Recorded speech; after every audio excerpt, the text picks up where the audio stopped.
What the rich teach their kids about money that the poor and middle class do not. By Robert T. Kiyosaki. To parents everywhere, a child's first and most important teachers, and to all those who educate, influence, and lead by example. Acknowledgements. How does a person say thank you when there are so many people to thank? Obviously, this book is a thank you to my two fathers, who were powerful role models, and to my mom, who taught me love and kindness.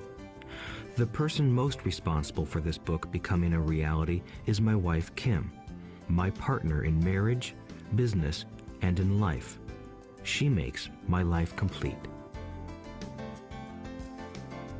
Introduction. Rich Dad, Poor Dad.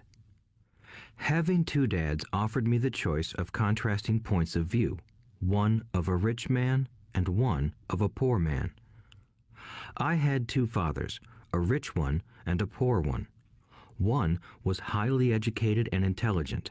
He had a PhD and completed 4 years of undergraduate work in less than 2 years. He then went on to Stanford University, the University of Chicago, and Northwestern University to do his advanced studies, all on full financial scholarships. The other father never finished the 8th grade. Both men were successful in their careers, working hard all their lives. Both earned substantial incomes, yet one always struggled financially. The other would become one of the richest men in Hawaii. One died, leaving tens of millions of dollars to his family, charities, and his church. The other left bills to be paid. Both men were strong, charismatic, and influential. Both men offered me advice, but they did not advise the same things. Both men believed strongly in education, but did not recommend the same course of study. If I had had only one dad, I would have had to accept or reject his advice. Having two dads offered me the choice of contrasting points of view, one of a rich man and one of a poor man. Instead of simply accepting or rejecting one or the other, I found myself thinking more, comparing, and then choosing for myself. The problem was that the rich man was not rich yet, and the poor man was not yet poor. Both were just starting out on their careers, and both were struggling with money and families. But they had very different points of view about money. For example, one dad would say, "The love of money is the root of all evil." The other said, "The lack of money is the root of all evil." As a young boy, having two strong fathers, both influencing me, was difficult. I wanted to be a good son and listen, but the two fathers did not say the same things. The contrast in their points of view, particularly about money, was so extreme that I grew curious and intrigued. I began to start thinking for long periods of time about what each was saying. Much of my private time was spent reflecting, asking myself questions such as, "Why does he say that?"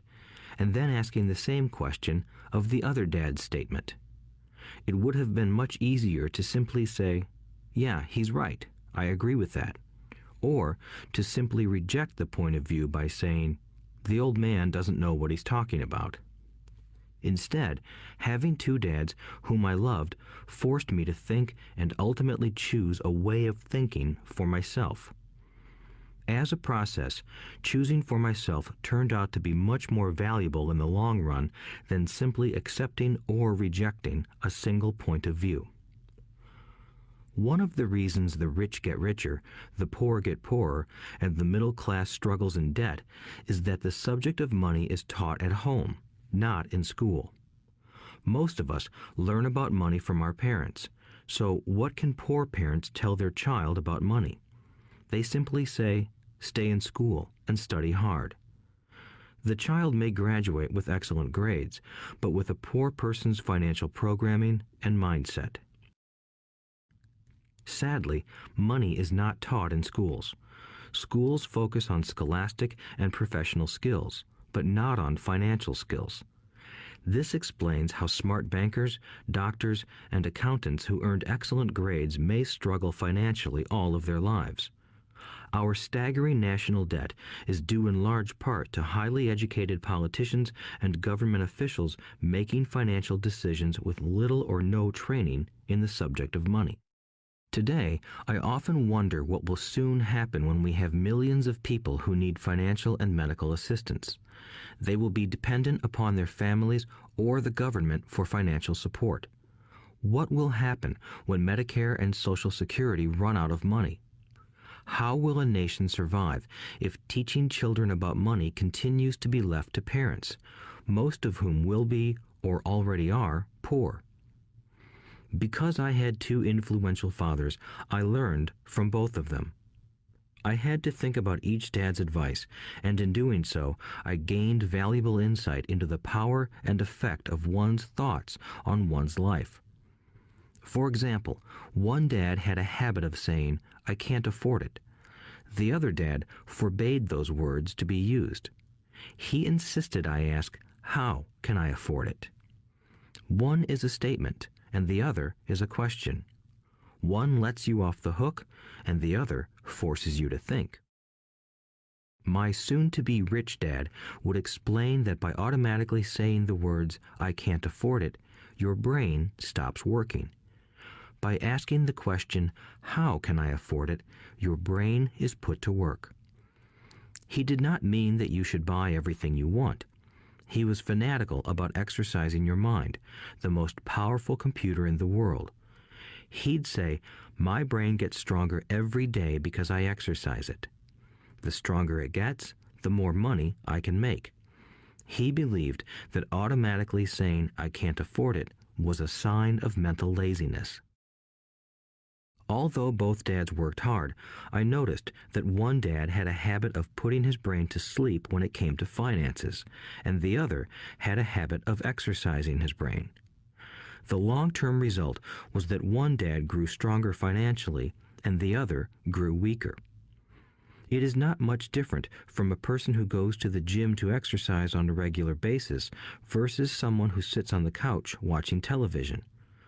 Proper physical exercise increases your chances for health, and proper mental exercise increases your chances for wealth. My two dads had opposing attitudes, and that affected the way they thought. One dad thought that the rich should pay more in taxes to take care of those less fortunate. The other said, taxes punish those who produce and reward those who don't produce. One dad recommended, study hard so you can find a good company to work for. The other recommended, study hard so you can find a good company to buy. One dad said, the reason I'm not rich is because I have you kids. The other said, the reason I must be rich is because I have you kids. One encouraged talking about money and business at the dinner table, while the other forbade the subject of money to be discussed over a meal. One said, when it comes to money, play it safe, don't take risks. The other said, learn to manage risk.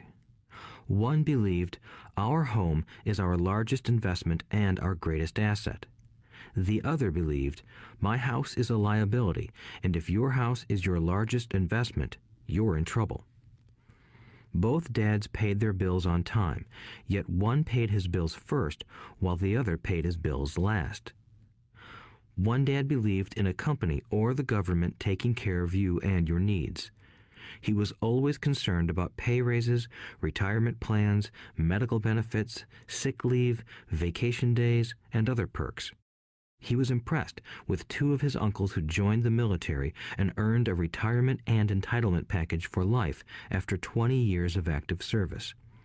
He loved the idea of medical benefits and PX privileges the military provided its retirees. He also loved the tenure system available through the university. The idea of job protection for life and job benefits seemed more important at times than the job. He would often say, I've worked hard for the government and I'm entitled to these benefits. The other believed in total financial self-reliance. He spoke out against the entitlement mentality and how it created weak and financially needy people. He was emphatic about being financially competent. One dad struggled to save a few dollars. The other created investments. One dad taught me how to write an impressive resume so I could find a good job.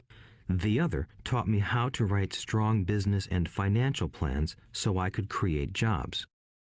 Being a product of two strong dads allowed me the luxury of observing the effects different thoughts have on one's life. I noticed that people really do shape their lives through their thoughts. For example, my poor dad always said, "I'll never be rich," and that prophecy became reality. My rich dad, on the other hand, always referred to himself as rich. He would say things like, "I'm a rich man and rich people don't do this." Even when he was flat broke after a major financial setback, he continued to refer to himself as a rich man. He would cover himself by saying, "There is a difference between being poor and being broke. Broke is temporary. Poor is eternal." My poor dad would say, "I'm not interested in money," or "money doesn't matter." My rich dad always said, "Money is power." The power of our thoughts may never be measured or appreciated, but it became obvious to me as a young boy that it was important to be aware of my thoughts and how I expressed myself. I noticed that my poor dad was poor, not because of the amount of money he earned, which was significant, but because of his thoughts and actions. As a young boy having two fathers, I became acutely aware of being careful about which thoughts I chose to adopt as my own. Should I listen to my rich dad or to my poor dad? Although both men had tremendous respect for education and learning, they disagreed about what they thought was important to learn. One wanted me to study hard, earn a degree, and get a good job to earn money. He wanted me to study to become a professional, an attorney or an accountant, and to go to business school for my MBA.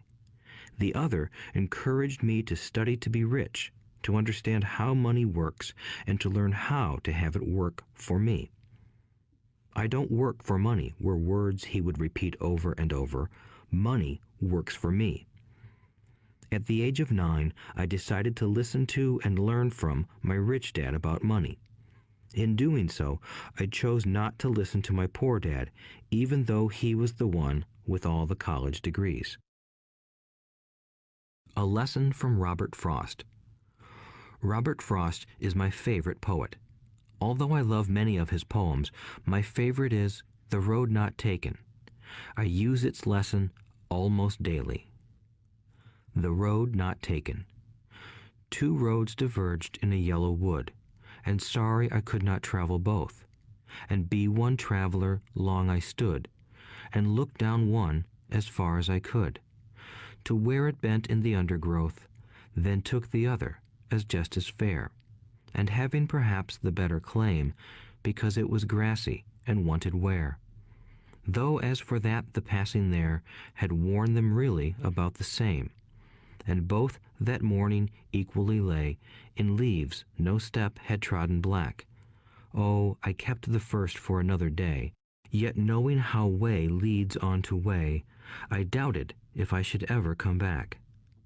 I shall be telling this with a sigh, somewhere ages and ages hence. Two roads diverged in a wood, and I took the one less traveled by, and that has made all the difference.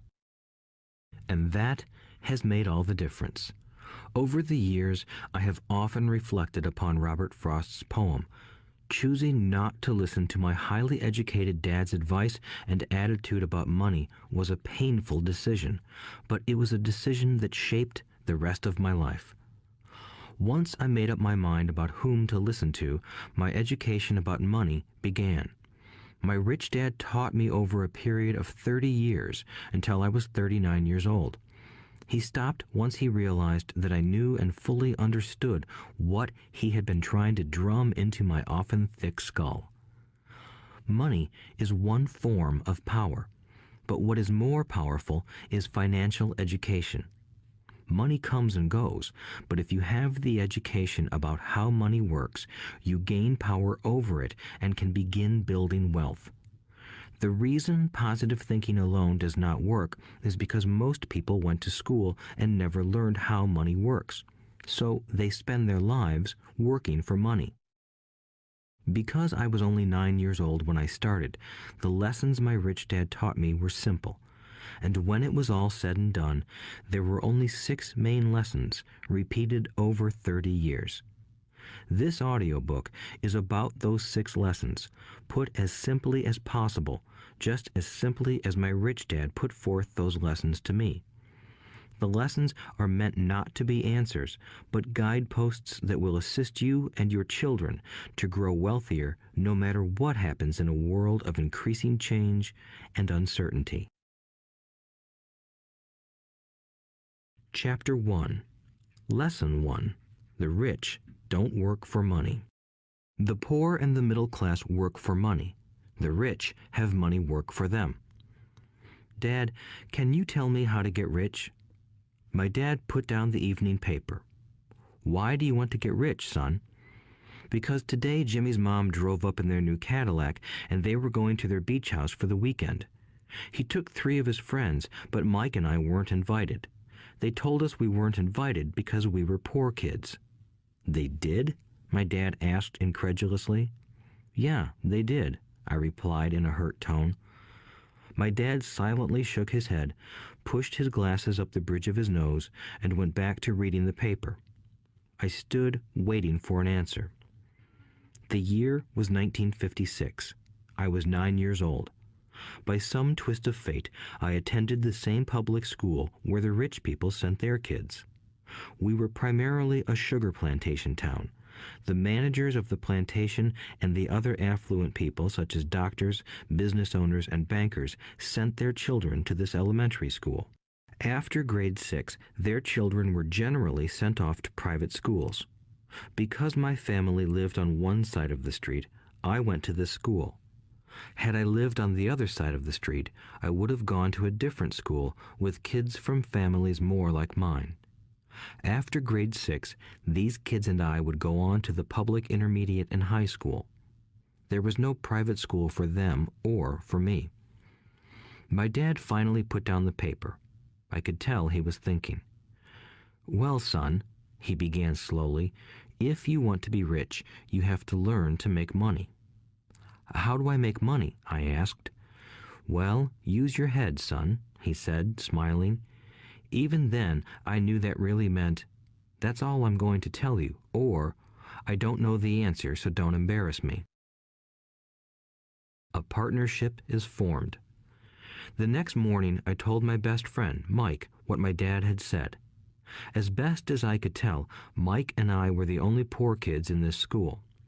Mike was also in this school by a twist of fate. Someone had drawn a jog in the line for the school district, and we wound up in school with the rich kids. We weren't really poor, but we felt as if we were because all the other boys had new baseball gloves, new bicycles, new everything. Mom and Dad provided us with the basics, like food and shelter and clothes, but that was about it. My dad used to say, if you want something, work for it. We wanted things, but there was not much work available for 9-year-old boys. So what do we do to make money? Mike asked. I don't know, I said, but do you want to be my partner? He agreed, and so on that Saturday morning, Mike became my first business partner. We spent all morning coming up with ideas on how to make money. Occasionally, we talked about all the cool guys at Jimmy's beach house having fun. It hurt a little, but that hurt was good, because it inspired us to keep thinking of a way to make money.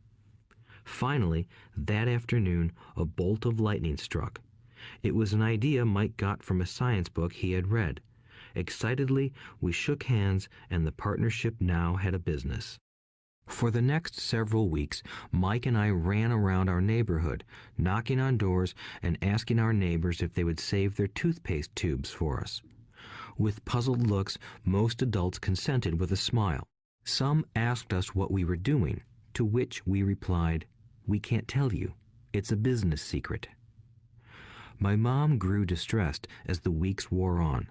We had selected a site next to her washing machine as the place we would stockpile our raw materials.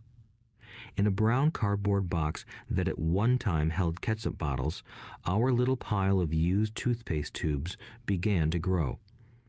Finally, my mom put her foot down. The sight of her neighbor's messy, crumpled used toothpaste tubes had gotten to her. "What are you boys doing?" she asked, "and I don't want to hear again that it's a business secret. Do something with this mess or I'm going to throw it out." Mike and I pleaded and begged, explaining that we would soon have enough and then we would begin production. We informed her that we were waiting on a couple of neighbors to finish their toothpaste so we could have their tubes. Mom granted us a 1-week extension. The date to begin production was moved up, and the pressure was on.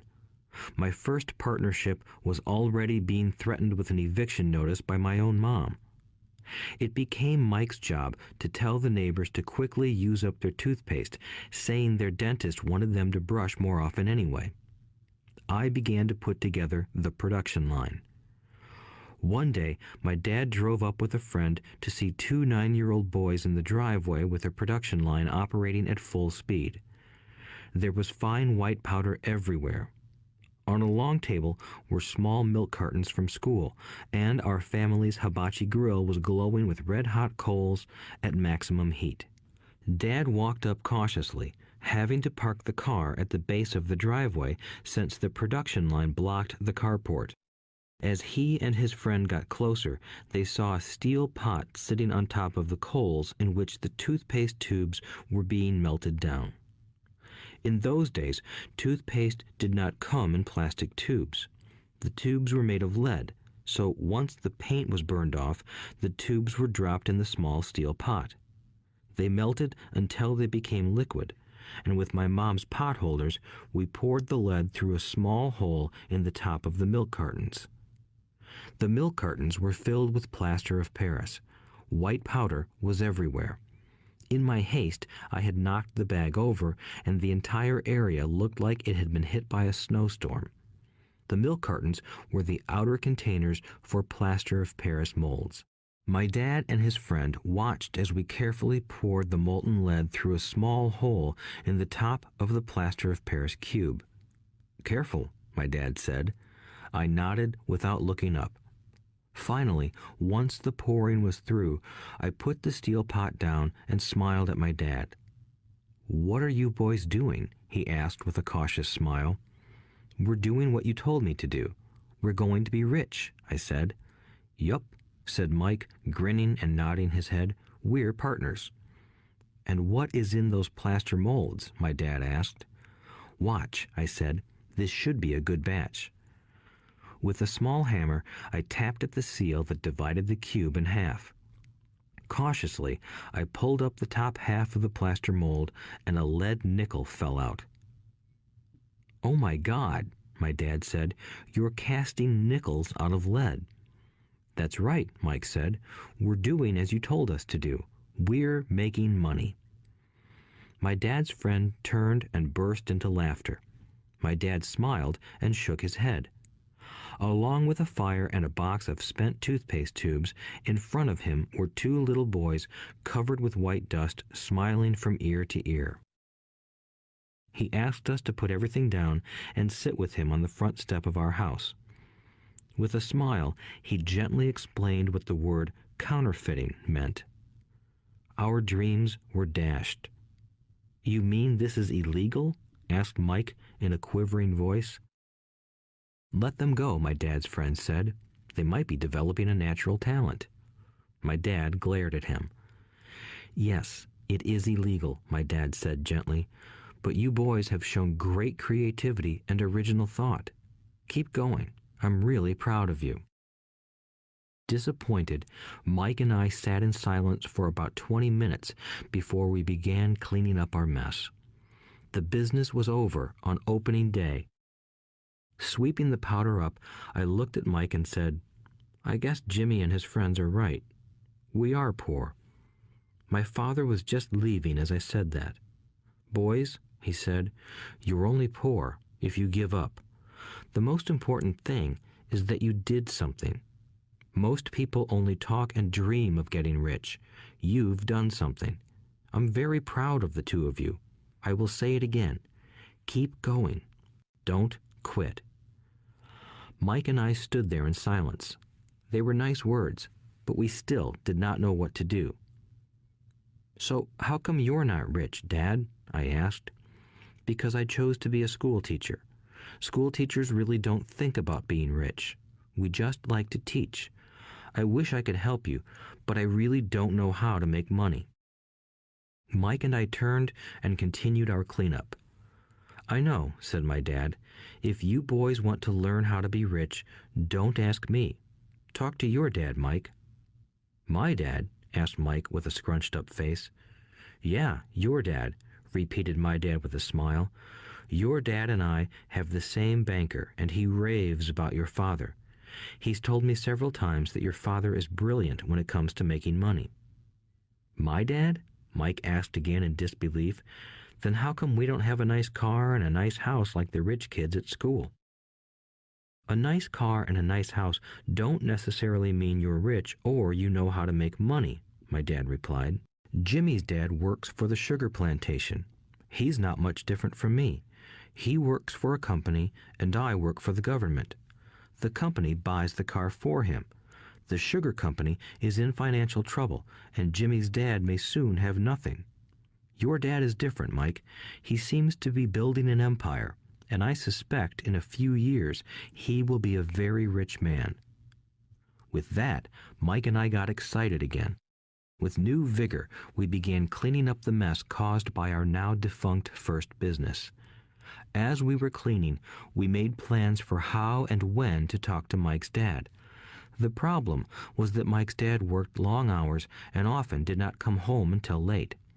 His father owned warehouses, a construction company, a chain of stores, and 3 restaurants. It was the restaurants that kept him out late. Mike caught the bus home after we had finished cleaning up. He was going to talk to his dad when he got home that night and ask him if he would teach us how to become rich. Mike promised to call as soon as he had talked to his dad, even if it was late.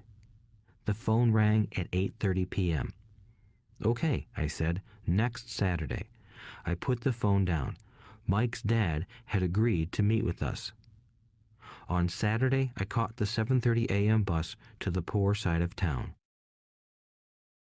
The lessons begin. Mike and I met with his dad that morning at 8 o'clock. He was already busy, having been at work for more than an hour. His construction supervisor was just leaving in his pickup truck as I walked up to his simple, small, and tidy home. Mike met me at the door. "Dad's on the phone, and he said to wait on the back porch," Mike said as he opened the door. The old wooden floor creaked as I stepped across the threshold of the aging house. There was a cheap mat just inside the door. The mat was there to hide the years of wear from countless footsteps that the floor had supported. Although clean, it needed to be replaced. I felt claustrophobic as I entered the narrow living room that was filled with old, musty, overstuffed furniture that today would be collector's items. Sitting on the couch were 2 women, both a little older than my mom. Across from the women sat a man in workman's clothes. He wore khaki slacks and a khaki shirt, neatly pressed but without starch, and polished work boots. He was about 10 years older than my dad. They smiled as Mike and I walked past them toward the back porch. I smiled back shyly. "Who are those people?" I asked. "Oh, they work for my dad. The older man runs his warehouses, and the women are the managers of the restaurants. And as you arrived, you saw the construction supervisor who was working on a road project about 50 miles from here. His other supervisor, who was building a track of houses, left before you got here." "Does this go on all the time?" I asked. "Not always, but quite often," said Mike, smiling as he pulled up a chair to sit down next to me. "I asked my dad if he would teach us to make money," Mike said. "Oh, and what did he say to that?" I asked with cautious curiosity. "Well, he had a funny look on his face at first, and then he said he would make us an offer." "Oh," I said, rocking my chair back against the wall. I sat there, perched on two rear legs of the chair. Mike did the same thing. "Do you know what the offer is?" I asked. "No, but we'll soon find out." Suddenly, Mike's dad burst through the rickety screen door and onto the porch. Mike and I jumped to our feet, not out of respect, but because we were startled. "Ready, boys?" he asked as he pulled up a chair to sit down with us. We nodded our heads as we pulled our chairs away from the wall to sit in front of him. He was a big man, about 6 feet tall and 200 pounds. My dad was taller, about the same weight, and 5 years older than Mike's dad. They sort of looked alike, though not of the same ethnic makeup. Maybe their energy was similar. "Mike says you want to learn to make money. Is that correct, Robert?" I nodded my head quickly, but with a little trepidation. He had a lot of power behind his words and smile. "Okay, here's my offer. I'll teach you, but I won't do it classroom style. You work for me, I'll teach you. You don't work for me, I won't teach you. I can teach you faster if you work, and I'm wasting my time if you just want to sit and listen like you do in school. That's my offer. Take it or leave it." May I ask a question first?" I asked. "No. Take it or leave it. I've got too much work to do to waste my time. If you can't make up your mind decisively, then you'll never learn to make money anyway. Opportunities come and go. Being able to know when to make quick decisions is an important skill. You have the opportunity that you asked for. School is beginning, or it's over, in 10 seconds, Mike's dad said with a teasing smile. "Take it," I said. "Take it," said Mike. "Good," said Mike's dad. "Mrs. Martin will be by in 10 minutes. After I'm through with her, you'll ride with her to my superette and you can begin working. I'll pay you 10 cents an hour and you'll work 3 hours every Saturday." "But I have a softball game today," I said. Mike's dad lowered his voice to a stern tone. "Take it or leave it," he said. "I'll take it," I replied, choosing to work and learn instead of playing. 30 cents later. By 9 a.m. that day, Mike and I were working for Mrs. Martin. She was a kind and patient woman. She always said that Mike and I reminded her of her 2 grown sons. Although kind, she believed in hard work and kept us moving. We spent 3 hours taking canned goods off the shelves, brushing each can with a feather duster to get the dust off, and then restacking them neatly. It was excruciatingly boring work. Mike's dad, whom I called my rich dad, owned 9 of these little superettes, each with a large parking lot. They were the early version of the 7-Eleven convenience stores, little neighborhood grocery stores where people bought items such as milk, bread, butter, and cigarettes. The problem was that this was Hawaii before air conditioning was widely used, and the stores could not close their doors because of the heat. On 2 sides of the store, the doors had to be wide open to the road and parking lot. Every time a car drove by or pulled into the parking lot, dust would swirl and settle in the store. We knew we had a job as long as there was no air conditioning. For 3 weeks, Mike and I reported to Mrs. Martin and worked our 3 hours. By noon, our work was over, and she dropped 3 little dimes in each of our hands. Now, even at the age of 9 in the mid-1950s, 30 cents was not too exciting. Comic books cost 10 cents back then, so I usually spent my money on comic books and went home. By Wednesday of the 4th week, I was ready to quit. I had agreed to work only because I wanted to learn to make money from Mike's dad, and now I was a slave for 10 cents an hour. On top of that, I had not seen Mike's dad since that first Saturday. "I'm quitting," I told Mike at lunchtime. School was boring, and now I did not even have my Saturdays to look forward to. But it was the 30 cents that really got to me. This time, Mike smiled. "What are you laughing at?" I asked with anger and frustration. "Dad said this would happen. He said to meet with him when you were ready to quit." "What?" I said indignantly. "He's been waiting for me to get fed up?" Sort of, Mike said. Dad's kind of different. He doesn't teach like your dad. Your mom and dad lecture a lot. My dad is quiet and a man of few words. You just wait till this Saturday. I'll tell him you're ready. You mean I've been set up? No, not really. But maybe. Dad will explain on Saturday. Waiting in line on Saturday. I was ready to face Mike's dad. Even my real dad was angry with him. My real dad, the one I called the poor one, thought that my rich dad was violating child labor laws and should be investigated. My educated poor dad told me to demand what I deserve, at least 25 cents an hour. My poor dad told me that if I did not get a raise, I was to quit immediately. You don't need that damn job anyway, said my poor dad with indignation. At 8 o'clock Saturday morning, I walked through the door of Mike's house when Mike's dad opened it.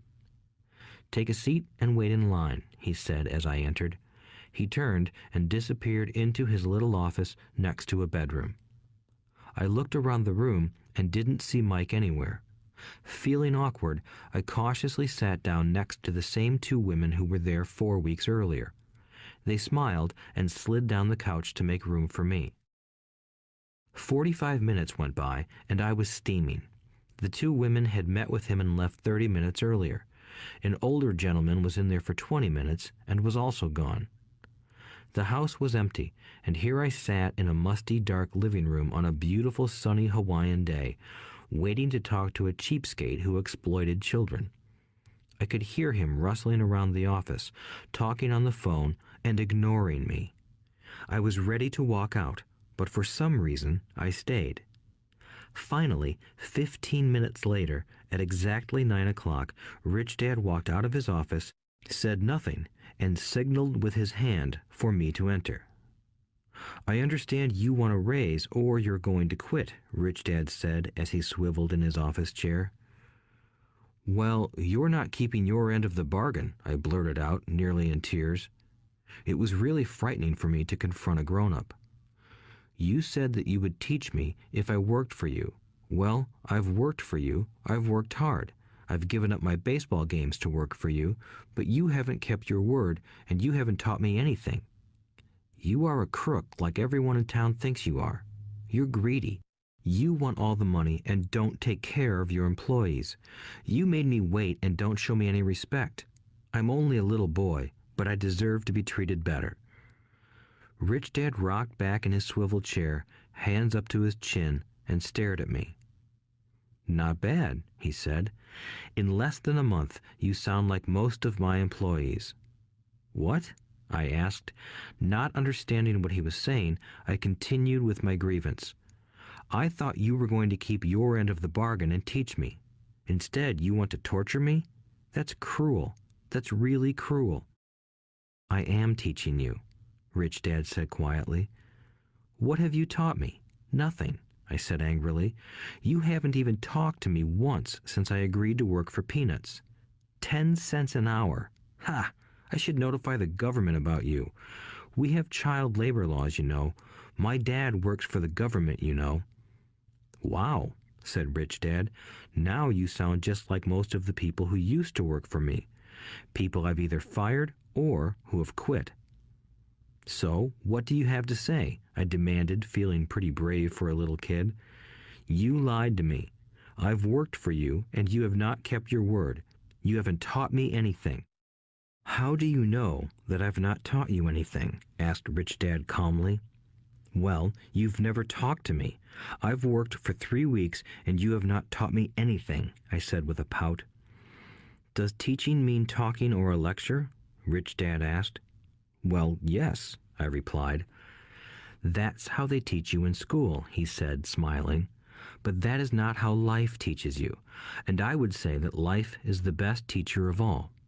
Most of the time, life does not talk to you. It just sort of pushes you around. Each push is life saying, wake up, there's something I want you to learn. What is this man talking about? I asked myself silently. Life pushing me around was life talking to me? Now I knew I had to quit my job. I was talking to someone who needed to be locked up. If you learn life's lessons, you will do well. If not, life will just continue to push you around. People do two things. Some just let life push them around. Others get angry and push back. But they push back against their boss, or their job, or their husband or wife. They do not know it's life that's pushing. I had no idea what he was talking about. Life pushes all of us around. Some people give up and others fight. A few learn the lesson and move on. They welcome life pushing them around. To these few people, it means they need and want to learn something. They learn and move on. Most quit, and a few, like you, fight. Rich Dad stood and shut the creaky old wooden window that needed repair. If you learn this lesson, you will grow into a wise, wealthy, and happy young man. If you don't, you will spend your life blaming a job, low pay, or your boss for your problems. You'll live life always hoping for that big break that will solve all your money problems. Rich Dad looked over at me to see if I was still listening. His eyes met mine. We stared at each other, communicating through our eyes. Finally, I looked away once I had absorbed his message. I knew he was right. I was blaming him, and I did ask to learn. I was fighting. Rich Dad continued. Or, if you are the kind of person who has no guts, you just give up every time life pushes you. If you are that kind of person, you'll live all your life playing it safe, doing the right things, saving yourself for some event that never happens. Then you die a boring old man. You'll have lots of friends who really like you because you were such a nice, hard-working guy. But the truth is that you let life push you into submission. Deep down, you were terrified of taking risks. You really wanted to win, but the fear of losing was greater than the excitement of winning. Deep inside, you and only you will know you didn't go for it. You chose to play it safe. Our eyes met again. "You've been pushing me around?" I asked. "Some people might say that," smiled Rich Dad. "I would say that I just gave you a taste of life." "What taste of life?" I asked, still angry, but now curious and ready to learn. "You boys are the first people that have ever asked me to teach them how to make money. I have more than 150 employees, and not one of them has asked me what I know about money. They ask me for a job and a paycheck, but never to teach them about money. So most will spend the best years of their lives working for money, not really understanding what it is they are working for." I sat there listening intently. "So when Mike told me you wanted to learn how to make money, I decided to design a course that mirrored real life. I could talk until I was blue in the face, but you wouldn't hear a thing. So I decided to let life push you around a bit so you could hear me. That's why I only paid you 10 cents. "So what is the lesson I learned from working for only 10 cents an hour?" I asked. "That you're cheap and exploit your workers?" Rich Dad rocked back and laughed heartily. Finally, he said, "You'd best change your point of view. Stop blaming me and thinking I'm the problem. If you think I'm the problem, then you have to change me. If you realize that you're the problem, then you can change yourself, learn something, and grow wiser. Most people want everyone else in the world to change but themselves. Let me tell you, it's easier to change yourself than everyone else." "I don't understand," I said. "Don't blame me for your problems," Rich Dad said, growing impatient. "But you only pay me 10 cents. "So what are you learning?" Rich Dad asked, smiling. "That you're cheap," I said with a sly grin. "See, you think I'm the problem," said Rich Dad. "But you are. Well, keep that attitude and you'll learn nothing. Keep the attitude that I'm the problem, and what choices do you have?" "Well, if you don't pay me more or show me more respect and teach me, I'll quit." "Well put," Rich Dad said, "and that's exactly what most people do. They quit and go looking for another job, a better opportunity and higher pay, actually thinking that this will solve the problem. In most cases, it won't. So what should I do? I asked. Just take this measly 10 cents an hour and smile? Rich Dad smiled. That's what the other people do. But that's all they do, waiting for a raise, thinking that more money will solve their problems. Most just accept it, and some take a second job working harder, but again, accepting a small paycheck. I sat staring at the floor, beginning to understand the lesson Rich Dad was presenting. I could sense it was a taste of life. Finally, I looked up and asked, "So what will solve the problem?" "This," he said, leaning forward in his chair and tapping me gently on the head. "This stuff between your ears." It was at that moment that Rich Dad shared the pivotal point of view that separated him from his employees and my poor dad, and led him to eventually become one of the richest men in Hawaii, while my highly educated but poor dad struggled financially all his life. It was a singular point of view that made all the difference over a lifetime. Rich Dad said this point of view over and over, which I call lesson number 1. The poor and the middle class work for money. The rich have money work for them. On that bright Saturday morning, I learned a completely different point of view from what I had been taught by my poor dad. At the age of 9, I understood that both dads wanted me to learn. Both dads encouraged me to study, but not the same things. My highly educated dad recommended that I do what he did. "Son, I want you to study hard, get good grades so you can find a safe, secure job with a big company, and make sure it has excellent benefits." My rich dad wanted me to learn how money works so I could make it work for me. These lessons I would learn through life with his guidance, not because of a classroom. My rich dad continued my first lesson. "I'm glad you got angry about working for 10 cents an hour. If you hadn't got angry and had simply accepted it, I would have to tell you that I could not teach you. You see, true learning takes energy, passion, and a burning desire. Anger is a big part of that formula, for passion is anger and love combined. When it comes to money, most people want to play it safe and feel secure, so passion does not direct them. Fear does." "So is that why they'll take jobs with low pay?" I asked. "Yes," said Rich Dad. "Some people say I exploit people because I don't pay as much as the sugar plantation or the government. I say the people exploit themselves. It's their fear, not mine." "But don't you feel you should pay them more?" I asked. "I don't have to. And besides, more money will not solve their problems. Just look at your dad. He makes a lot of money, and he still can't pay his bills. Most people, given more money, only get into more debt." "So that's why the 10 cents an hour," I said, smiling. "It's part of the lesson." "That's right," smiled Rich Dad. "You see, your dad went to school and got an excellent education so he could get a high-paying job.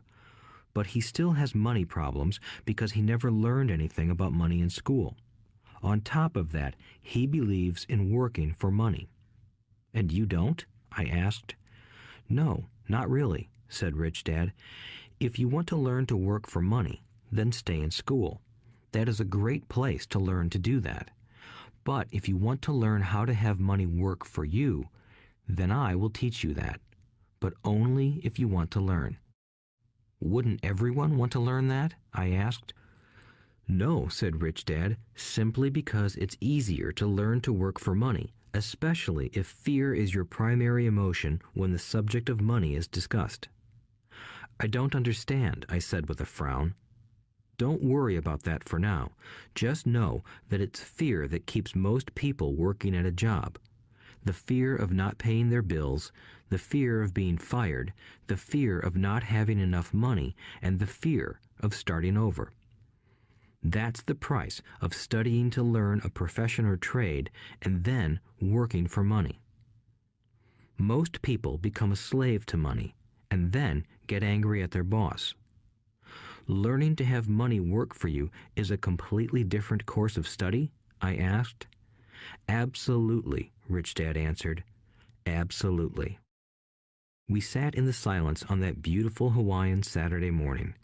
My friends had just started their Little League baseball game, but for some reason I was now thankful I had decided to work for 10 cents an hour. I sensed that I was about to learn something my friends wouldn't learn in school. Ready to learn? Asked Rich Dad. Absolutely, I said with a grin. I have kept my promise. I've been teaching you from afar, my Rich Dad said. At 9 years old, you've gotten a taste of what it feels like to work for money. Just multiply your last month by 50 years, and you will have an idea of what most people spend their life doing. I don't understand, I said. How did you feel waiting in line to see me, once to get hired and once to ask for more money? Terrible, I said. If you choose to work for money, that is what life will be like, said Rich Dad. And how did you feel when Mrs. Martin dropped 3 dimes in your hand for 3 hours of work? I felt like it wasn't enough. It seemed like nothing. I was disappointed, I said. And that is how most employees feel when they look at their paychecks, especially after all the tax and other deductions are taken out. At least you got 100%. You mean most workers don't get paid everything? I asked with amazement. Heavens no, said Rich Dad. The government always takes its share first. How do they do that? I asked.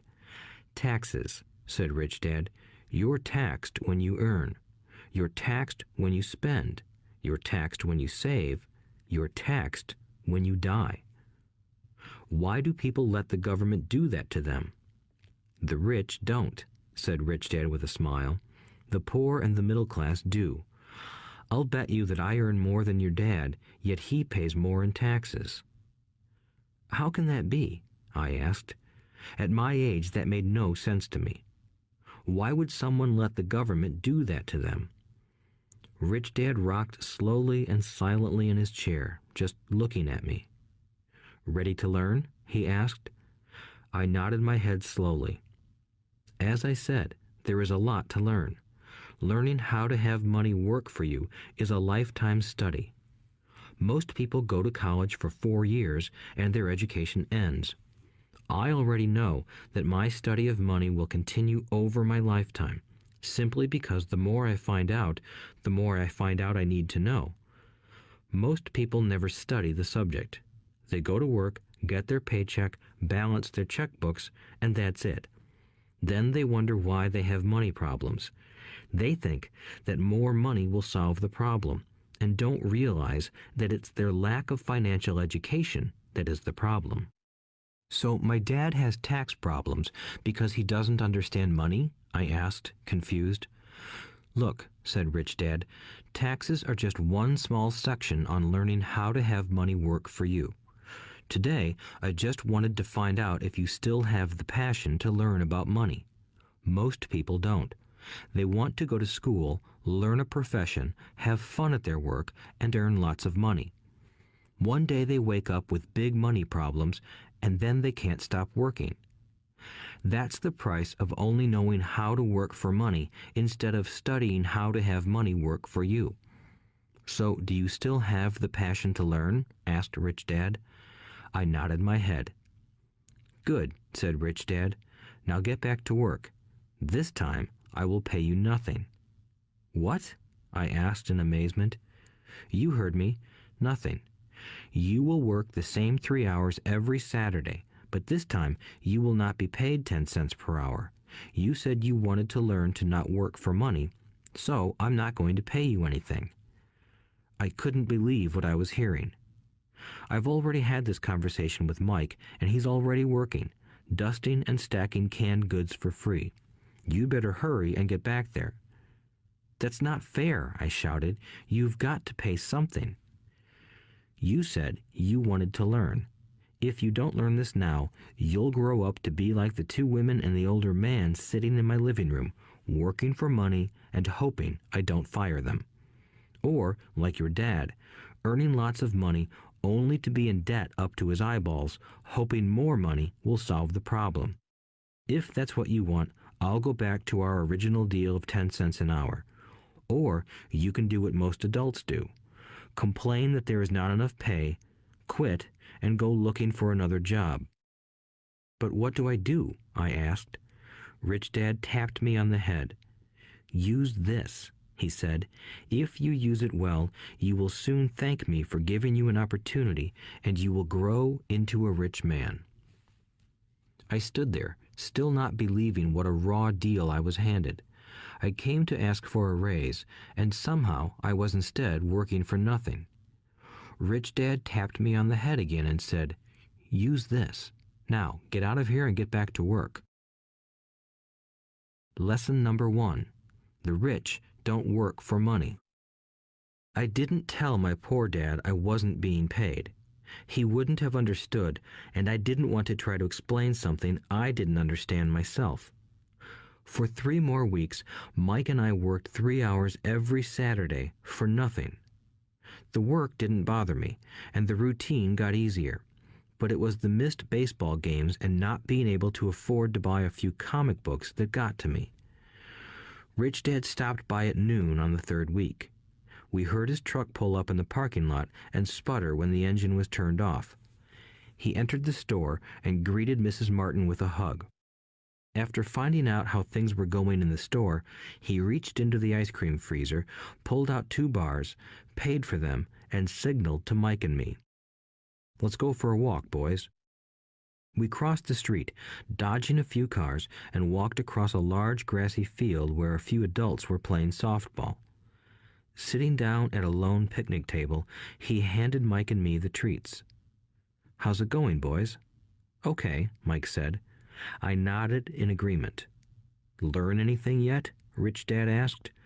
Mike and I looked at each other, shrugged our shoulders, and shook our heads in unison. Avoiding one of life's biggest traps. Well, you boys had better start thinking. You're staring at one of life's biggest lessons.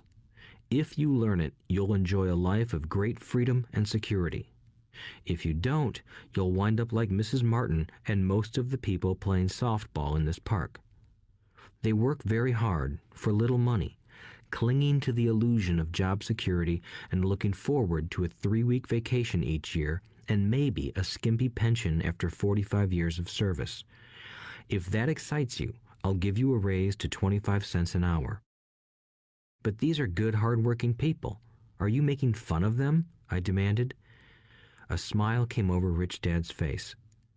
"Mrs. Martin is like a mother to me. I would never be that cruel.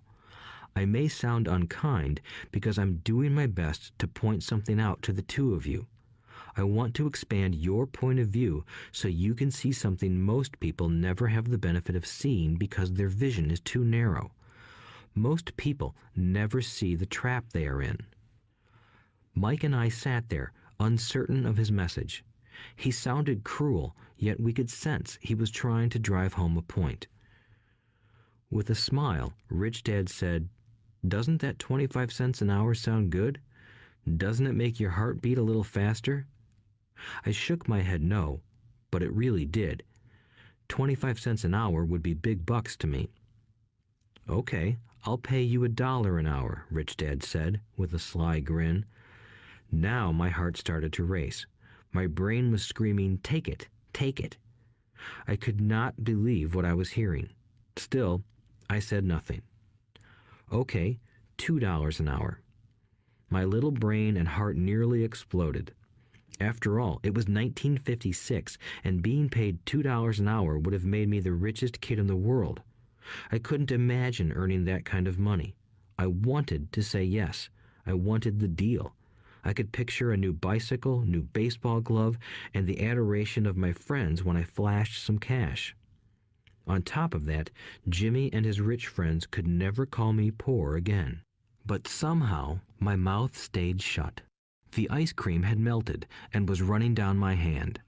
Rich Dad was looking at two boys staring back at him, eyes wide open and brains empty. He was testing us, and he knew there was a part of our emotions that wanted to take the deal. He understood that every person has a weak and needy part of their soul that can be bought, and he knew that every individual also had a part of their soul that was resilient and could never be bought. It was only a question of which one was stronger. Okay, $5 an hour. Suddenly, I was silent. Something had changed. The offer was too big and ridiculous. Not many grown-ups in 1956 made more than that, but quickly my temptation disappeared and calm set in. Slowly, I turned to my left to look at Mike. He looked back at me. The part of my soul that was weak and needy was silenced. The part of me that had no price took over. I knew Mike had gotten to that point too. "Good," said Rich Dad softly. "Most people have a price, and they have a price because of human emotions named fear and greed. First, the fear of being without money motivates us to work hard, and then, once we get that paycheck, greed or desire starts us thinking about all the wonderful things money can buy. The pattern is then set." "What pattern?" I asked. "The pattern of get up, go to work, pay bills, get up, go to work, pay bills." People's lives are forever controlled by two emotions, fear and greed. Offer them more money, and they continue the cycle by increasing their spending. This is what I call the rat race. "There is another way?" Mike asked. "Yes," said Rich Dad slowly, "but only a few people find it." "And what is that way?" Mike asked. "That's what I hope you boys will learn as you work and study with me. That is why I took away all forms of pay." "Any hints?" Mike asked. "We're kind of tired of working hard, especially for nothing." "Well, the first step is telling the truth," said Rich Dad. "We haven't been lying," I said. "I did not say you were lying. I said to tell the truth," Rich Dad retorted. "The truth about what?" I asked. "How you're feeling," Rich Dad said. "You don't have to say it to anyone else. Just admit it to yourself." "You mean the people in this park, the people who work for you, Mrs. Martin, they don't do that?" I asked. "I doubt it," said Rich Dad. "Instead, they feel the fear of not having money. They don't confront it logically. They react emotionally instead of using their heads," Rich Dad said. "Then they get a few bucks in their hands, and again the emotions of joy, desire, and greed take over. And again they react instead of think." "So their emotions control their brain," Mike said. "That's correct," said Rich Dad. "Instead of admitting the truth about how they feel, they react to their feelings and fail to think. They feel the fear, so they go to work, hoping that money will soothe the fear, but it doesn't. It continues to haunt them, and they return to work, hoping again that money will calm their fears, and again it doesn't. Fear keeps them in this trap of working, earning money, hoping the fear will go away. But every day they get up, and that old fear wakes up with them. For millions of people, that old fear keeps them awake all night, causing a night of turmoil and worry. So they get up and go to work, hoping that a paycheck will kill that fear gnawing at their souls. Money is running their lives, and they refuse to tell the truth about that. Money is in control of their emotions and their souls." Rich Dad sat quietly, letting his words sink in. Mike and I had heard what he said, but didn't understand fully what he was talking about. I just knew that I often wondered why grown-ups hurried off to work. It did not seem like much fun, and they never looked that happy, but something kept them going. Realizing we had absorbed as much as possible of what he was talking about, Rich Dad said, "I want you boys to avoid that trap. That is really what I want to teach you. Not just to be rich, because being rich does not solve the problem." "It doesn't?" I asked, surprised. No, it doesn't.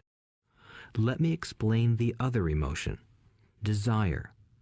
Some call it greed, but I prefer desire. It's perfectly normal to desire something better, prettier, more fun, or exciting. So people also work for money because of desire. They desire money for the joy they think it can buy.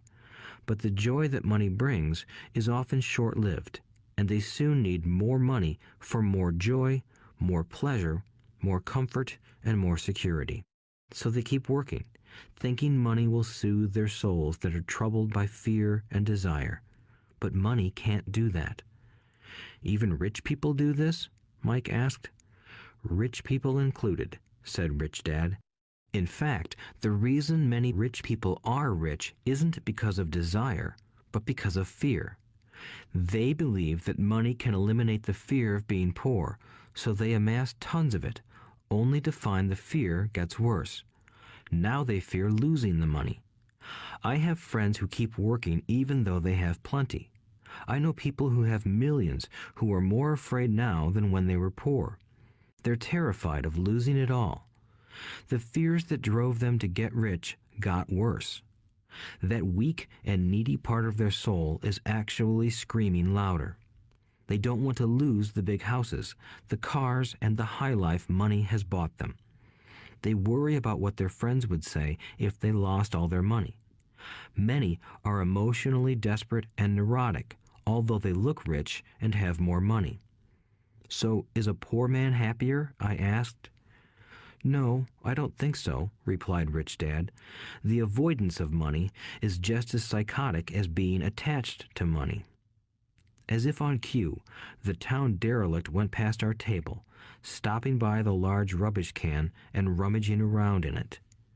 The three of us watched him with great interest, when before we probably would have just ignored him. Rich Dad pulled $1 out of his wallet and gestured to the older man.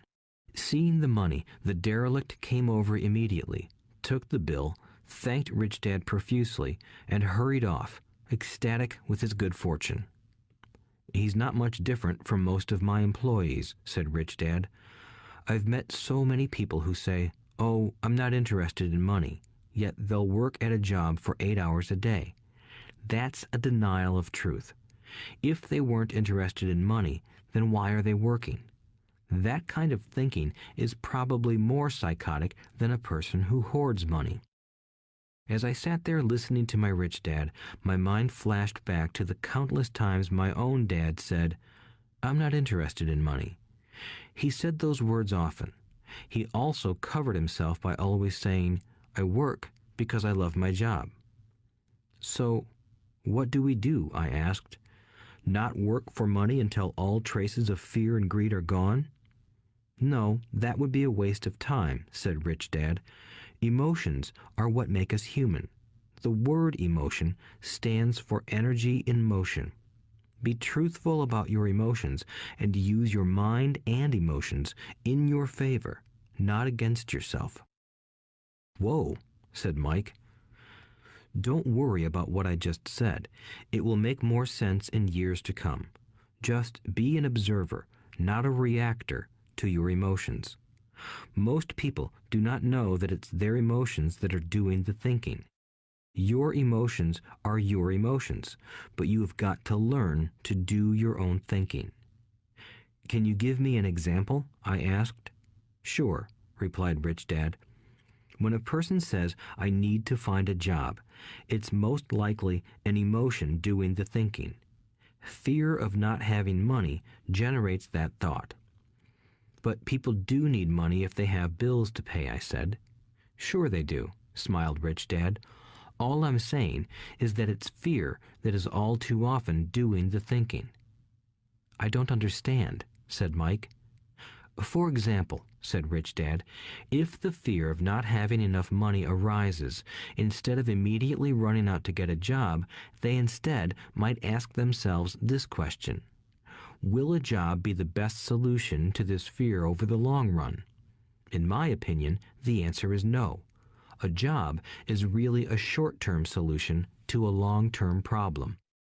But my dad is always saying, stay in school and get good grades so you can find a safe, secure job, I interjected, somewhat confused. Yes, I understand he says that, said Rich Dad, smiling.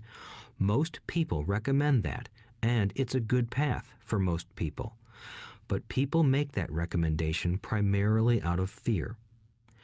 You mean my dad says that because he's afraid? Yes, said Rich Dad. He's terrified that you won't earn enough money and won't fit into society. Don't get me wrong. He loves you and wants the best for you. I, too, believe an education and a job are important, but it won't handle the fear. You see, that same fear that makes him get up in the morning to earn a few bucks is the fear that is causing him to be so fanatical about your going to school. So what do you recommend? I asked. I want to teach you to master the power of money instead of being afraid of it.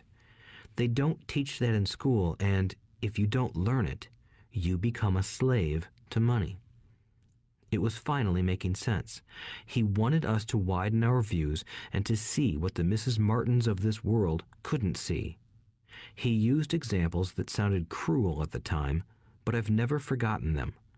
My vision widened that day, and I began to see the trap that lay ahead for most people. You see, we're all employees ultimately. We just work at different levels, said Rich Dad. I just want you boys to have a chance to avoid the trap caused by those two emotions, fear and desire. Use them in your favor, not against you. That's what I want to teach you. I'm not interested in just teaching you to make a pile of money. That won't handle the fear or desire. If you don't first handle fear and desire, and you get rich, you'll only be a highly paid slave. So how do we avoid the trap? I asked. The main cause of poverty or financial struggle is fear and ignorance, not the economy or the government or the rich. It's self-inflicted fear and ignorance that keep people trapped. So you boys go to school and get your college degrees, and I'll teach you how to stay out of the trap. The pieces of the puzzle were appearing. My highly educated dad had a great education and a great career, but school never told him how to handle money or his fear of it. It became clear that I could learn different and important things from two fathers. So you've been talking about the fear of not having money. How does the desire for money affect our thinking? Mike asked. How did you feel when I tempted you with a pay raise? Did you notice your desires rising? We nodded our heads. By not giving in to your emotions, you were able to delay your reactions and think. That is important. We will always have emotions of fear and greed. From here on in, it's imperative for you to use those emotions to your advantage, and for the long term to not let your emotions control your thinking. Most people use fear and greed against themselves. That's the start of ignorance. Most people live their lives chasing paychecks, pay raises, and job security because of the emotions of desire and fear, not really questioning where those emotion-driven thoughts are leading them. It's just like the picture of a donkey dragging a cart with its owner dangling a carrot just in front of its nose. The donkey's owner may be going where he wants to, but the donkey is chasing an illusion. Tomorrow, there will only be another carrot for the donkey. You mean the moment I pictured a new baseball glove, candy, and toys, that's like a carrot to a donkey? Mike asked. Yes, and as you get older, your toys get more expensive. A new car, a boat, and a big house to impress your friends, said Rich Dad with a smile. Fear pushes you out the door, and desire calls to you. That's the trap. So what's the answer? Mike asked. What intensifies fear and desire is ignorance. That is why rich people with lots of money often have more fear the richer they get. Money is the carrot, the illusion. If the donkey could see the whole picture, it might rethink its choice to chase the carrot. Rich Dad went on to explain that a human's life is a struggle between ignorance and illumination. He explained that once a person stops searching for information and self-knowledge, ignorance sets in. That struggle is a moment-to-moment decision to learn to open or close one's mind. Look, school is very important. You go to school to learn a skill or profession to become a contributing member of society. Every culture needs teachers, doctors, mechanics, artists, cooks, business people, police officers, firefighters, and soldiers. Schools train them so society can thrive and flourish, said Rich Dad. Unfortunately, for many people, school is the end, not the beginning. There was a long silence. Rich Dad was smiling. I didn't comprehend everything he said that day, but as with most great teachers, his words continued to teach for years. I've been a little cruel today, said Rich Dad, but I want you to always remember this talk. I want you to always think of Mrs. Martin, and I want you always to remember that donkey. Never forget that fear and desire can lead you into life's biggest trap if you are not aware of them controlling your thinking. To spend your life living in fear, never exploring your dreams, is cruel. To work hard for money, thinking that it will buy you things that will make you happy, is also cruel. To wake up in the middle of the night terrified about paying bills is a horrible way to live. To live a life dictated by the size of a paycheck is not really living a life. Thinking that a job makes you secure is lying to yourself. That's cruel, and that's the trap I want you to avoid. I've seen how money runs people's lives. Don't let that happen to you. Please, don't let money run your life. A softball rolled under our table. Rich Dad picked it up and threw it back. So what does ignorance have to do with greed and fear? I asked. Because it is ignorance about money that causes so much greed and fear, said Rich Dad. Let me give you some examples. A doctor, wanting more money to better provide for his family, raises his fees. By raising his fees, it makes healthcare more expensive for everyone. It hurts the poor people the most, so they have worse health than those with money. Because the doctors raise their fees, the attorneys raise their fees. Because the attorneys' fees have gone up, school teachers want a raise, which raises our taxes, and on and on and on. Soon, there will be such a horrifying gap between the rich and the poor that chaos will break out and another great civilization will collapse. History proves that great civilizations collapse when the gap between the haves and have-nots is too great. Sadly, America is on that same course because we haven't learned from history. We only memorize historical dates and names, not the lesson. Aren't prices supposed to go up? I asked. In an educated society with a well-run government, prices should actually come down. Of course, that is often only true in theory. Prices go up because of greed and fear caused by ignorance. If schools taught people about money, there would be more money and lower prices. But schools focus only on teaching people to work for money, not how to harness money's power. But don't we have business schools? Mike asked. And haven't you encouraged me to go for my MBA? Yes, said Rich Dad, but all too often business schools train employees to become sophisticated bean counters. Heaven forbid a bean counter takes over a business. All they do is look at the numbers, fire people, and kill the business. I know this because I hire bean counters. All they think about is cutting costs and raising prices, which cause more problems. Bean counting is important. I wish more people knew it, but it, too, is not the whole picture, added Rich Dad angrily. So, is there an answer? Asked Mike. Yes, said Rich Dad. Learn to use your emotions to think, not think with your emotions. When you boys mastered your emotions by agreeing to work for free, I knew there was hope. When you again resisted your emotions when I tempted you with more money, you were again learning to think in spite of being emotionally charged. That's the first step. Why is that step so important? I asked. Well, that's up to you to find out. If you want to learn, I'll take you boys into the briar patch, a place almost everyone else avoids. If you go with me, you'll let go of the idea of working for money and instead learn to have money work for you. And what will we get if we go with you? What if we agree to learn from you? What will we get? I asked. The same thing Brer Rabbit got, said Rich Dad, referring to the classic children's story. Is there a briar patch? I asked. Yes, said Rich Dad. The briar patch is our fear and greed. Confronting fear, weaknesses, and neediness by choosing our own thoughts is the way out. Choosing our thoughts? Mike asked, puzzled. Yes, choosing what we think rather than reacting to our emotions.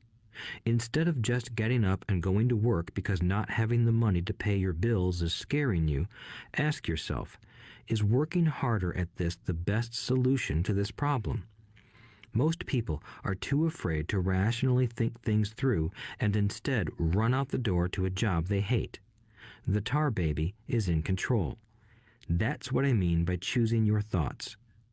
And how do we do that? Mike asked. That's what I will teach you. I'll teach you to have a choice of thoughts rather than a knee-jerk reaction, like gulping down your morning coffee and running out the door. Remember what I said before. A job is only a short-term solution to a long-term problem. Most people have only one problem in mind, and it's short-term. It's the bills at the end of the month, the tar baby. Money controls their lives, or should I say the fear and ignorance about money controls it. So they do as their parents did. They get up every day and go work for money, not taking the time to ask the question, is there another way?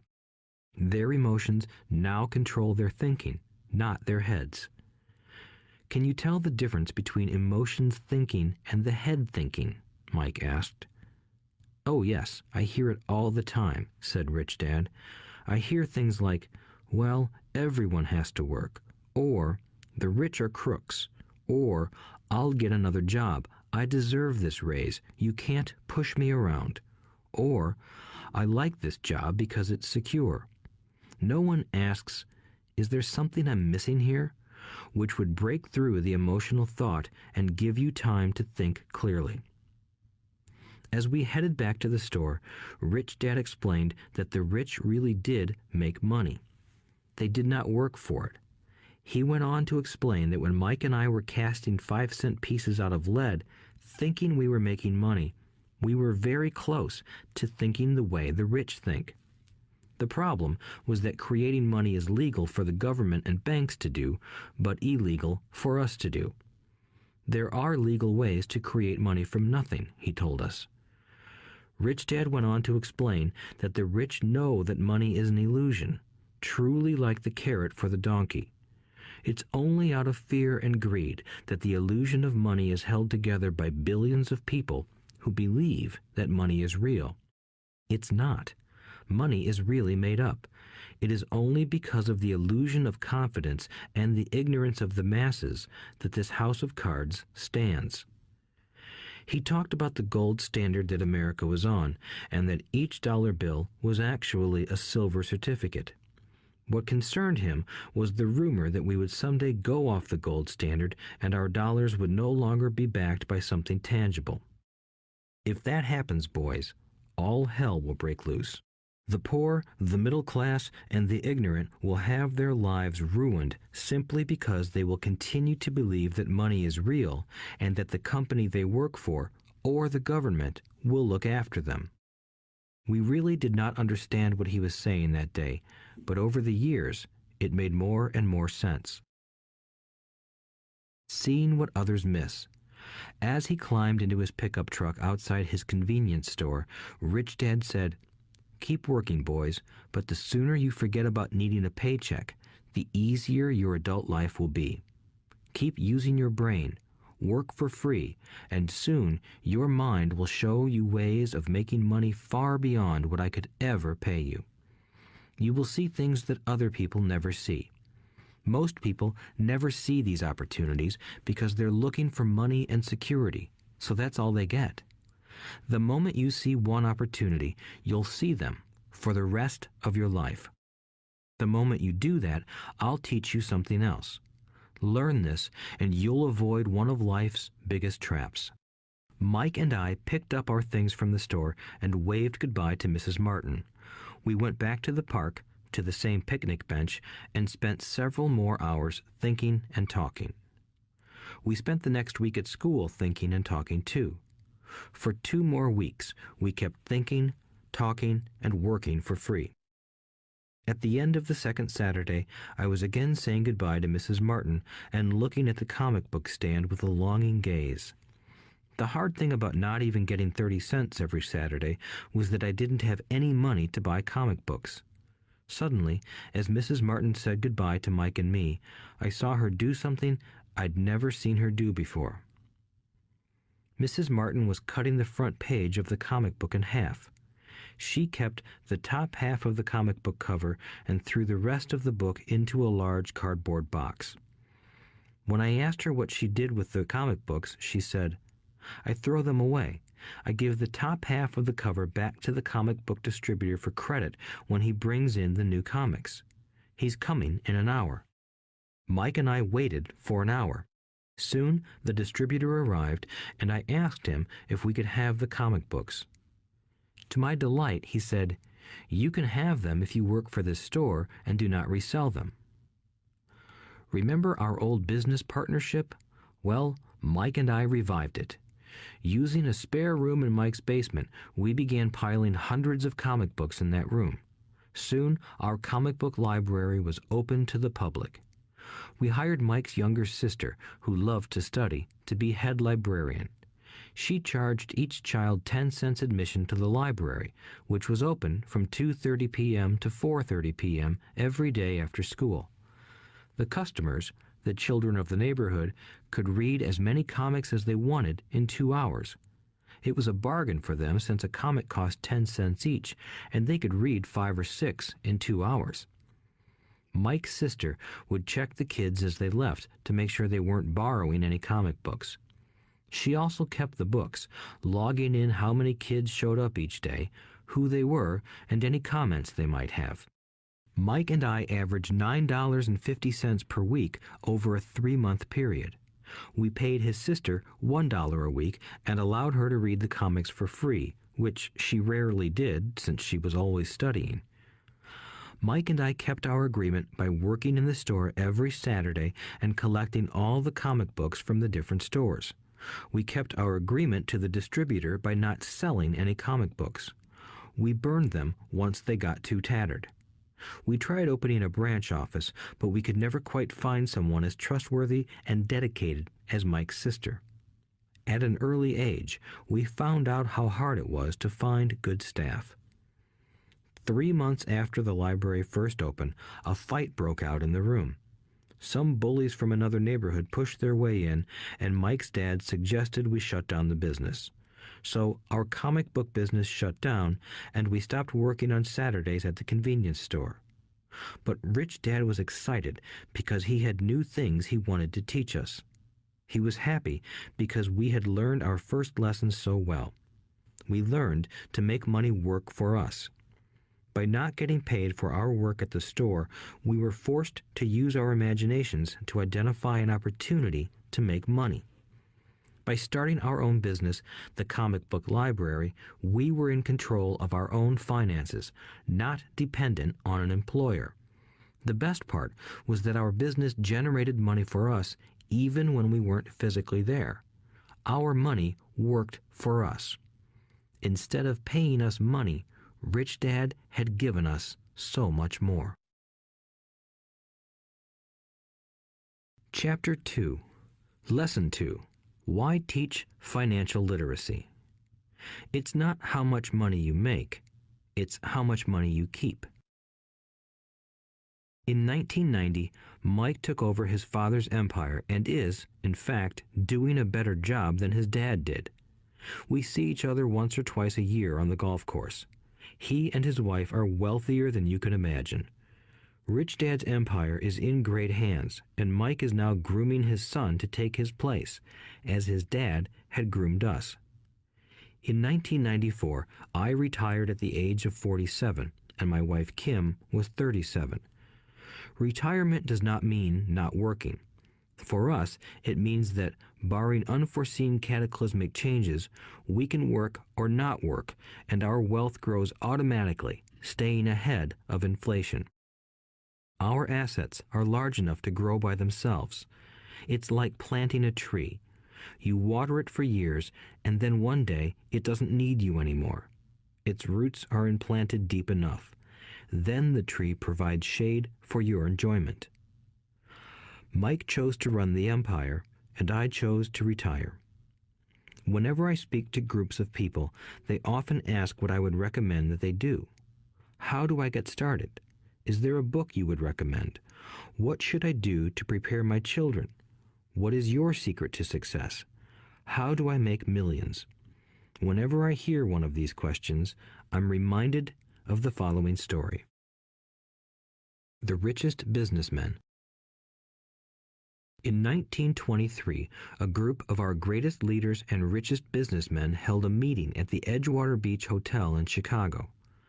Among them were Charles Schwab, head of the largest independent steel company; Samuel Insull, president of the world's largest utility; Howard Hobson, head of the largest gas company; Ivar Kruger, president of International Match Company, one of the world's largest companies at that time; Leon Fraser, president of the Bank of International Settlements; Richard Whitney, president of the New York Stock Exchange; Arthur Cotton and Jesse Livermore, two of the biggest stock speculators; and Albert Fall, a member of President Harding's cabinet. 25 years later, 9 of these titans ended their lives as follows. Schwab died penniless after living for 5 years on borrowed money. Insull died broke in a foreign land, and Kruger and Cotton also died broke. Hobson went insane. Whitney and Albert Fall were released from prison, and Fraser and Livermore committed suicide. I doubt if anyone can say what really happened to these men. If you look at the date, 1923, it was just before the 1929 market crash and the Great Depression, which I suspect had a great impact on these men and their lives. The point is this. Today, we live in times of greater and faster change than these men did. I suspect there will be many booms and busts in the coming years that will parallel the ups and downs these men faced. I am concerned that too many people are too focused on money and not on their greatest wealth, their education. If people are prepared to be flexible, keep an open mind, and learn, they will grow richer and richer despite tough changes. If they think money will solve problems, they will have a rough ride. Intelligence solves problems and produces money. Money without financial intelligence is money soon gone. Most people fail to realize that in life, it's not how much money you make, it's how much money you keep. We've all heard stories of lottery winners who are poor, then suddenly rich, and then poor again. They win millions, yet are soon back where they started. Or stories of professional athletes who at the age of 24 are earning millions but are sleeping under a bridge 10 years later. I remember a story of a young basketball player who a year ago had millions. Today, at just 29, he claims his friends, attorney, and accountant took his money and he was forced to work at a car wash for minimum wage. He was fired from the car wash because he refused to take off his championship ring as he was wiping off the cars. His story made national news, and he is appealing his termination, claiming hardship and discrimination. He claims that the ring is all he has left, and if it was stripped away, he'll crumble. I know so many people who became instant millionaires, and while I am glad some people have become richer and richer, I caution them that in the long run, it's not how much money you make, it's how much you keep and how many generations you keep it. So when people ask, where do I get started, or tell me how to get rich quick, they often are greatly disappointed with my answer. I simply say to them what my rich dad said to me when I was a little kid. If you want to be rich, you need to be financially literate. That idea was drummed into my head every time we were together. As I said, my educated dad stressed the importance of reading books, while my rich dad stressed the need to master financial literacy. If you are going to build the Empire State Building, the first thing you need to do is dig a deep hole and pour a strong foundation.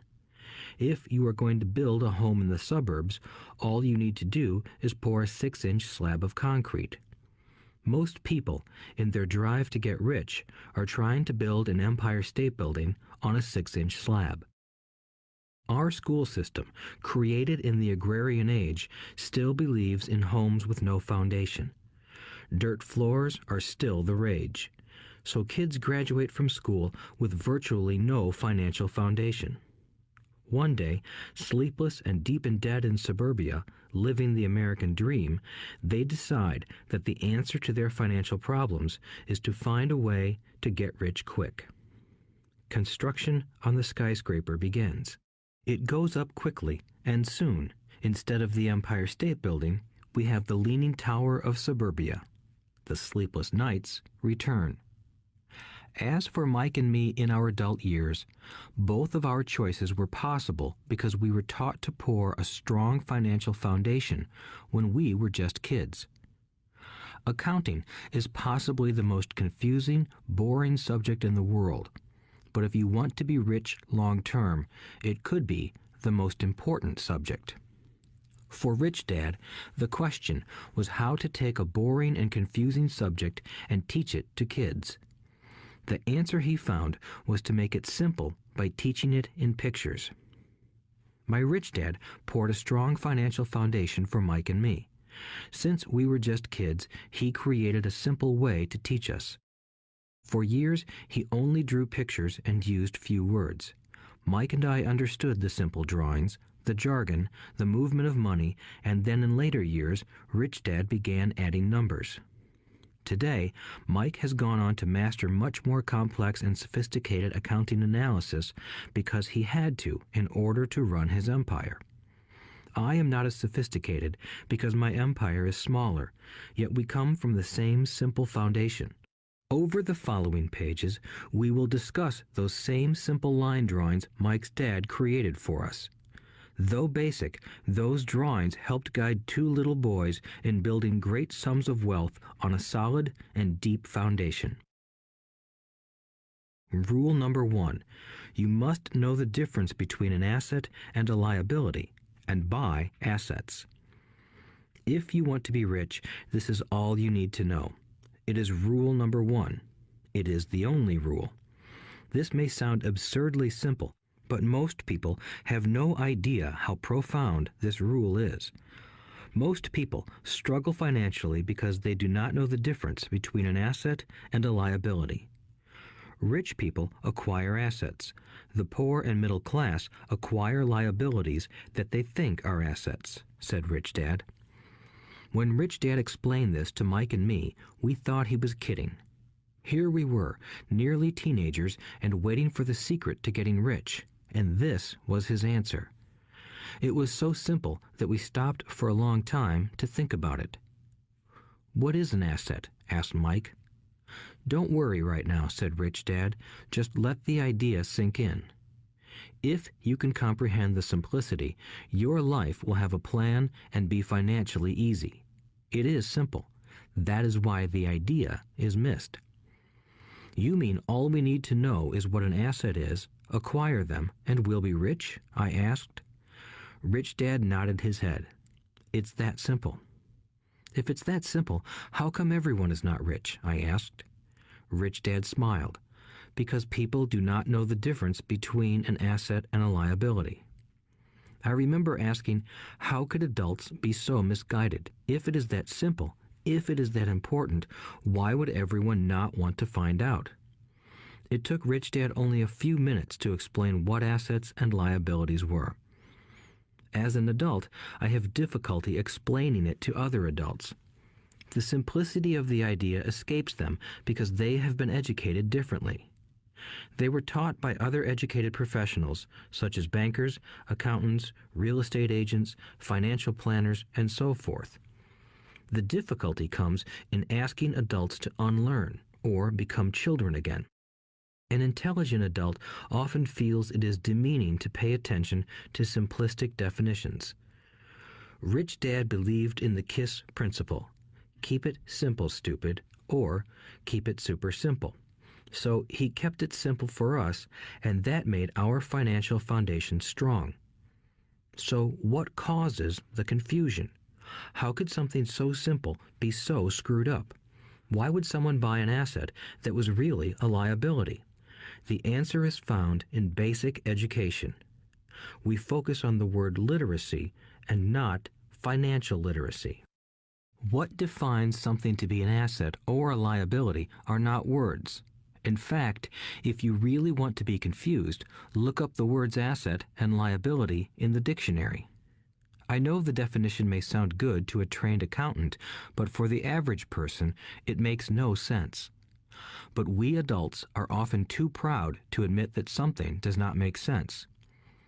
To us young boys, Rich Dad said, "What defines an asset are not words, but numbers. And if you can't read the numbers, you can't tell an asset from a hole in the ground." In accounting, Rich Dad would say, it's not the numbers, but what the numbers are telling you. It's just like words.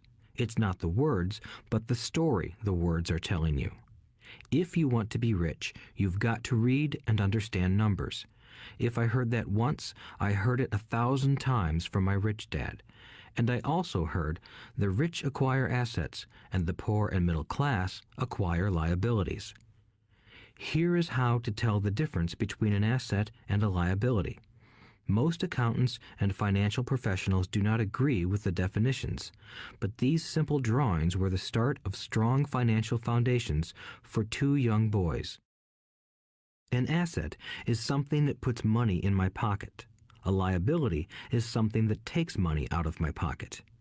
This is really all you need to know. If you want to be rich, simply spend your life buying assets. If you want to be poor or middle class, spend your life buying liabilities. Illiteracy, both in words and numbers, is the foundation of financial struggle. If people are having difficulties financially, there is something that they don't understand, either in words or numbers. The rich are rich because they are more literate in different areas than people who struggle financially.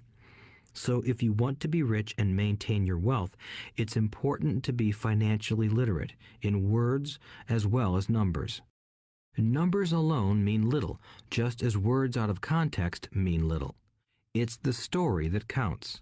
In financial reporting, reading numbers is looking for the plot, the story of where the cash is flowing. In 80% of most families, the financial story paints a picture of hard work to get ahead.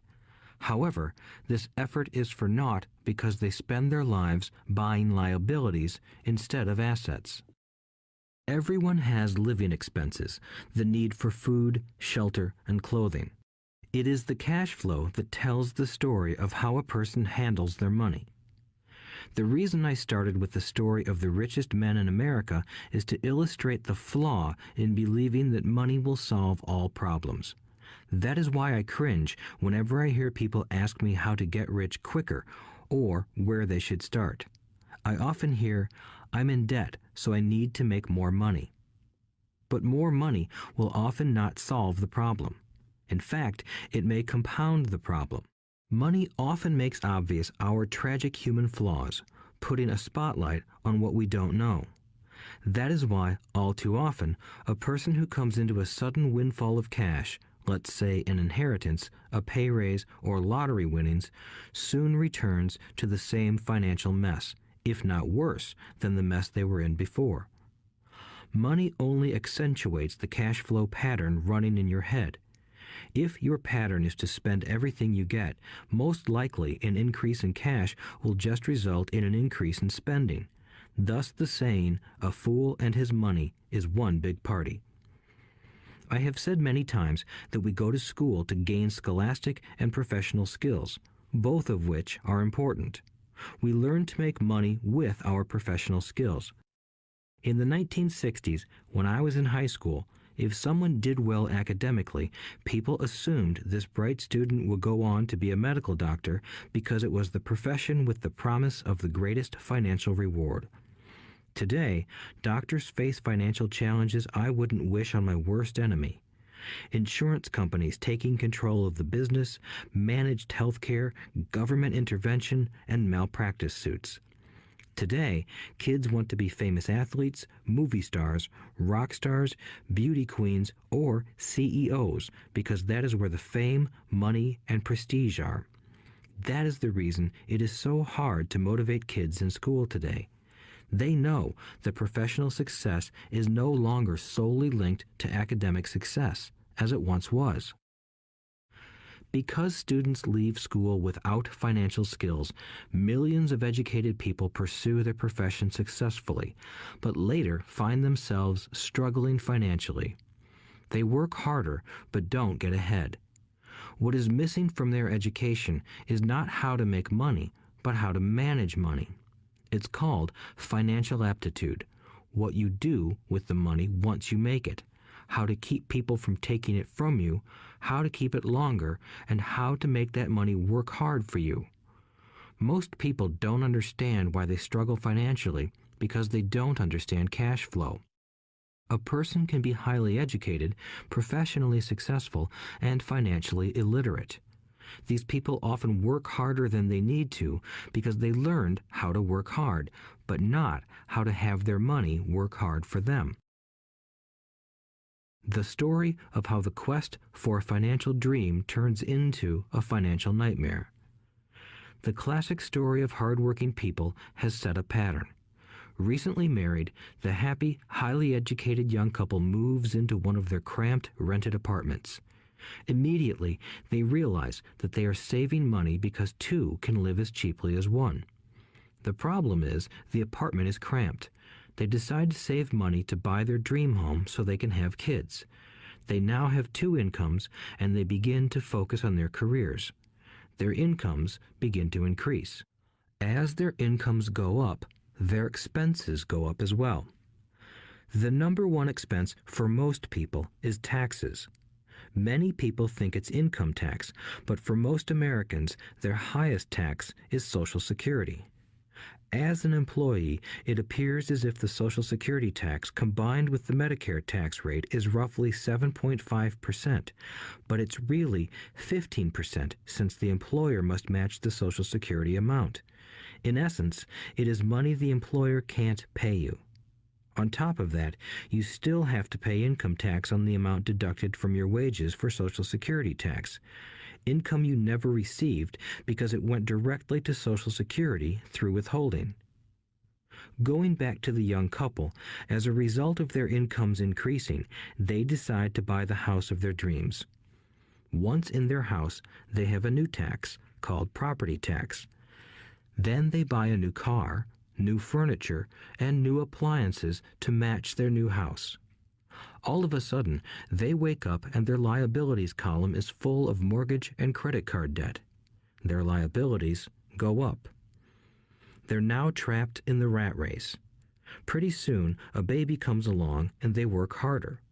The process repeats itself. Higher incomes cause higher taxes, also called bracket creep. A credit card comes in the mail. They use it. It maxes out. A loan company calls and says their greatest asset, their home, has appreciated in value. Because their credit is so good, the company offers a bill consolidation loan and tells them the intelligent thing to do is clear off the high-interest consumer debt by paying off their credit card. And besides, interest on their home is a tax deduction. They go for it and pay off those high-interest credit cards. They breathe a sigh of relief. Their credit cards are paid off. They've now folded their consumer debt into their home mortgage. Their payments go down because they extend their debt over 30 years. It is the smart thing to do. Their neighbor calls to invite them to go shopping. The Memorial Day sale is on. They promise themselves they'll just window shop, but they take a credit card, just in case. I run into this young couple all the time. Their names change, but their financial dilemma is the same. They come to one of my talks to hear what I have to say. They ask me, "Can you tell us how to make more money?" They don't understand that their trouble is really how they choose to spend the money they do have. It is caused by financial illiteracy and not understanding the difference between an asset and a liability. More money seldom solves someone's money problems. Intelligence solves problems. There is a saying a friend of mine says over and over to people in debt. If you find you have dug yourself into a hole, stop digging. As a child, my dad often told us that the Japanese were aware of 3 powers: the power of the sword, the jewel, and the mirror. The sword symbolizes the power of weapons.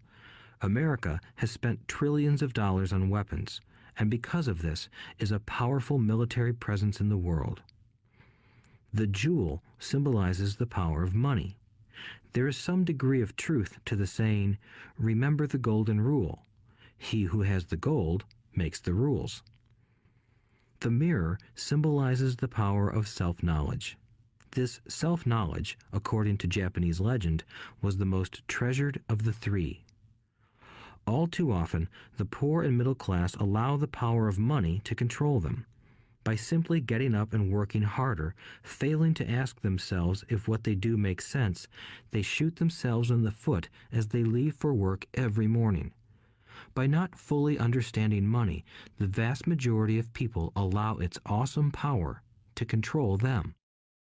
If they used the power of the mirror, they would have asked themselves, "Does this make sense?"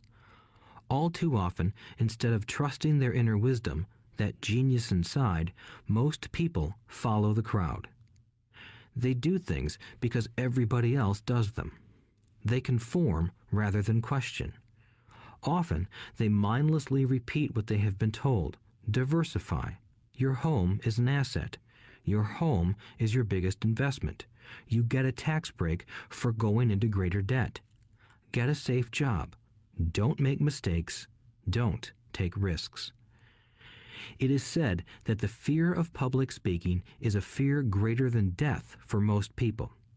According to psychiatrists, the fear of public speaking is caused by the fear of ostracism, the fear of standing out, the fear of criticism, the fear of ridicule, and the fear of being an outcast.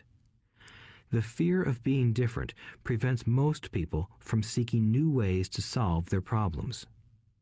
That is why my educated dad said the Japanese valued the power of the mirror the most, for it is only when we look into it that we find truth. Fear is the main reason that people say, "Play it safe." That goes for anything, be it sports, relationships, careers, or money. It is that same fear, the fear of ostracism, that causes people to conform to, and not question, commonly accepted opinions or popular trends. Your home is an asset. Get a bill consolidation loan and get out of debt. Work harder. It's a promotion. Someday I'll be a vice president. Save money. When I get a raise, I'll buy us a bigger house. Mutual funds are safe. Many financial problems are caused by trying to keep up with the Joneses. Occasionally, we all need to look in the mirror and be true to our inner wisdom rather than our fears. By the time Mike and I were 16 years old, we began to have problems in school.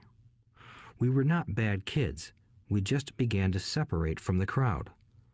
We worked for Mike's dad after school and on weekends. Mike and I often spent hours after work just sitting at a table with his dad while he held meetings with his bankers, attorneys, accountants, brokers, investors, managers, and employees. Here was a man who had left school at 13 who was now directing, instructing, ordering, and asking questions of educated people. They came at his beck and call and cringed when he didn't approve of them. Here was a man who had not gone along with the crowd. He was a man who did his own thinking and detested the words, "We have to do it this way because that's the way everyone else does it." He also hated the word can't. If you wanted him to do something, just say, "I don't think you can do it." Mike and I learned more sitting in on his meetings than we did in all our years of school, college included. Mike's dad was not book smart, but he was financially educated and successful as a result. He told us over and over again, an intelligent person hires people who are more intelligent than he is. So Mike and I had the benefit of spending hours listening to and learning from intelligent people. But because of this, Mike and I couldn't go along with the standard dogma our teachers preached, and that caused problems. Whenever the teacher said, "If you don't get good grades, you won't do well in the real world," Mike and I just raised our eyebrows. When we were told to follow set procedures and not deviate from the rules, we could see how school discouraged creativity. We started to understand why our rich dad told us that schools were designed to produce good employees instead of employers. Occasionally, Mike or I would ask our teachers how what we studied was applicable to the real world, or why we never studied money and how it worked.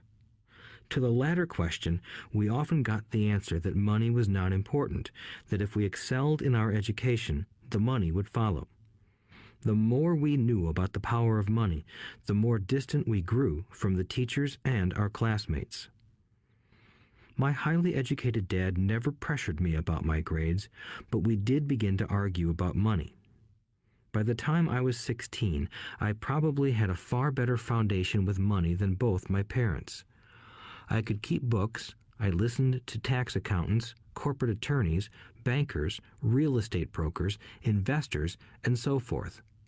By contrast, my dad talked to other teachers. One day, my dad told me that our home was his greatest investment. A not too pleasant argument took place when I showed him why I thought a house was not a good investment. I showed him the ancillary expenses that went along with owning the home. A bigger home meant bigger expenses, and the cash flow kept going out through the expense column. Today, people still challenge me on the idea of a house not being an asset. I know that for many people, it is their dream as well as their largest investment. And owning your own home is better than nothing. I simply offer an alternative way of looking at this popular dogma. If my wife and I were to buy a bigger, flashier house, we realize it wouldn't be an asset. It would be a liability since it would take money out of our pocket. So here is the argument I put forth. I really don't expect most people to agree with it because your home is an emotional thing, and when it comes to money, high emotions tend to lower financial intelligence. I know from personal experience that money has a way of making every decision emotional. 1. When it comes to houses, most people work all their lives paying for a home they never own. In other words, most people buy a new house every few years, each time incurring a new 30-year loan to pay off the previous one. 2. Even though people receive a tax deduction for interest on mortgage payments, they pay for all their other expenses with after-tax dollars, even after they pay off their mortgage. 3. My wife's parents were shocked when the property taxes on their home increased to $1,000 a month. This was after they had retired, so the increase put a strain on their retirement budget and they felt forced to move. 4. Houses do not always go up in value.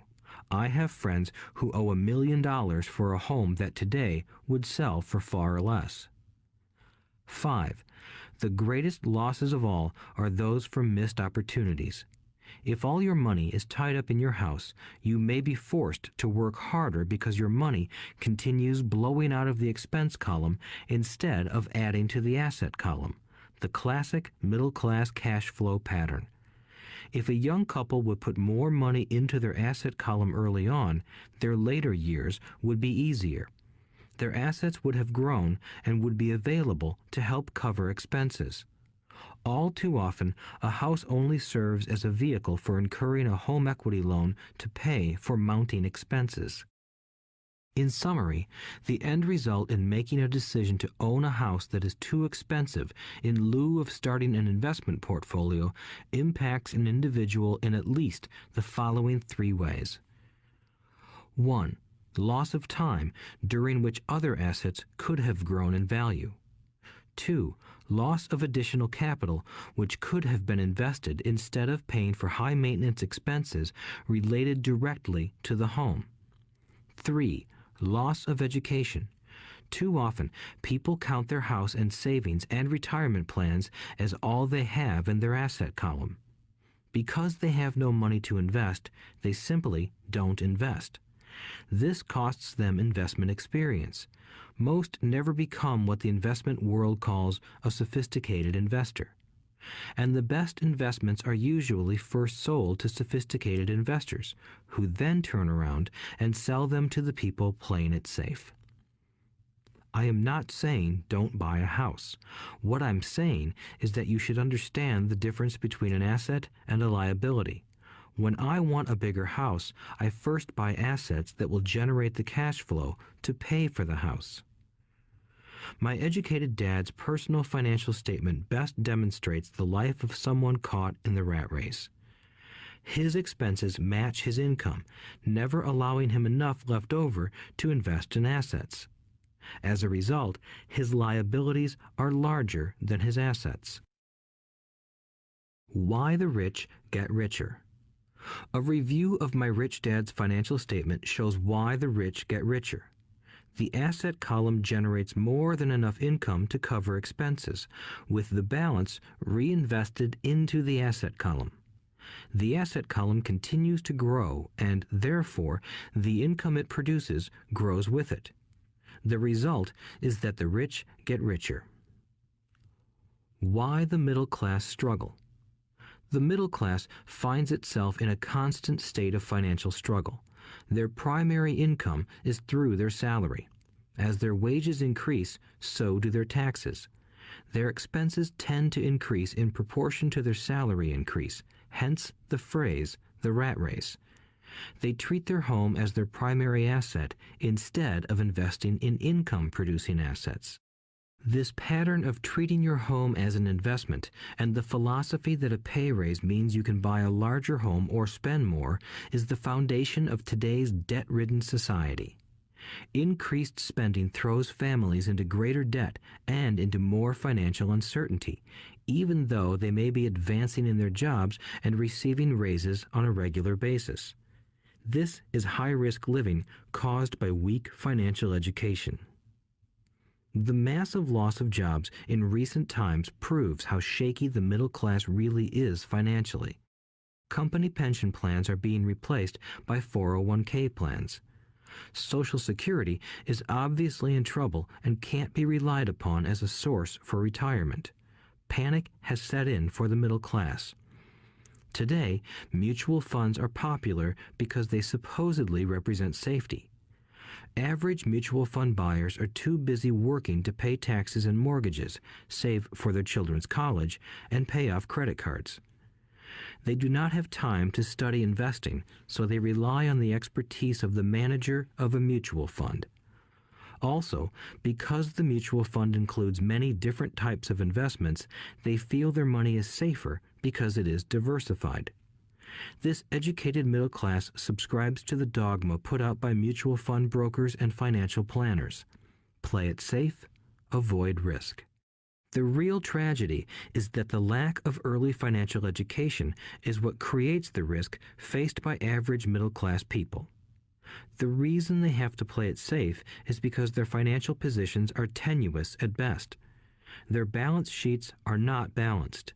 Instead, they are loaded with liabilities and have no real assets that generate income. Typically, their only source of income is their paycheck. Their livelihood becomes entirely dependent on their employer. So when genuine deals of a lifetime come along, these people can't take advantage of them because they are working so hard, are taxed to the max, and are loaded with debt. As I said at the start of this section, the most important rule is to know the difference between an asset and a liability. Once you understand the difference, concentrate your efforts on buying income-generating assets. That's the best way to get started on a path to becoming rich. Keep doing that and your asset column will grow. Keep liabilities and expenses down so more money is available to continue pouring into the asset column. Soon, the asset base will be so deep that you can afford to look at more speculative investments. Investments that may have returns of 100% to infinity. $5,000 investments that are soon turned into $1 million or more. Investments that the middle class calls too risky. The investment is not risky for the financially literate. As an employee who is also a homeowner, your working efforts are generally as follows. 1. You work for the company. Employees make their business owner or the shareholders rich, not themselves. Your efforts and success will help provide for the owner's success and retirement. 2. You work for the government. The government takes its share from your paycheck before you even see it. By working harder, you simply increase the amount of taxes taken by the government. Most people work from January to May just for the government. 3. You work for the bank. After taxes, your next largest expense is usually your mortgage and credit card debt. The problem with simply working harder is that each of these 3 levels takes a greater share of your increased efforts. You need to learn how to have your increased efforts benefit you and your family directly. Once you have decided to concentrate on minding your own business, focusing your efforts on acquiring assets instead of a bigger paycheck, how do you set your goals? Most people must keep their job and rely on their wages to fund their acquisition of assets. As their assets grow, how do they measure the extent of their success? When does someone know that they are rich, that they have wealth? As well as having my own definitions for assets and liabilities, I also have my own definition for wealth. Actually, I borrowed it from a man named R. Buckminster Fuller. Some call him a quack, and others call him a genius. Years ago, he got architects buzzing because he applied for a patent for something he called a geodesic dome. But in the application, Fuller also said something about wealth. It was pretty confusing at first, but after reading it, it began to make some sense. Wealth is a person's ability to survive so many number of days forward, or, if I stopped working today, how long could I survive? Unlike net worth, the difference between your assets and liabilities, which is often filled with a person's expensive junk and opinions of what things are worth, this definition creates the possibility for developing a truly accurate measurement. I could now measure and know where I was in terms of my goal to become financially independent. Although net worth often includes non-cash producing assets, like stuff you bought that now sits in your garage, wealth measures how much money your money is making and, therefore, your financial survivability. Wealth is the measure of the cash flow from the asset column compared with the expense column. Let's use an example. Let's say I have cash flow from my asset column of $1,000 a month, and I have monthly expenses of $2,000 a month. What is my wealth? Let's go back to Buckminster Fuller's definition. Using his definition, how many days forward can I survive? Assuming a 30-day month, I have enough cash flow for half a month. When I achieve $2,000 a month cash flow from my assets, then I will be wealthy. So, while I'm not yet rich, I am wealthy. I now have income generated from assets each month that fully cover my monthly expenses. If I want to increase my expenses, I first must increase my cash flow to maintain this level of wealth. Also note that it is at this point that I'm no longer dependent on my wages. I have focused on and been successful in building an asset column that has made me financially independent. If I quit my job today, I would be able to cover my monthly expenses with the cash flow from my assets. My next goal would be to have the excess cash flow from my assets reinvested into the asset column. The more money that goes into my asset column, the more my asset column grows. The more my assets grow, the more my cash flow grows. And as long as I keep my expenses less than the cash flow from these assets, I grow richer with more and more income from sources other than my physical labor. As this reinvestment process continues, I am well on my way to becoming rich. Just remember this simple observation. The rich buy assets. The poor only have expenses. The middle class buy liabilities they think are assets. So how do I start minding my own business? What is the answer? Listen to the founder of McDonald's in the next chapter. Chapter 3. Lesson 3. Mind your own business. The rich focus on their asset columns while everyone else focuses on their income statements. In 1974, Ray Kroc, the founder of McDonald's, was asked to speak to the MBA class at the University of Texas at Austin. A friend of mine was a student in that MBA class. After a powerful and inspiring talk, the class adjourned and the students asked Ray if he would join them at their favorite hangout to have a few beers. Ray graciously accepted. "What business am I in?" Ray asked once the group had all their beers in hand. Everyone laughed, my friend said. Most of the MBA students thought Ray was just fooling around. No one answered, so Ray asked again. "What business do you think I'm in?" The students laughed again, and finally one brave soul yelled out, "Ray, who in the world doesn't know that you're in the hamburger business?" Ray chuckled. "That's what I thought you would say." He paused and then quickly added, "Ladies and gentlemen, I'm not in the hamburger business. My business is real estate." As my friend tells the story, Ray spent a good amount of time explaining his viewpoint. In his business plan, Ray knew that the primary business focus was to sell hamburger franchises, but what he never lost sight of was the location of each franchise. He knew that the land and its location were the most significant factors in the success of each franchise. Basically, the person who bought the franchise was also buying the real estate under the franchise for Ray Kroc's organization. Today, McDonald's is the largest single owner of real estate in the world, owning even more than the Catholic Church. McDonald's owns some of the most valuable intersections and street corners in America and around the globe. My friend considers this as one of the most important lessons in his life. Today, he owns car washes, but his business is the real estate under those car washes. The previous chapter presented that most people work for everyone but themselves.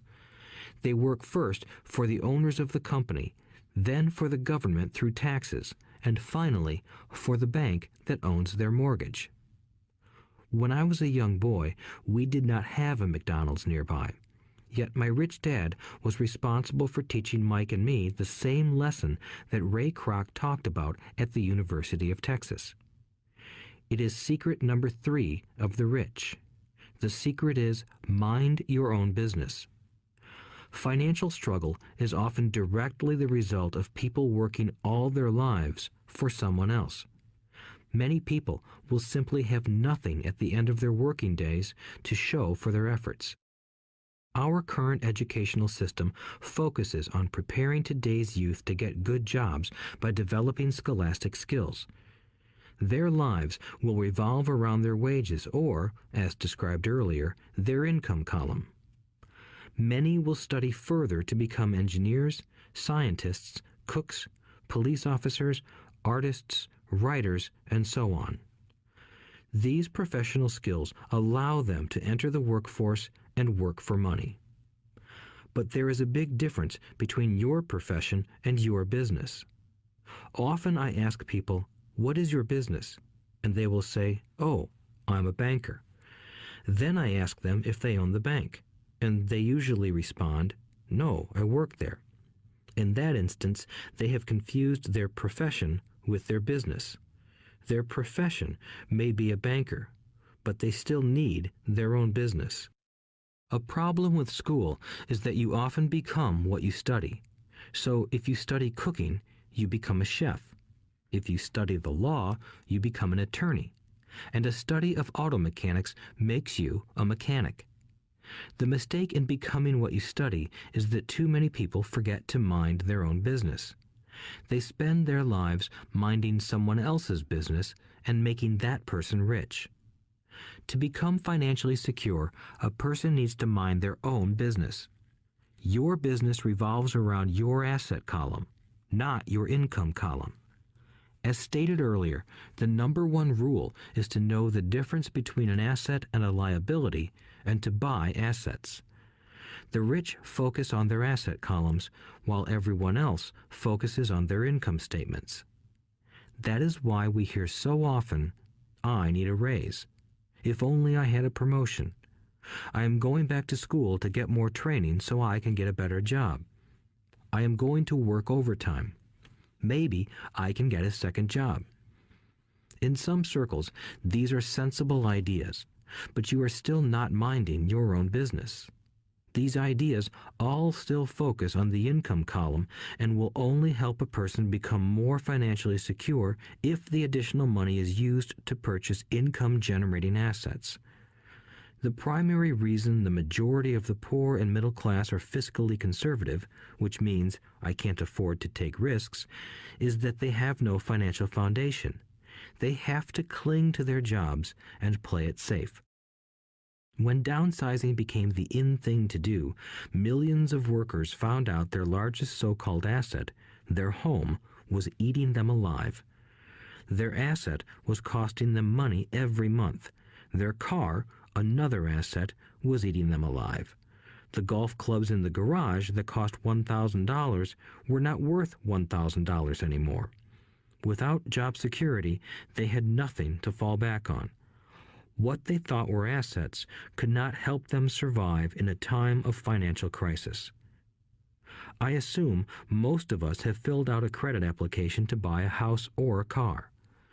It's always interesting to look at the net worth section because of what accepted banking and accounting practices allow a person to count as assets. One day when I wanted a loan, my financial position did not look too good. So I added my new golf clubs, my art collection, books, electronics, Armani suits, wristwatches, shoes, and other personal effects to boost the number in the asset column. But I was turned down because I had too much investment real estate. The loan committee didn't like that I made so much money from rent. They wanted to know why I did not have a normal job with a salary. They did not question the Armani suits, golf clubs, or art collection. Life is sometimes tough when you do not fit the standard profile. I cringe every time I hear someone say to me that their net worth is $1 million or $100,000 or whatever. One of the main reasons net worth is not accurate is simply because the moment you begin selling your assets, you are taxed for any gains.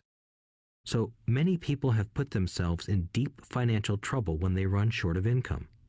To raise cash, they sell their assets, but their personal assets can generally be sold for only a fraction of the value that is listed on their personal balance sheet. Or, if there is a gain on the sale of the assets, they are taxed on the gain. So again, the government takes its share, thus reducing the amount available to help them out of debt. That is why I say someone's net worth is often worth less than they think. Start minding your own business. Keep your daytime job, but start buying real assets, not liabilities or personal effects that have no real value once you get them home. A new car loses nearly 25% of the price you pay for it the moment you drive it off the lot. It is not a true asset even if your banker lets you list it as one. My $400 new titanium driver was worth $150 the moment I teed off. Keep expenses low, reduce liabilities, and diligently build a base of solid assets. For young people who have not yet left home, it is important for parents to teach them the difference between an asset and a liability. Get them to start building a solid asset column before they leave home, get married, buy a house, have kids, and get stuck in a risky financial position, clinging to a job and buying everything on credit. I see so many young couples who get married and trap themselves into a lifestyle that will not let them get out of debt for most of their working years. For many people, just as the last child leaves home, the parents realize they have not adequately prepared for retirement and they begin to scramble to put some money away. Then their own parents become ill and they find themselves with new responsibilities. So, what kind of assets am I suggesting that you or your children acquire? In my world, real assets fall into the following categories. Businesses that do not require my presence. I own them, but they are managed or run by other people. If I have to work there, it's not a business. It becomes my job. Stocks, bonds, income-generating real estate, notes, IOUs, royalties from intellectual property such as music, scripts, and patents. Anything else that has value, produces income, or appreciates, and has a ready market. As a young boy, my educated dad encouraged me to find a safe job, but my rich dad encouraged me to begin acquiring assets that I loved. If you don't love it, you won't take care of it. I collect real estate simply because I love buildings and land. I love shopping for them, and I could look at them all day long. When problems arise, the problems aren't so bad that it changes my love for real estate. For people who hate real estate, they shouldn't buy it. I also love stocks of small companies, especially startups, because I am an entrepreneur, not a corporate person. In my early years, I worked in large organizations such as Standard Oil of California, the U.S. Marine Corps, and Xerox Corporation. I enjoyed my time with those organizations and have fond memories, but I know deep down I am not a company man. I like starting companies, not running them. So my stock buys are usually of small companies. Sometimes I even start the company and take it public. Fortunes are made in new stock issues, and I love the game. Many people are afraid of small cap companies and call them risky, and they are. But that risk is diminished if you love what the investment is, understand it, and know the game. With small companies, my investment strategy is to be out of the stock in a year. On the other hand, my real estate strategy is to start small and keep trading up for bigger properties, and, therefore, delay paying taxes on the gain. This allows the value to increase dramatically. I generally hold real estate less than 7 years. For years, even while I was with the Marine Corps and Xerox, I did what my rich dad recommended. I kept my day job, but I still minded my own business. I was active in my asset column trading real estate and small stocks. Rich Dad always stressed the importance of financial literacy. The better I was at understanding the accounting and cash management, the better I would be at analyzing investments and eventually starting and building my own company. I don't encourage anyone to start a company unless they really want to. Knowing what I know about running a company, I wouldn't wish that task on anyone. There are times when people can't find employment and starting a company seems like the best solution. But the odds are against success. 9 out of 10 companies fail in 5 years. Of those that survive the first 5 years, 9 out of every 10 of those eventually fail as well. So only if you really have the desire to own your own company do I recommend it. Otherwise, keep your day job and mind your own business. When I say mind your own business, I mean to build and keep your asset column strong. Once a dollar goes into it, never let it come out. Think of it this way. Once a dollar goes into your asset column, it becomes your employee. The best thing about money is that it works 24 hours a day and can work for generations.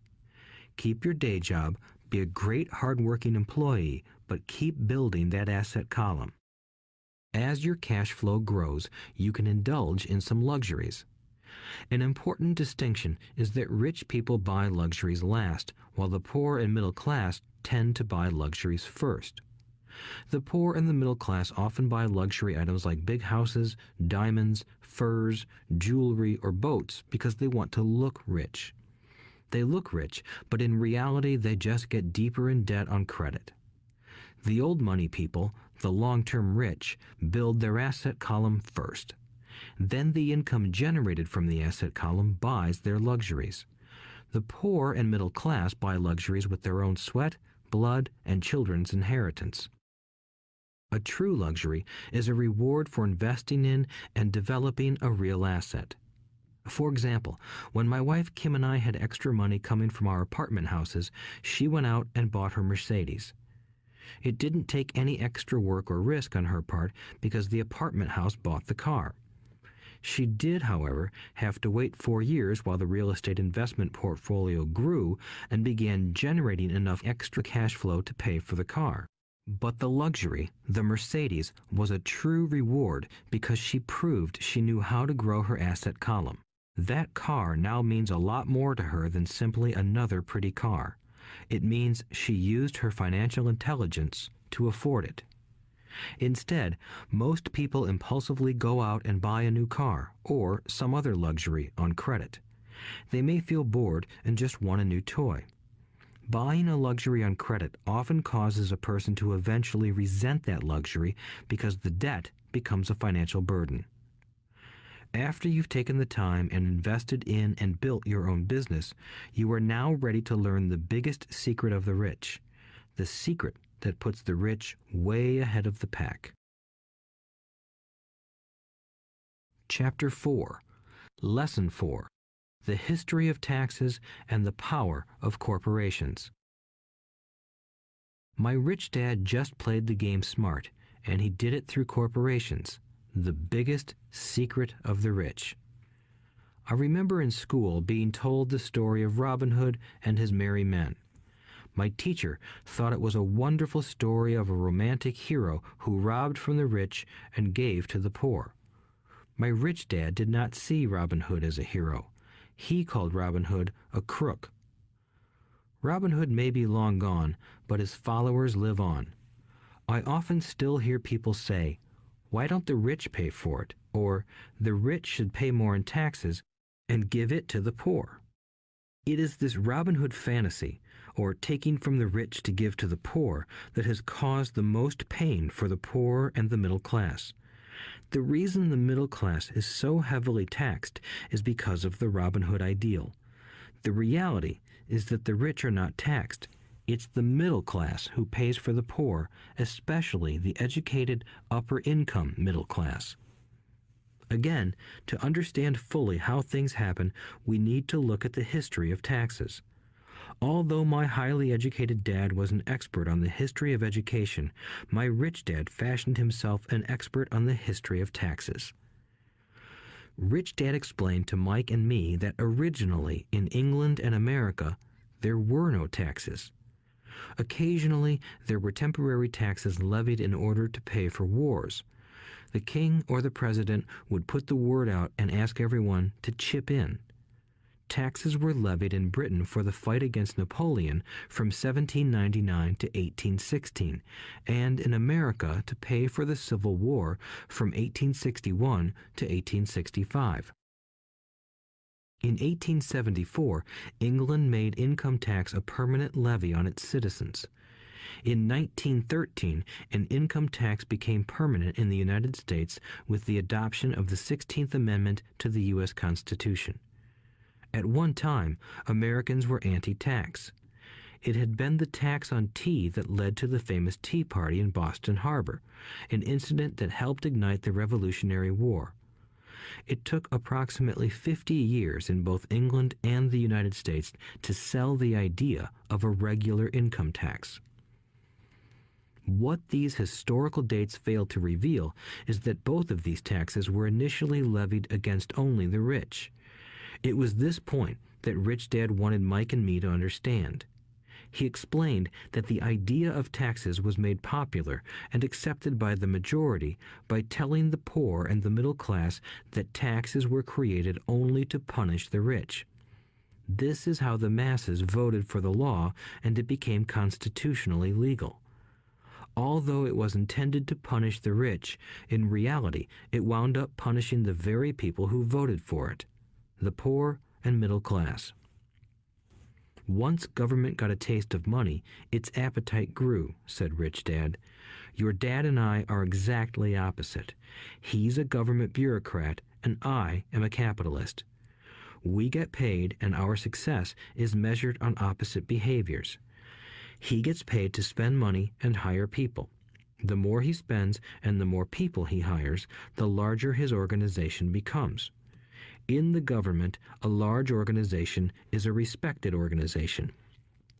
On the other hand, within my organization, the fewer people I hire and the less money I spend, the more I am respected by my investors. That's why I don't like government people. They have different objectives than most business people. As the government grows, more and more tax dollars are needed to support it. My educated dad sincerely believed that government should help people. He loved John F. Kennedy and especially the idea of the Peace Corps. He loved the idea so much that both he and my mom worked for the Peace Corps, training volunteers to go to Malaysia, Thailand, and the Philippines. He always strived for additional grants and budget increases so he could hire more people, both in his job with the Education Department and in the Peace Corps. From the time I was about 10 years old, I would hear from my rich dad that government workers were a pack of lazy thieves, and from my poor dad I would hear how the rich were greedy crooks who should be made to pay more taxes. Both sides had valid points. It was difficult to go to work for one of the biggest capitalists in town and come home to a father who was a prominent government leader. It was not easy to know which dad to believe. Yet, when you study the history of taxes, an interesting perspective emerges. As I said, the passage of taxes was only possible because the masses believed in the Robin Hood theory of economics. Take from the rich and give to everyone else. The problem was that the government's appetite for money was so great that taxes soon needed to be levied on the middle class, and from there it kept trickling down. However, the rich saw an opportunity because they don't play by the same set of rules. The rich knew about corporations, which became popular in the days of sailing ships. The rich created the corporation as a vehicle to limit their risk to the assets of each voyage. The rich put their money into a corporation to finance the voyage. The corporation would then hire a crew to sail to the New World to look for treasure. If the ship was lost, the crew lost their lives, but the loss to the rich would be limited only to the money they invested for that particular voyage. It is the knowledge of the legal corporate structure that really gives the rich a vast advantage over the poor and middle class. Having two fathers teaching me, one a socialist and the other a capitalist, I quickly began to realize that the philosophy of the capitalist made more financial sense to me. It seemed to me that the socialists ultimately penalized themselves due to their lack of financial education. No matter what the take from the rich crowd came up with, the rich always found a way to outsmart them. That is how taxes were eventually levied on the middle class. The rich outsmarted the intellectuals solely because they understood the power of money, a subject not taught in schools. How did the rich outsmart the intellectuals? Once the take from the rich tax was passed, cash started flowing into government coffers. Initially, people were happy. Money was handed out to government workers and the rich. It went to government workers in the form of jobs and pensions, and it went to the rich via their factories receiving government contracts. The government received a large pool of money, but the problem was the fiscal management of that money. The government ideal is to avoid having excess money. If you fail to spend your allotted funds, you risk losing it in the next budget. You would certainly not be recognized for being efficient. Business people, on the other hand, are rewarded for having excess money and are applauded for their efficiency. As this cycle of growing government spending continued, the demand for money increased, and the tax the rich idea was adjusted to include lower income levels down to the very people who voted it in, the poor and the middle class. True capitalists used their financial knowledge to simply find an escape. They headed back to the protection of a corporation. But what many people who have never formed a corporation don't know is that a corporation is not really a thing. A corporation is merely a file folder with some legal documents in it, sitting in some attorney's office and registered with a state government agency. It's not a big building or a factory or a group of people. A corporation is merely a legal document that creates a legal body without a soul. Using it, the wealth of the rich was once again protected. It was popular because the income tax rate of a corporation is less than the individual income tax rates. In addition, certain expenses could be paid by a corporation with pre-tax dollars. This war between the haves and have-nots has raged for hundreds of years. The battle is waged whenever and wherever laws are made, and it will go on forever. The problem is that the people who lose are the uninformed, the ones who get up every day and diligently go to work and pay taxes. If they only understood the way the rich play the game, they could play it too. Then they would be on their way to their own financial independence. This is why I cringe every time I hear a parent advise their children to go to school so they can find a safe, secure job. An employee with a safe, secure job without financial aptitude has no escape. Average Americans today work 5 to 6 months for the government just to cover their taxes. In my opinion, that is simply too long. The harder you work, the more you pay the government. That is why I believe that the idea of take from the rich backfired on the very people who voted it in. Every time people try to punish the rich don't simply comply. They react. They have the money, power, and intent to change things. They don't just sit there and voluntarily pay more taxes. Instead, they search for ways to minimize their tax burden. They hire smart attorneys and accountants and persuade politicians to change laws or create legal loopholes. They use their resources to effect change. The tax code of the United States also allows other ways to reduce taxes. Most of these vehicles are available to anyone, but it is the rich who find them because they are minding their own business. For example, 1031 is jargon for Section 1031 of the Internal Revenue Code, which allows a seller to delay paying taxes on a piece of real estate that is sold for a capital gain through an exchange for a more expensive piece of real estate. Real estate is one investment vehicle that has a great tax advantage. As long as you keep trading up in value, you will not be taxed on the gains until you liquidate. People who don't take advantage of these legal tax savings are missing a great opportunity to build their asset columns. The poor and middle class don't have the same resources. They sit there and let the government's needles enter their arm and allow the blood donation to begin. Today, I am constantly shocked at the number of people who pay more taxes or take fewer deductions simply because they are afraid of the government.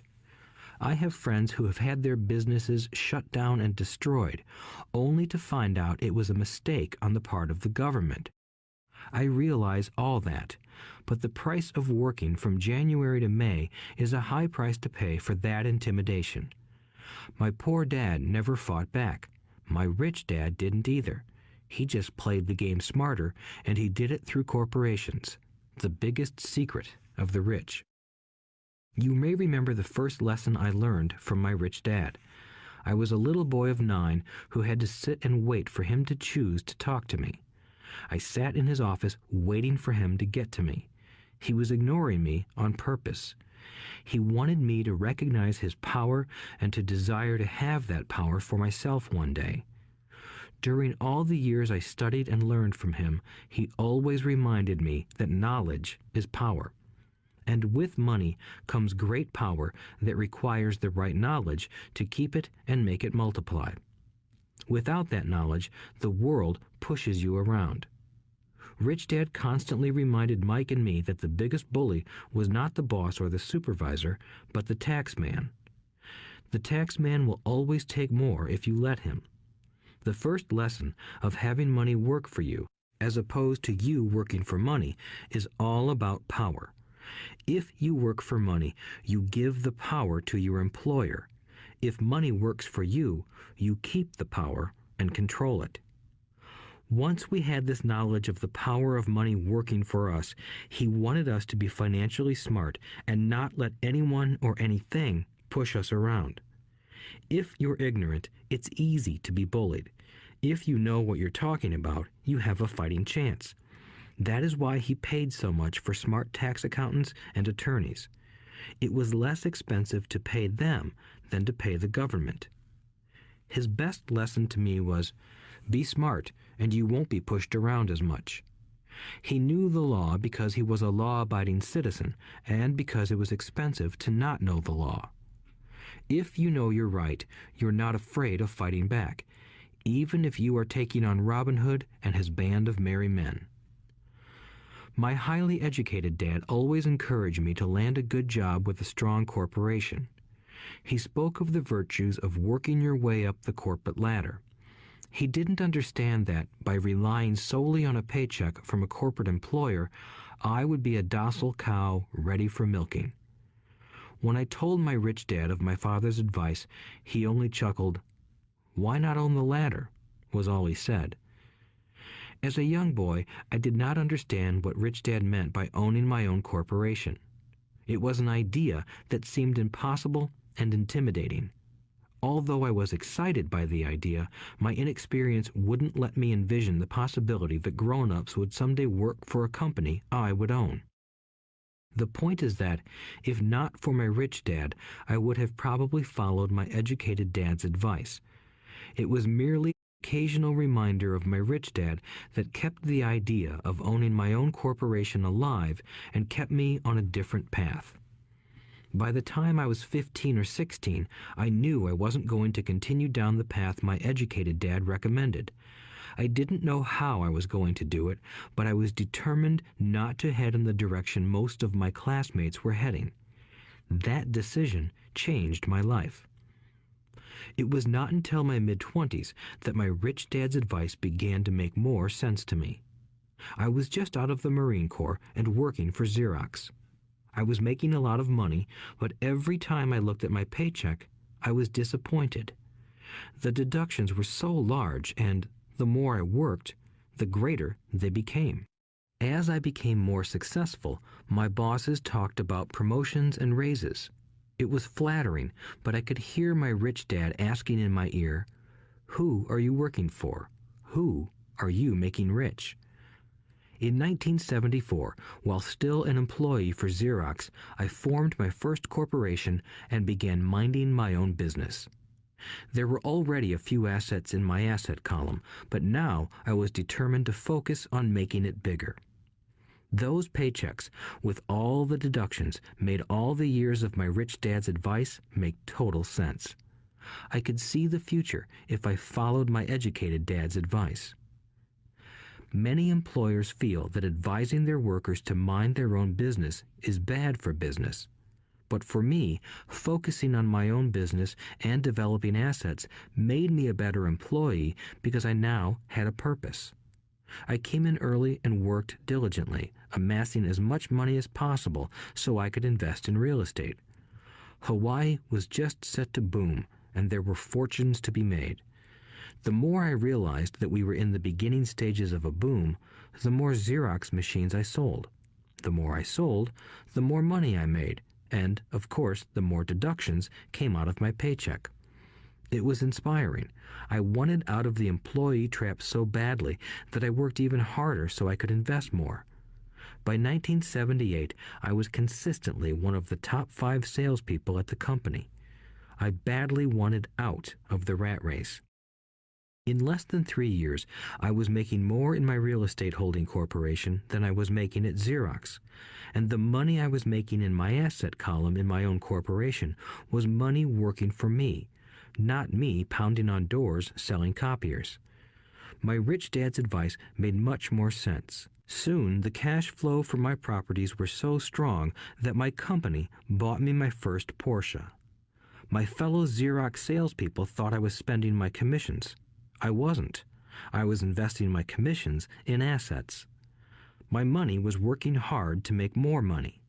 Each dollar in my asset column was a great employee, working hard to make more employees and buy the boss a new Porsche with before tax dollars. I began to work harder for Xerox. The plan was working, and my Porsche was the proof. By using the lessons I learned from my rich dad, I was able to get out of the proverbial rat race at an early age. It was made possible because of the strong financial knowledge I had acquired through Rich Dad's lessons. Without this financial knowledge, which I call financial intelligence or financial IQ, my road to financial independence would have been much more difficult. I now teach others in the hope that I may share my knowledge with them. I remind people that financial IQ is made up of knowledge from 4 broad areas of expertise. 1. Accounting. Accounting is financial literacy or the ability to read numbers. This is a vital skill if you want to build an empire. The more money you are responsible for, the more accuracy is required, or the house comes tumbling down. This is the left brain side, or the details. Financial literacy is the ability to read and understand financial statements, which allows you to identify the strengths and weaknesses of any business. 2. Investing. Investing is the science of money making money. This involves strategies and formulas which use the creative right brain side. 3. Understanding markets. Understanding markets is the science of supply and demand. You need to know the technical aspects of the market, which are emotion-driven, in addition to the fundamental or economic aspects of an investment.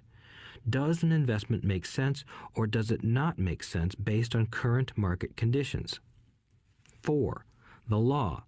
A corporation wrapped around the technical skills of accounting, investing, and markets can contribute to explosive growth.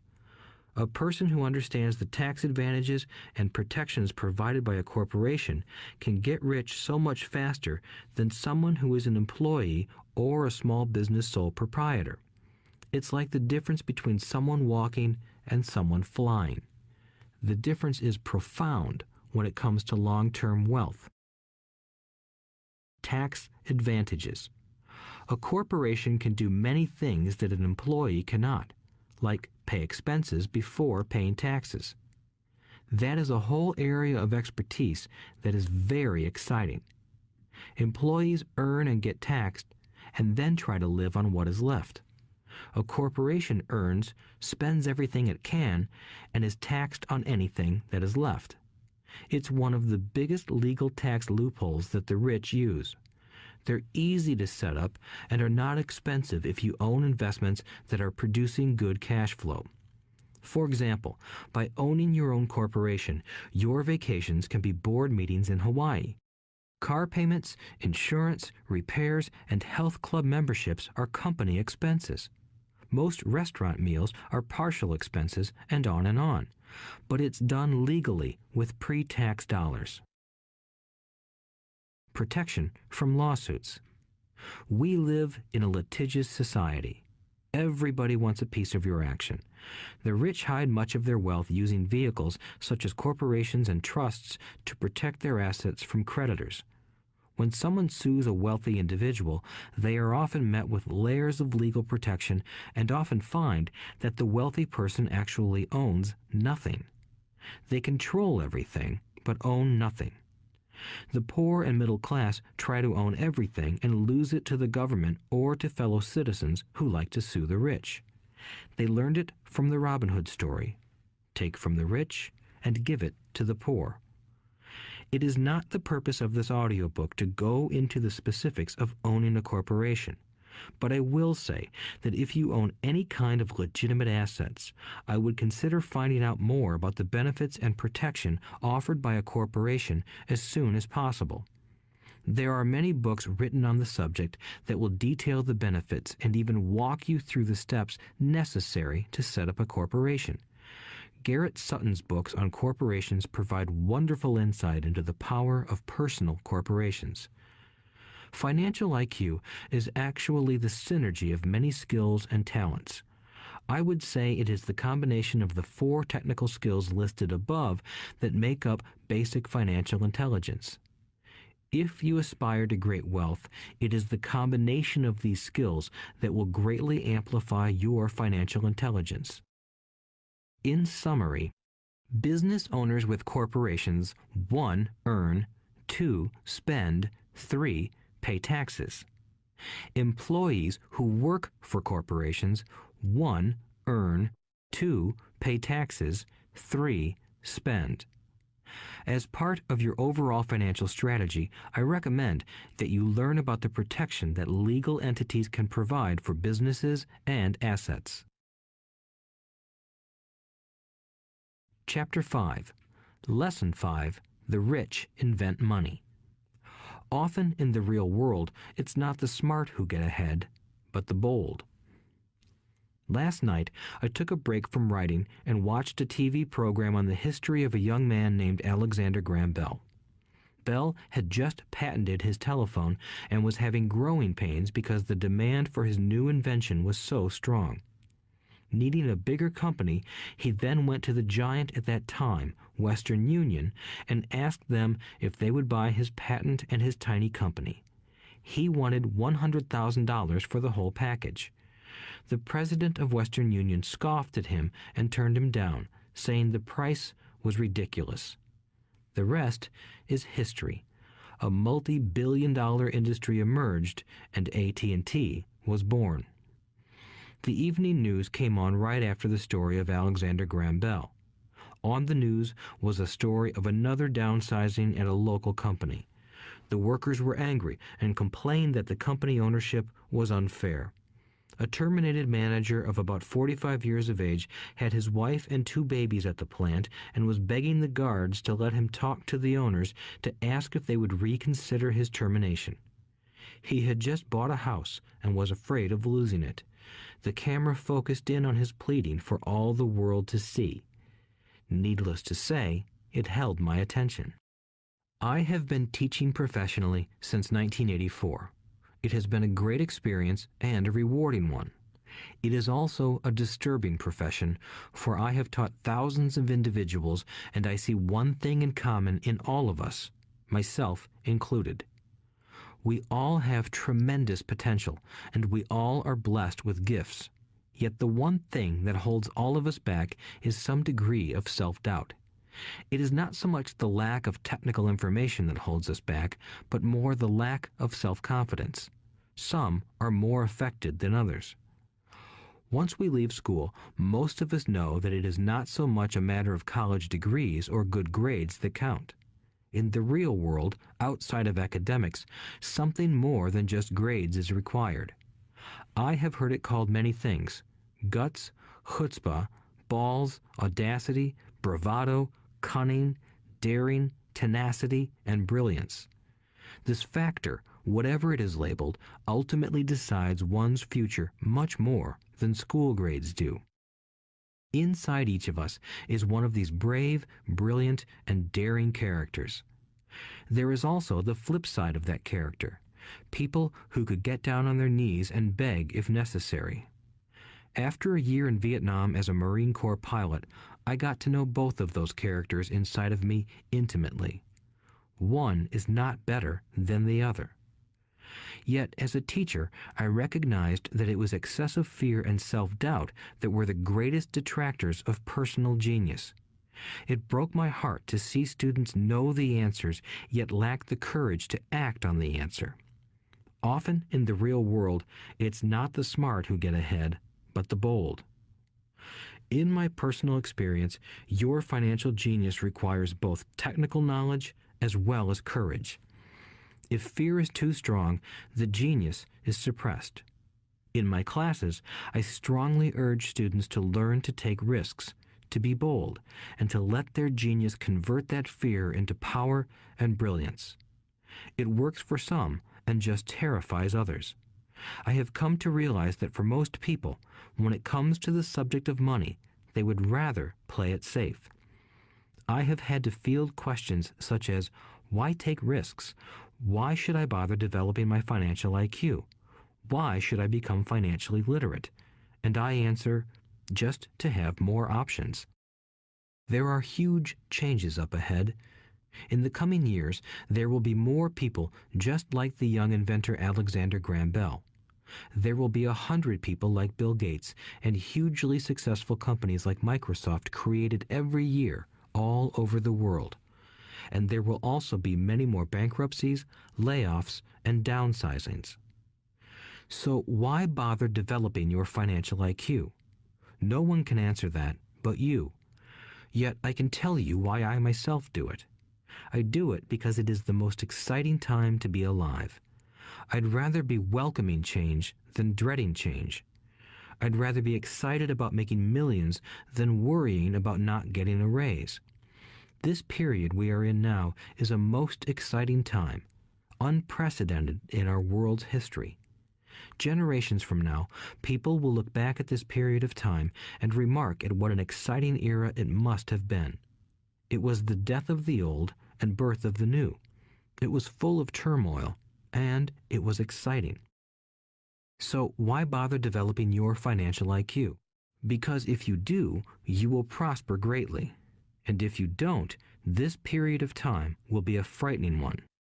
It will be a time of watching some people move boldly forward while others cling to worn-out life preservers. Land was wealth 300 years ago, so the person who owned the land owned the wealth. Later, wealth was in factories and production, and America rose to dominance. The industrialist owned the wealth. Today, wealth is in information, and the person who has the most timely information owns the wealth. The problem is that information flies around the world at the speed of light. The new wealth cannot be contained by boundaries and borders as land and factories were. The changes will be faster and more dramatic. There will be a dramatic increase in the number of new multimillionaires. There also will be those who are left behind. I find so many people struggling today, often working harder, simply because they cling to old ideas. They want things to be the way they were, and they resist change. I know people who are losing their jobs or their houses, and they blame technology or the economy or their boss. Sadly, they fail to realize that they might be the problem. Old ideas are their biggest liability. It is a liability simply because they fail to realize that while that idea or way of doing something was an asset yesterday, yesterday is gone. One afternoon, I was teaching how to invest using a board game I had invented, Cash Flow, as a teaching tool. A friend had brought someone along to attend the class. This friend of a friend was recently divorced, had been badly burned in the divorce settlement, and was now searching for some answers. Her friend thought the class might help. The game was designed to help people learn how money works. In playing the game, they learn about the interaction of the income statement with the balance sheet. They learn how cash flows between the two and how the road to wealth is through striving to increase your monthly cash flow from the asset column to the point that it exceeds your monthly expenses. Once you accomplish this, you are able to get out of the rat race and out onto the fast track. As I have said, some people hate the game, some love it, and others miss the point. This woman missed a valuable opportunity to learn something. In the opening round, she drew a doodad card with the boat on it. At first, she was happy. "Oh, I've got a boat." Then, as her friend tried to explain how the numbers worked on her income statement and balance sheet, she got frustrated because she had never liked math. The rest of her table waited while her friend continued explaining the relationship between the income statement, balance sheet, and monthly cash flow. Suddenly, when she realized how the numbers worked, it dawned on her that her boat was eating her alive. Later on in the game, she was also downsized and had a child. It was a horrible game for her. After the class, her friend came by and told me that she was upset. She had come to the class to learn about investing and did not like the idea that it took so long to play a silly game. Her friend attempted to tell her to look within herself to see if the game reflected her in any way. With that suggestion, the woman demanded her money back. She said that the very idea that a game could be a reflection of her was ridiculous. Her money was promptly refunded, and she left. Since 1984, I have made millions simply by doing what the school system does not do. In school, most teachers lecture. I hated lectures as a student. I was soon bored, and my mind would drift. In 1984, I began teaching via games and simulations, and I still rely on these tools today. I always encourage adult students to look at games as reflecting back to them what they know and what they need to learn. Most importantly, games reflect behavior. They are instant feedback systems. Instead of the teacher lecturing you, the game is giving you a personalized lecture, one that is custom-made just for you. The friend of the woman who left later called to give me an update. She said her friend was fine and had calmed down. In her cooling off period, she could see some slight relationship between the game and her life. Although she and her husband did not own a boat, they did own everything else imaginable. She was angry after their divorce, both because he had run off with a younger woman and because, after 20 years of marriage, they had accumulated little in the way of assets. There was virtually nothing for them to split. Their 20 years of married life had been incredible fun, but all they had accumulated was a ton of doodads. She realized that her anger at doing the numbers, the income statement and balance sheet, came from her embarrassment about not understanding them. She believed that finances were the man's job. She maintained the house and did the entertaining, and he handled the finances. She was now quite certain that in the last 5 years of their marriage, he had hidden money from her. She was angry at herself for not being more aware of where the money was going, as well as for not knowing about the other woman. Just like a board game, the world is always providing us with instant feedback. We could learn a lot if we tuned in more. One day, not long ago, I complained to my wife that the cleaners must have shrunk my pants. My wife gently smiled and poked me in the stomach to inform me that the pants had not shrunk. Something else had expanded. Me. The cash flow game was designed to give every player personal feedback. Its purpose is to give you options. If you draw the boat card and it puts you into debt, the question is, now what can you do? How many different financial options can you come up with? That is the purpose of the game, to teach players to think and create new and various financial options. Thousands of people throughout the world have played this game. The players who get out of the rat race the quickest are the people who understand numbers and have creative financial minds. They recognize different financial options. Rich people are often creative and take calculated risks. People who take the longest are people who are not familiar with numbers and often do not understand the power of investing. Some people playing cash flow gain lots of money in the game, but they don't know what to do with it. Even though they have money, everyone else seems to be getting ahead of them. And that is true in real life. There are a lot of people who have a lot of money and do not get ahead financially. Limiting your options is the same as hanging on to old ideas. I have a friend from high school who now works at 3 jobs. Years ago, he was the richest of all my classmates. When the local sugar plantation closed, the company he worked for went down with the plantation. In his mind, he had but one option, and that was the old option: work hard. The problem was that he couldn't find an equivalent job that recognized his seniority from the old company. As a result, he is overqualified for the jobs he currently has. so his salary is lower. He now works 3 jobs to earn enough to survive. I have watched people playing cash flow complain that the right opportunity cards are not coming their way, so they sit there. I know people who do that in real life. They wait for the right opportunity. I have watched people get the right opportunity card and then not have enough money. Then they complain that they would have gotten out of the rat race if they had had more money. So they sit there. I know people in real life who do that also. They see all the great deals, but they have no money. And I have seen people pull a great opportunity card, read it out loud, and have no idea that it is a great opportunity. They have the money, the time is right, they have the card, but they can't see the opportunity staring them in the face. They fail to see how it fits into their financial plan for escaping the rat race. And I know more people like that than all the others combined. Most people have an opportunity of a lifetime flash right in front of them, and they fail to see it. A year later, they find out about it, after everyone else got rich. Financial intelligence is simply having more options.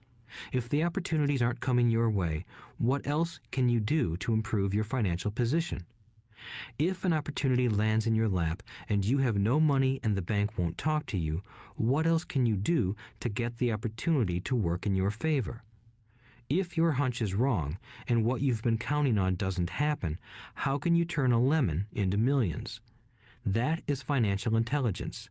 It is not so much what happens, but how many different financial solutions you can think of to turn a lemon into millions. It is how creative you are in solving financial problems. Most people only know one solution: work hard, save, and borrow. So why would you want to increase your financial intelligence? Because you want to be the kind of person who creates your own luck. You take whatever happens and make it better. Few people realize that luck is created, just as money is. And if you want to be luckier and create money instead of working hard, then your financial intelligence is important. If you are the kind of person who is waiting for the right thing to happen, you might wait for a long time. It's like waiting for all the traffic lights to be green for 5 miles before you'll start your trip. As young boys, Mike and I were constantly told by my rich dad that money is not real. Rich Dad occasionally reminded us of how close we came to the secret of money on that first day we got together and began making money out of plaster of Paris. The poor and middle class work for money, he would say. The rich make money. The more real you think money is, the harder you will work for it. If you can grasp the idea that money is not real, you will grow richer faster. What is it? Was a question Mike and I often came back with. What is money if it is not real? What we agree it is, was all Rich Dad would say. The single most powerful asset we all have is our mind. If it is trained well, it can create enormous wealth seemingly instantaneously. An untrained mind can also create extreme poverty that can crush a family for generations. In the information age, money is increasing exponentially. A few individuals are getting ridiculously rich from nothing, just ideas and agreements. If you ask many people who trade stocks or other investments for a living, they see it done all the time. Often, millions can be made instantaneously from nothing. And by nothing, I mean no money was exchanged. It is done via agreement, a hand signal in a trading pit, a blip on a trader's screen in Lisbon from a trader's screen in Toronto and back to Lisbon, a call to my broker to buy and a moment later to sell. Money did not change hands. Agreements did. So why develop your financial genius? Only you can answer that. I can tell you why I have been developing this area of my intelligence. I do it because I want to make money fast. Not because I need to, but because I want to. It is a fascinating learning process. I develop my financial IQ because I want to participate in the fastest game and biggest game in the world. And, in my own small way, I would like to be part of this unprecedented evolution of humanity, the era where humans work purely with their minds and not with their bodies. Besides, it is where the action is. It is what is happening. It's hip, it's scary, and it's fun. That is why I invest in my financial intelligence, developing the most powerful asset I have. I want to be with people moving boldly forward. I do not want to be with those left behind. I will give you a simple example of creating money. In the early 1990s, the economy of Phoenix, Arizona was horrible. I was watching a TV show when a financial planner came on and began forecasting doom and gloom. His advice was to save money. Put $100 away every month, he said. In 40 years, you will be a multimillionaire. Well, putting money away every month is a sound idea. It is one option, the option most people subscribe to. The problem is this: it blinds the person to what is really going on. It causes them to miss major opportunities for much more significant growth of their money. The world is passing them by. As I said, the economy was terrible at that time. For investors, this is the perfect market condition. A chunk of my money was in the stock market and in apartment houses. I was short of cash. Because people were giving properties away, I was buying. I was not saving money. I was investing. Kim and I had more than $1 million in cash working in a market that was rising fast. It was the best opportunity to invest. The economy was terrible. I just could not pass up these small deals. Houses that were once $100,000 were now $75,000. But instead of shopping with local real estate agents, I began shopping at the bankruptcy attorney's office or the courthouse steps. In these shopping places, a $75,000 house could sometimes be bought for $20,000 or less. For $2,000, which was loaned to me from a friend for 90 days for $200, I gave an attorney a cashier's check as a down payment. While the acquisition was being processed, I ran an ad advertising a $75,000 house for only $60,000 and no money down. The phone rang hard and heavy. Prospective buyers were screened, and once the property was legally mine, all the prospective buyers were allowed to look at the house. It was a feeding frenzy. The house sold in a few minutes.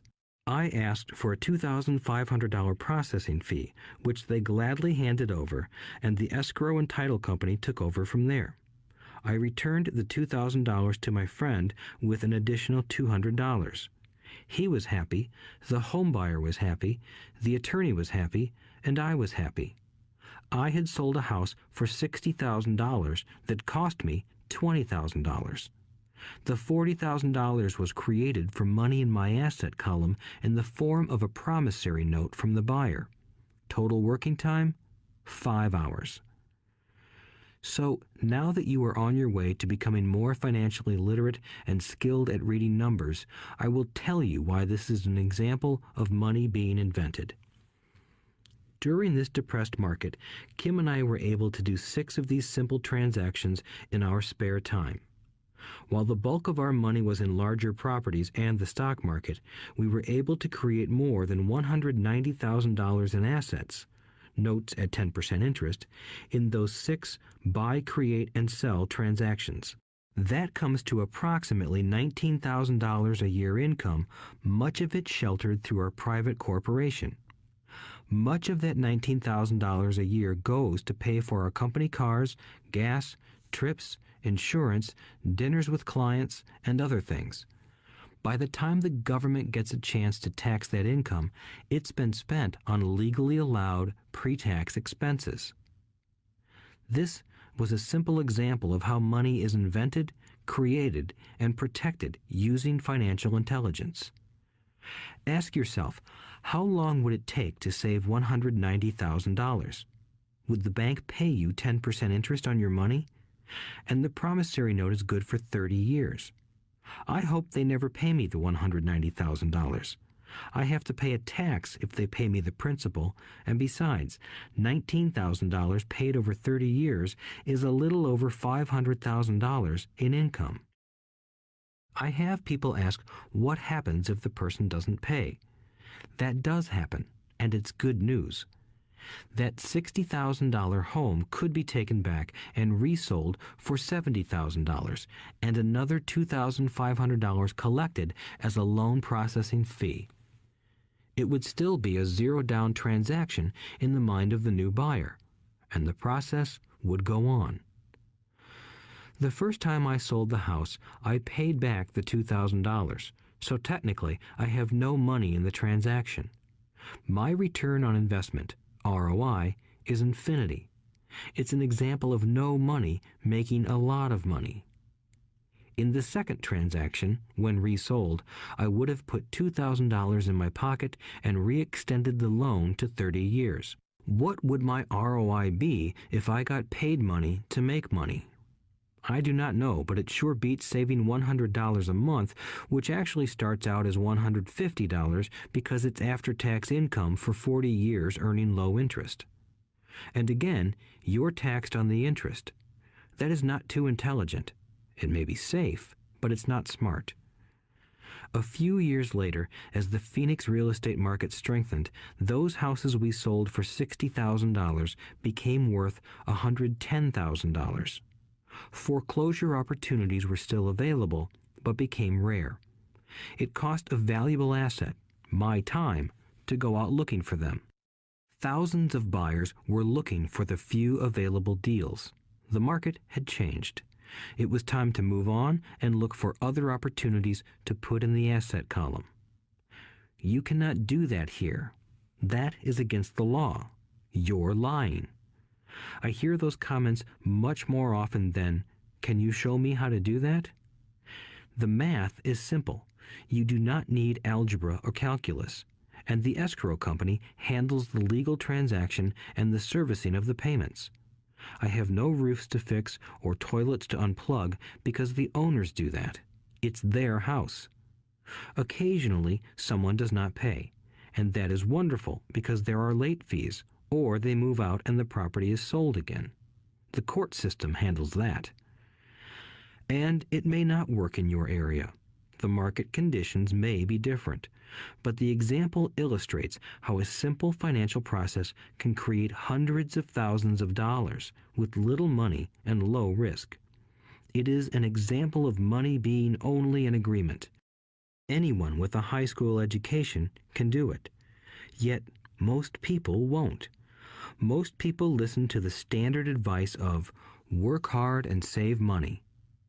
For about 30 hours of work, approximately $190,000 was created in the asset column, and no taxes were paid. Which one sounds harder to you? 1.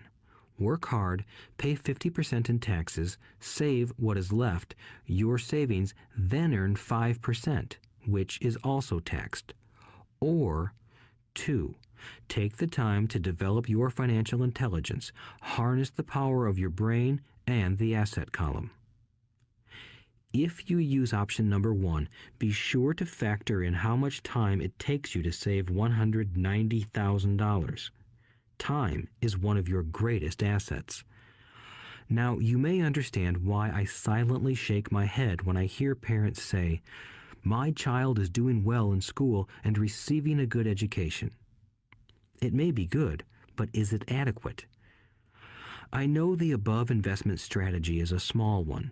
It is used to illustrate how small can grow into big. Again, my success reflects the importance of a strong financial foundation, which starts with a strong financial education. I have said it before, but it's worth repeating. Financial intelligence is made up of these 4 main technical skills. 1. Accounting. Accounting is financial literacy, or the ability to read numbers. This is a vital skill if you want to build businesses or investments. 2. Investing. Investing is the science of money making money. 3. Understanding markets. Understanding markets is the science of supply and demand. Alexander Graham Bell gave the market what it wanted.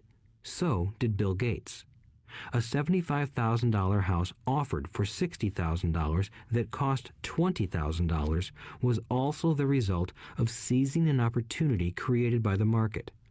Somebody was buying, and someone was selling. 4. The law. The law is the awareness of accounting, corporate, state, and federal regulations. I recommend playing by the rules. It is this basic foundation, or the combination of these skills, that is needed to be successful in the pursuit of wealth, whether it be through the buying of small homes, apartment buildings, companies, stocks, bonds, precious metals, baseball cards, or the like. A few years later, the real estate market rebounded and everyone else was getting in. The stock market was booming and everyone was getting in. The U.S. economy was getting back on its feet. I began selling and was now traveling to Peru, Norway, Malaysia, and the Philippines. The investment landscape had changed. We were no longer buying real estate. Now I just watch the values climb inside the asset column and will probably begin selling. I suspect that some of those 6 little house deals will sell and the $40,000 note will be converted to cash. I need to call my accountant to be prepared for cash and seek ways to shelter it. The point I would like to make is that investments come and go. The market goes up and comes down. Economies improve and crash. The world is always handing you opportunities of a lifetime, every day of your life, but all too often we fail to see them. But they are there. And the more the world changes and the more technology changes, the more opportunities there will be to allow you and your family to be financially secure for generations to come. So why bother developing your financial intelligence? Again, only you can answer that. I know why I continue to learn and develop. I do it because I know there are changes coming. I'd rather welcome change than cling to the past. I know there will be market booms and market crashes. I want to continually develop my financial intelligence because at each market change, some people will be on their knees begging for their jobs. Others, meanwhile, will take the lemons that life hands them, and we are all handed lemons occasionally, and turn them into millions. That's financial intelligence. I am often asked about the lemons I have turned into millions. I hesitate using many more examples of personal investments because I am afraid it comes across as bragging or tooting my own horn. That is not my intention. I use the examples only as numerical and chronological illustrations of actual and simple cases. I use the examples because I want you to know that it is easy.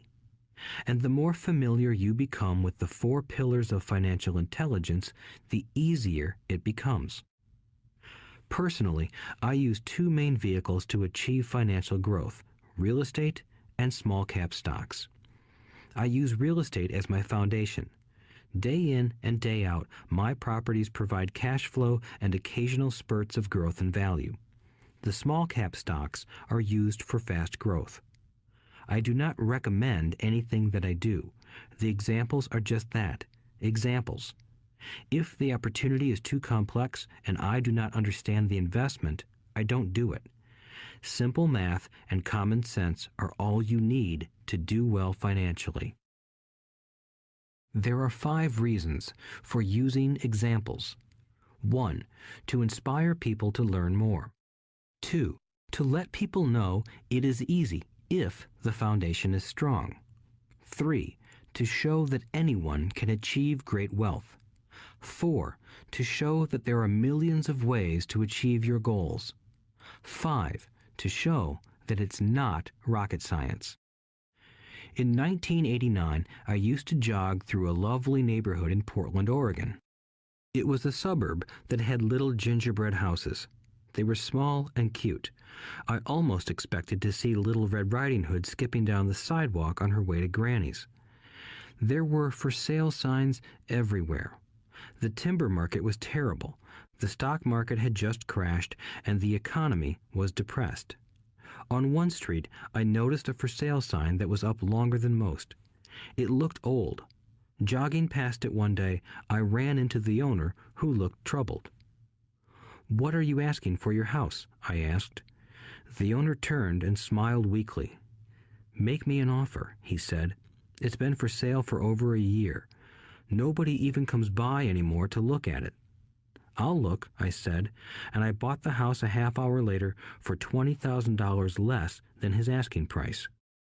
It was a cute little 2-bedroom home with gingerbread trim on all the windows. It was light blue with gray accents and had been built in 1930.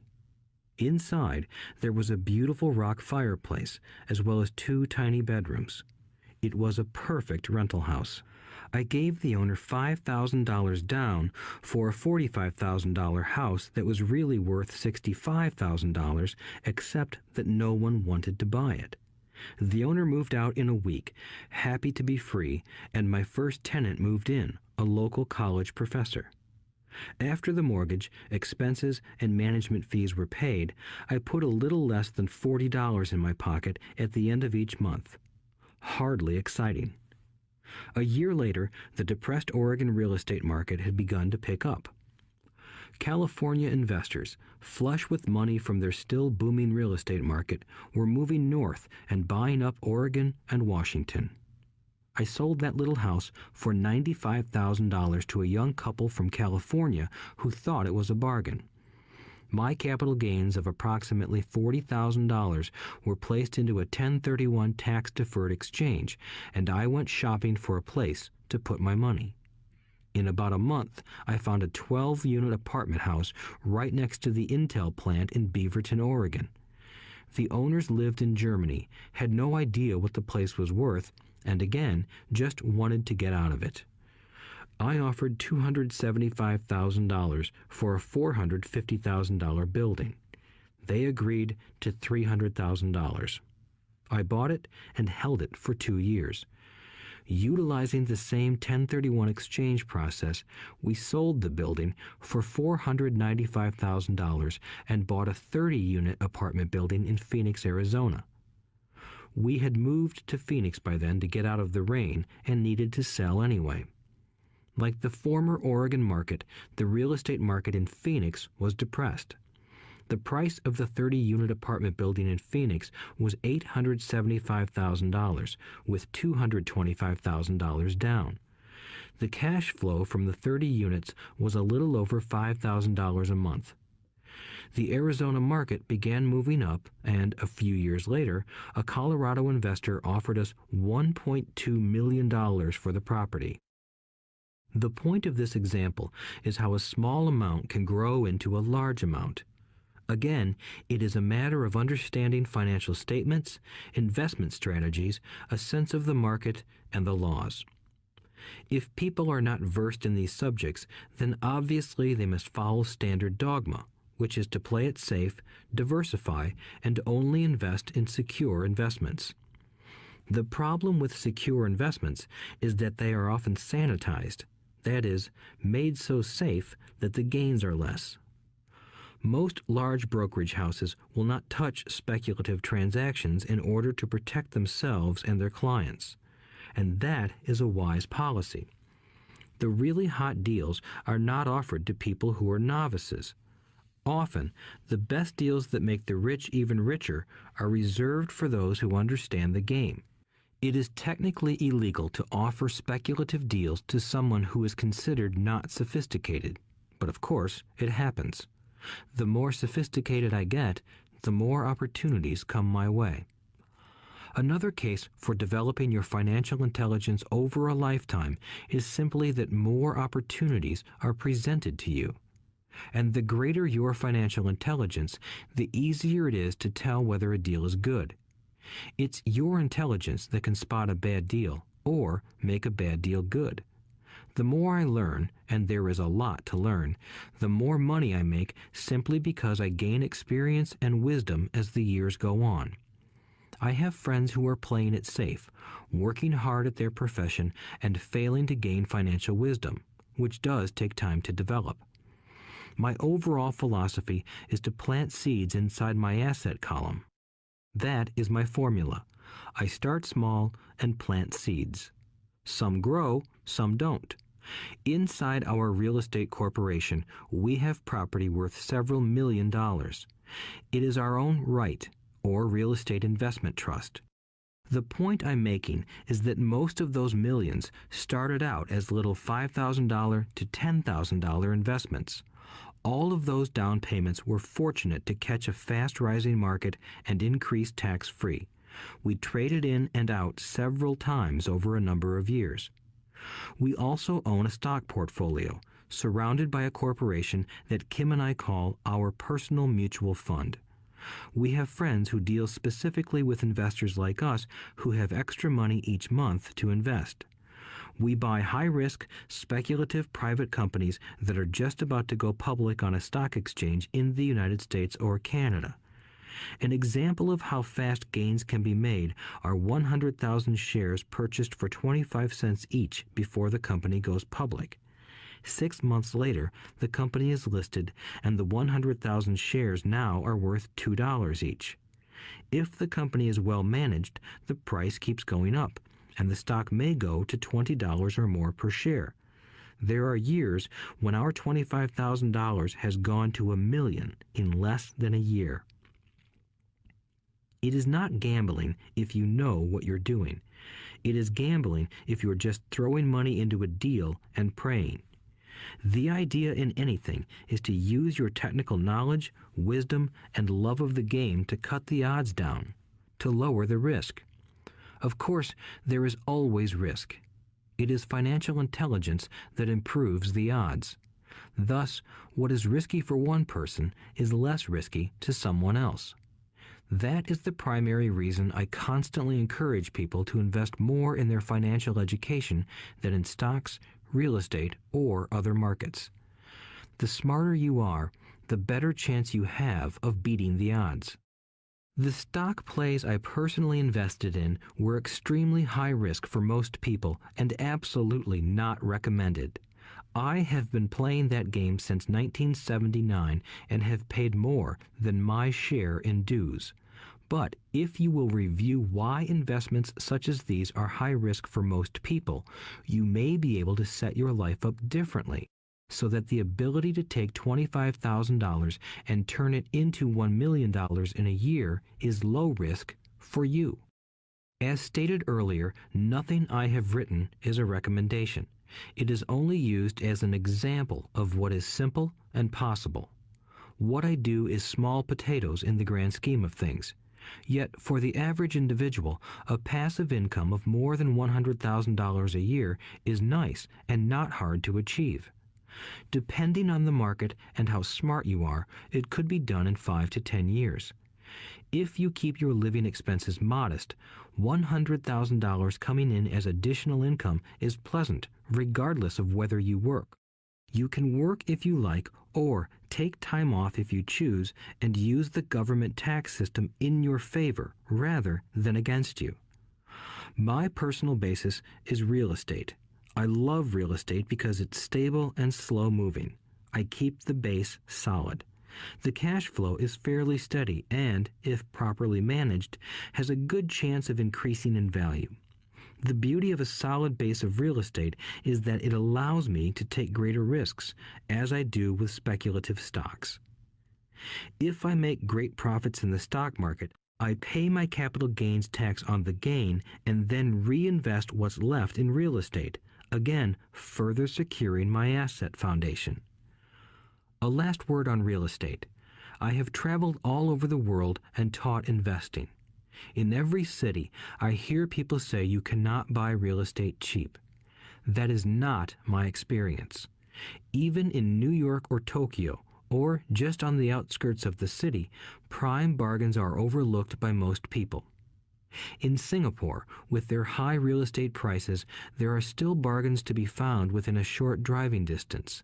So whenever I hear someone say, "You can't do that here," pointing at me, I remind them that maybe the real statement is, "I don't know how to do that here. Yet." Great opportunities are not seen with your eyes. They are seen with your mind. Most people never get wealthy simply because they are not trained financially to recognize opportunities right in front of them. I am often asked, how do I start? In the final chapter of this audiobook, I offer 10 steps that I followed on the road to my financial freedom. But always remember to have fun. When you learn the rules and the vocabulary of investing and begin to build your asset column, I think you'll find that it's as fun a game as you've ever played. Sometimes you win, and sometimes you learn. But have fun. Most people never win because they're more afraid of losing. That is why I found school so silly. In school, we learn that mistakes are bad, and we are punished for making them. Yet if you look at the way humans are designed to learn, we learn by making mistakes. We learn to walk by falling down. If we never fell down, we would never walk. The same is true for learning to ride a bike. I still have scars on my knees, but today I can ride a bike without thinking. The same is true for getting rich. Unfortunately, the main reason most people are not rich is because they are terrified of losing. Winners are not afraid of losing, but losers are. Failure is part of the process of success. People who avoid failure also avoid success. I look at money much like my game of tennis. I play hard, make mistakes, correct, make more mistakes, correct, and I get better. If I lose the game, I reach across the net, shake my opponent's hand, smile, and say, "See you next Saturday." There are two kinds of investors. One, the first and most common type is a person who buys a packaged investment. They call a retail outlet, such as a real estate company, a stockbroker, or a financial planner, and they buy something. It could be a mutual fund, a right, a stock, or bond. It is a clean and simple way of investing. An analogy would be a shopper who goes to a computer store and buys a computer right off the shelf. 2. The second type is an investor who creates investments. This investor usually assembles a deal in the same way a person who buys components builds a computer. I do not know the first thing about putting components of a computer together, but I do know how to put pieces of opportunities together, or know people who know how. It is this second type of investor who is the more professional investor. Sometimes it may take years for all the pieces to come together, and sometimes they never do. It is this second type of investor that my rich dad encouraged me to be.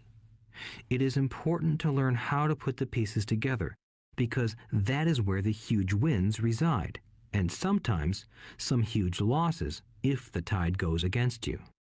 If you want to be the second type of investor, you need to develop 3 main skills. These skills are in addition to those required to become financially intelligent. 1. Find an opportunity that everyone else missed. You see with your mind what others miss with their eyes. For example, a friend bought this run-down old house. It was spooky to look at. Everyone wondered why he bought it. What he saw that we did not was that the house came with 4 extra empty lots. He discovered that after going to the title company.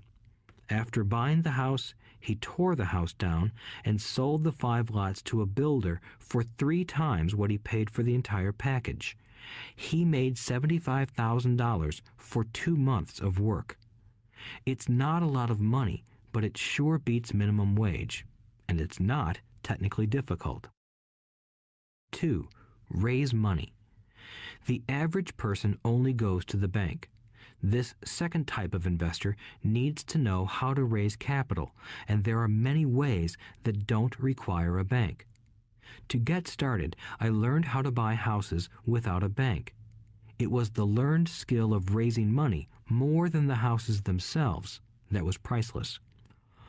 All too often, I hear people say, "The bank won't lend me money," or "I don't have the money to buy it." If you want to be a Type 2 investor, you need to learn how to do that which stops most people. In other words, a majority of people let their lack of money stop them from making a deal. If you can avoid that obstacle, you will be millions ahead of those who don't learn those skills. There have been many times I have bought a house, a stock, or an apartment building without a penny in the bank.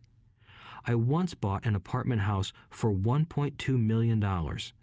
I did what is called tying it up with a written contract between seller and buyer. I then raised the $100,000 deposit, which bought me 90 days to raise the rest of the money. Why did I do it? Simply because I knew it was worth $2 million. I never raised the money. Instead, the person who put up the $100,000 gave me $50,000 for finding the deal, took over my position, and I walked away. Total working time? 3 days. Again, it's what you know more than what you buy. Investing is not buying. It's more a case of knowing. 3. Organize smart people. Intelligent people are those who work with or hire a person who is more intelligent than they are. When you need advice, make sure you choose your advisor wisely. There is a lot to learn, but the rewards can be astronomical. If you do not want to learn those skills, then being a Type 1 investor is highly recommended. It is what you know that is your greatest wealth. It is what you do not know that is your greatest risk. There is always risk, so learn to manage risk instead of avoiding it. Chapter 6. Lesson 6. Work to learn, don't work for money. Job security meant everything to my educated dad. Learning meant everything to my rich dad. A few years ago, I granted an interview with a newspaper in Singapore. The young female reporter was on time, and the interview got underway immediately. We sat in the lobby of a luxurious hotel, sipping coffee and discussing the purpose of my visit to Singapore. I was to share the platform with Zig Ziglar. He was speaking on motivation, and I was speaking on the secrets of the rich. Someday, I would like to be a best-selling author like you, she said. I had seen some of the articles she had written for the paper, and I was impressed. She had a tough, clear style of writing. Her articles held a reader's interest. You have a great style, I said in reply. What holds you back from achieving your dream? My work does not seem to go anywhere, she said quietly. Everyone says that my novels are excellent, but nothing happens. So I keep my job with the paper. At least it pays the bills. Do you have any suggestions? Yes, I do, I said brightly. A friend of mine here in Singapore runs a school that trains people to sell. He runs sales training courses for many of the top corporations here in Singapore, and I think attending one of his courses would greatly enhance your career. She stiffened. Are you saying I should go to school to learn to sell? I nodded. You aren't serious, are you? Again, I nodded. What is wrong with that? I was now backpedaling. She was offended by something, and now I was wishing I had not said anything. In my attempt to be helpful, I found myself defending my suggestion. I have a master's degree in English literature. Why would I go to school to learn to be a salesperson? I am a professional. I went to school to be trained in a profession so I would not have to be a salesperson. I hate salespeople. All they want is money. So tell me why I should study sales. She was packing her briefcase. The interview was over. On the coffee table sat a copy of an earlier best-selling book I wrote. I picked it up as well as the notes she had jotted down on her legal pad. Do you see this? I said, pointing to her notes. She looked down at her notes. What? She said, confused. Again, I pointed deliberately to her notes. On her pad she had written, Robert Kiyosaki, best-selling author. It says best-selling author, not best writing author, I said quietly. Her eyes widened. I am a terrible writer, I said. You are a great writer. I went to sales school. You have a master's degree. put them together, and you get a best-selling author and a best writing author. Anger flared from her eyes. I'll never stoop so low as to learn how to sell. People like you have no business writing. I'm a professionally trained writer, and you are a salesman. It is not fair, she fumed. She put the rest of her notes away and hurried out through the large glass doors into the humid Singapore morning. At least she gave me a fair and favorable write-up the next morning. The world is filled with smart, talented, educated, and gifted people. We meet them every day. They are all around us. A few days ago, my car was not running well. I pulled into a garage, and the young mechanic had it fixed in just a few minutes. He knew what was wrong by simply listening to the engine. I was amazed. I am constantly shocked at how little talented people earn. I have met brilliant, highly educated people who earn less than $20,000 a year. A business consultant who specializes in the medical trade was telling me how many doctors, dentists, and chiropractors struggle financially. All this time, I thought that when they graduated, the dollars would pour in. It was this business consultant who gave me the phrase, "They are one skill away from great wealth." What this phrase means is that most people need only to learn and master one more skill, and their income would jump exponentially. I have mentioned before that financial intelligence is a synergy of accounting, investing, marketing, and law. Combine those 4 technical skills, and making money with money is easier than most people would believe. When it comes to money, the only skill most people know is to work hard. The classic example of a synergy of skills was that young writer for the newspaper. If she diligently learned the skills of sales and marketing, her income would jump dramatically. If I were her, I would take some courses in advertising copywriting as well as sales. Then, instead of working at the newspaper, I would seek a job at an advertising agency. Even if it were a cut in pay, she would learn how to communicate in shortcuts that are used in successful advertising. She also would spend time learning public relations, an important skill. She would learn how to get millions in free publicity. Then, at night and on weekends, she could be writing her great novel. When it was finished, she would be better able to sell her book. Then, in a short while, she could be a best-selling author. When I came out with my first book, If You Want to Be Rich and Happy, Don't Go to School, a publisher suggested I change the title to The Economics of Education. I told the publisher that, with a title like that, I would sell 2 books, one to my family and one to my best friend. The problem is that they would expect it for free. The obnoxious title, If You Want to Be Rich and Happy, Don't Go to School, was chosen because we knew it would get tons of publicity. I am pro-education and believe in education reform. If I were not pro-education, why would I continue to press for changing our antiquated educational system? So I chose a title that would get me on more TV and radio shows simply because I was willing to be controversial. Many people thought I was a fruitcake, but the book sold and sold. When I graduated from the U.S. Merchant Marine Academy in 1969, my educated dad was happy. Standard Oil of California had hired me for its oil tanker fleet as a third mate. The pay was low compared with my classmates, but it was okay for a first real job after college. My starting pay was about $42,000 a year, including overtime, and I only had to work for 7 months. I had 5 months of vacation.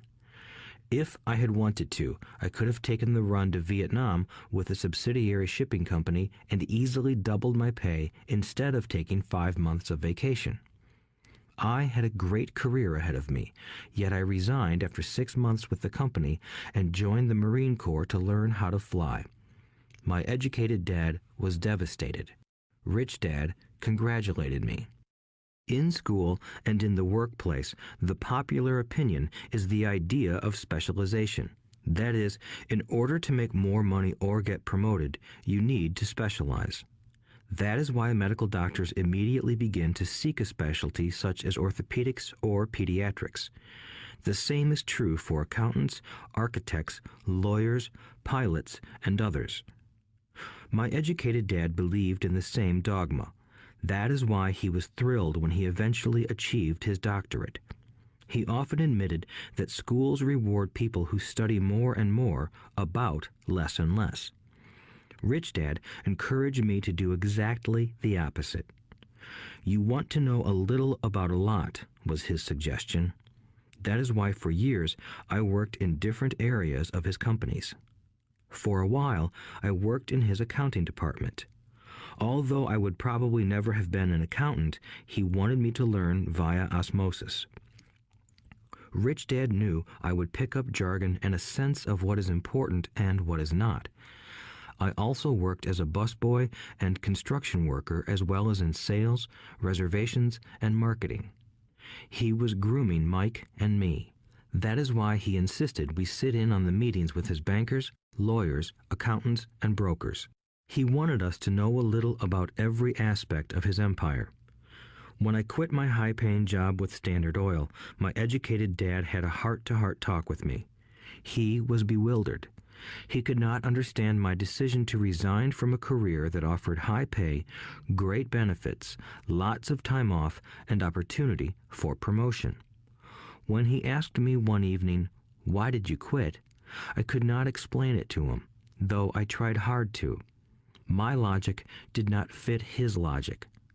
The big problem was that my logic was my rich dad's logic. Job security meant everything to my educated dad. Learning meant everything to my rich dad. Educated dad thought I went to school to learn to be a ship's officer. Rich dad knew that I went to school to study international trade. So as a student, I made cargo runs, navigating large freighters, oil tankers, and passenger ships to the Far East and the South Pacific. Rich Dad emphasized that I should stay in the Pacific instead of taking ships to Europe because he knew that the emerging nations were in Asia, not Europe. While most of my classmates, including Mike, were partying at their fraternity houses, I was studying trade, people, business styles, and cultures in Japan, Taiwan, Thailand, Singapore, Hong Kong, Vietnam, Korea, Tahiti, Samoa, and the Philippines. I was partying also, but it was not in any frat house. I grew up rapidly. Educated Dad just could not understand why I decided to quit and join the Marine Corps. I told him I wanted to learn to fly, but really I wanted to learn to lead troops. Rich Dad explained to me that the hardest part of running a company is managing people. He had spent 3 years in the Army. My educated dad was draft exempt. Rich Dad valued learning to lead men into dangerous situations. Leadership is what you need to learn next, he said. If you are not a good leader, you'll get shot in the back, just like they do in business. Returning from Vietnam in 1973, I resigned my commission, even though I loved flying. I found a job with Xerox Corporation. I joined it for one reason, and it was not for the benefits. I was a shy person, and the thought of selling was the most frightening subject in the world. Xerox has one of the best sales trainings programs in America. Rich Dad was proud of me. My educated dad was ashamed. Being an intellectual, he thought that salespeople were below him. I worked with Xerox for 4 years until I overcame my fear of knocking on doors and being rejected. Once I could consistently be in the top 5 in sales, I again resigned and moved on, leaving behind another great career with an excellent company. In 1977, I formed my first company. Rich Dad had groomed Mike and me to take over companies, so I now had to learn to form them and put them together. My first product, the nylon and Velcro wallet, was manufactured in the Far East and shipped to a warehouse in New York, near where I had gone to school. My formal education was complete, and it was time to test my wings. If I failed, I would go broke. Rich Dad thought it best to go broke before 30. You still have time to recover, was his advice. On the eve of my 30th birthday, my first shipment left Korea for New York. Today, I still do business internationally, and as my rich dad encouraged me to do, I keep seeking the emerging nations. Today, my investment company invests in South American countries and Asian countries, as well as in Norway and Russia. There is an old cliche that goes, "Job is an acronym for just over broke." Unfortunately, I would say that applies to millions of people. Because school does not think financial intelligence is an intelligence, most workers live within their means. They work and they pay bills. There is another horrible management theory that goes, workers work hard enough to not be fired, and owners pay just enough so that workers won't quit. And if you look at the pay scales of most companies, again, I would say there is a degree of truth to that statement. The net result is that most workers never get ahead. They do what they've been taught to do, get a secure job. Most workers focus on working for pay and benefits that reward them in the short term, but are often disastrous in the long run. Instead, I recommend to young people to seek work for what they will learn more than what they will earn. Look down the road at what skills they want to acquire before choosing a specific profession and before getting trapped in the rat race. Once people are trapped in the lifelong process of bill paying, they become like those little hamsters running around in those metal wheels. Their little furry legs are spinning furiously. The wheel is turning furiously, but come tomorrow morning, they'll still be in the same cage. Great job. In the movie Jerry Maguire, starring Tom Cruise, there are many great one-liners. Probably the most memorable is, "Show me the money." But there is one line I thought most truthful. It comes from the scene where Tom Cruise is leaving the firm. He has just been fired, and he is asking the entire company, "Who wants to come with me?" And the whole place is silent and frozen. Only one woman speaks up and says, "I'd like to, but I'm due for a promotion in 3 months." That statement is probably the most truthful statement in the whole movie. It is the type of statement that people use to keep themselves busy, working away to pay bills. I know my educated dad looked forward to his pay raise every year, and every year he was disappointed. So he would go back to school to earn more qualifications so he could get another raise. Then, once again, there would be another disappointment. The question I often ask people is, where is this daily activity taking you? Just like the little hamster, I wonder if people look at where their hard work is taking them. What does the future hold? In his book, The Retirement Myth, Craig S. Carpel writes, "I visited the headquarters of a major national pension consulting firm and met with a managing director who specializes in designing lush retirement plans for top management. When I asked her what people who don't have corner offices will be able to expect in the way of pension income, she said with a confident smile, 'The silver bullet.'" "What," I asked, "is the silver bullet?" She shrugged and said, "If baby boomers discover they don't have enough money to live on when they're older, they can always blow their brains out." Carpel goes on to explain the difference between the old defined benefit retirement plans and the new 401k plans that are riskier. It is not a pretty picture for most people working today. And that is just for retirement. Add medical fees and long-term nursing home care, and the picture is frightening. Already, many hospitals in countries with socialized medicine need to make tough decisions, such as who will live and who will die. They make those decisions purely on how much money they have and how old the patients are. If the patient is old, they often will give the medical care to someone younger. The older, poor patient gets put to the back of the line. Just as the rich can afford better education, the rich will be able to keep themselves alive, while those who have little wealth will die. So I wonder, are workers looking into the future or just until their next paycheck, never questioning where they are headed? When I speak to adults who want to earn more money, I always recommend the same thing. I suggest taking a long view of their life. Instead of simply working for the money and security, which I admit are important, I suggest they take a second job that will teach them a second skill. Often I recommend joining a network marketing company, also called multi-level marketing, if they want to learn sales skills. Some of these companies have excellent training programs that help people get over their fear of failure and rejection, which are the main reasons people are unsuccessful. Education is more valuable than money in the long run. When I offer this suggestion, I often hear in response, "Oh, that is too much hassle," or "I only want to do what I am interested in." If they say it's too much of a hassle, I ask, "So you would rather work all your life giving 50% of what you earn to the government?"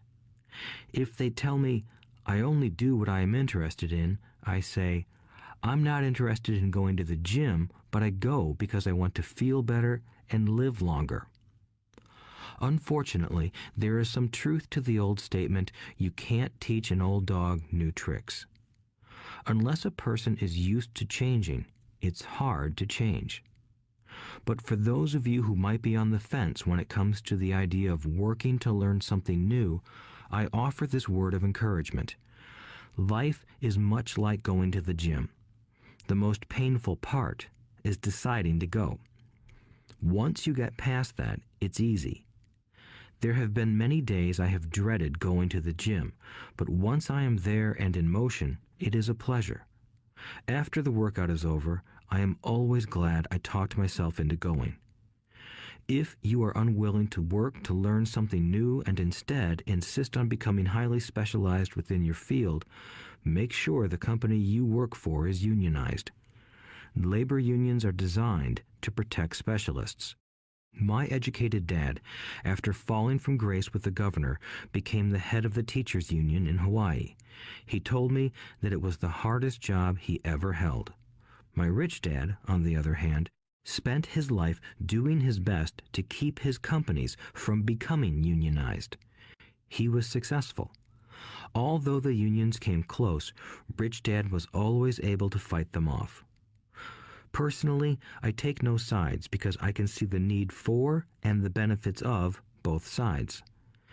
If you do as school recommends, become highly specialized, then seek union protection. For example, had I continued with my flying career, I would have sought a company that had a strong pilots union. Why? Because my life would be dedicated to learning a skill that was valuable in only one industry. If I were pushed out of that industry, my life's skills would not be as valuable to another industry. A displaced senior pilot with 100,000 hours of heavy airline transport time, earning $150,000 a year, would have a hard time finding an equivalent high-paying job teaching in school. Skills do not necessarily transfer from industry to industry. Skills the pilots are paid for in the airline industry are not as important in, say, the school system. The same is true even for doctors today. With all the changes in medicine, many medical specialists are needing to conform to medical organizations such as HMOs. School teachers definitely need to be union members. Today in America, the teachers' union is the largest and the richest labor union of all. The NEA, the National Education Association, has tremendous political clout. Teachers need the protection of their union because their skills are also of limited value to an industry outside of education. So the rule of thumb is highly specialized, then unionize. It's the smart thing to do. When I ask the classes I teach, how many of you can cook a better hamburger than McDonald's, almost all the students raise their hands. I then ask, so if most of you can cook a better hamburger, how come McDonald's makes more money than you? The answer is obvious. McDonald's is excellent at business systems. The reason so many talented people are poor is because they focus on building a better hamburger and know little to nothing about business systems. A friend of mine in Hawaii is a great artist. He makes a sizable amount of money. One day, his mother's attorney called to tell him that she had left him $35,000. That is what was left of her estate after the attorney and the government took their shares. Immediately, he saw an opportunity to increase his business by using some of this money to advertise. 2 months later, his first 4-color full-page ad appeared in an expensive magazine that targeted the very rich. The ad ran for 3 months. He received no replies from the ad, and all of his inheritance is now gone. He now wants to sue the magazine for misrepresentation. This is a common case of someone who can build a beautiful hamburger but knows little about business. When I asked him what he learned, his only reply was, "Advertising salespeople are crooks." I then asked him if he would be willing to take a course in sales and a course in direct marketing. His reply, "I don't have the time, and I don't want to waste my money." The world is filled with talented poor people. All too often, they're poor or struggle financially or earn less than they are capable of, not because of what they know, but because of what they do not know. They focus on perfecting their skills at building a better hamburger rather than the skills of selling and delivering the hamburger. Maybe McDonald's does not make the best hamburger, but they are the best at selling and delivering a basic average burger. Poor Dad wanted me to specialize. That was his view on how to be paid more. Even after being told by the governor of Hawaii that he could no longer work in state government, my educated dad continued to encourage me to get specialized. Educated Dad then took up the cause of the teachers' union, campaigning for further protection and benefits for these highly skilled and educated professionals. We argued often, but I know he never agreed that over-specialization is what caused the need for union protection.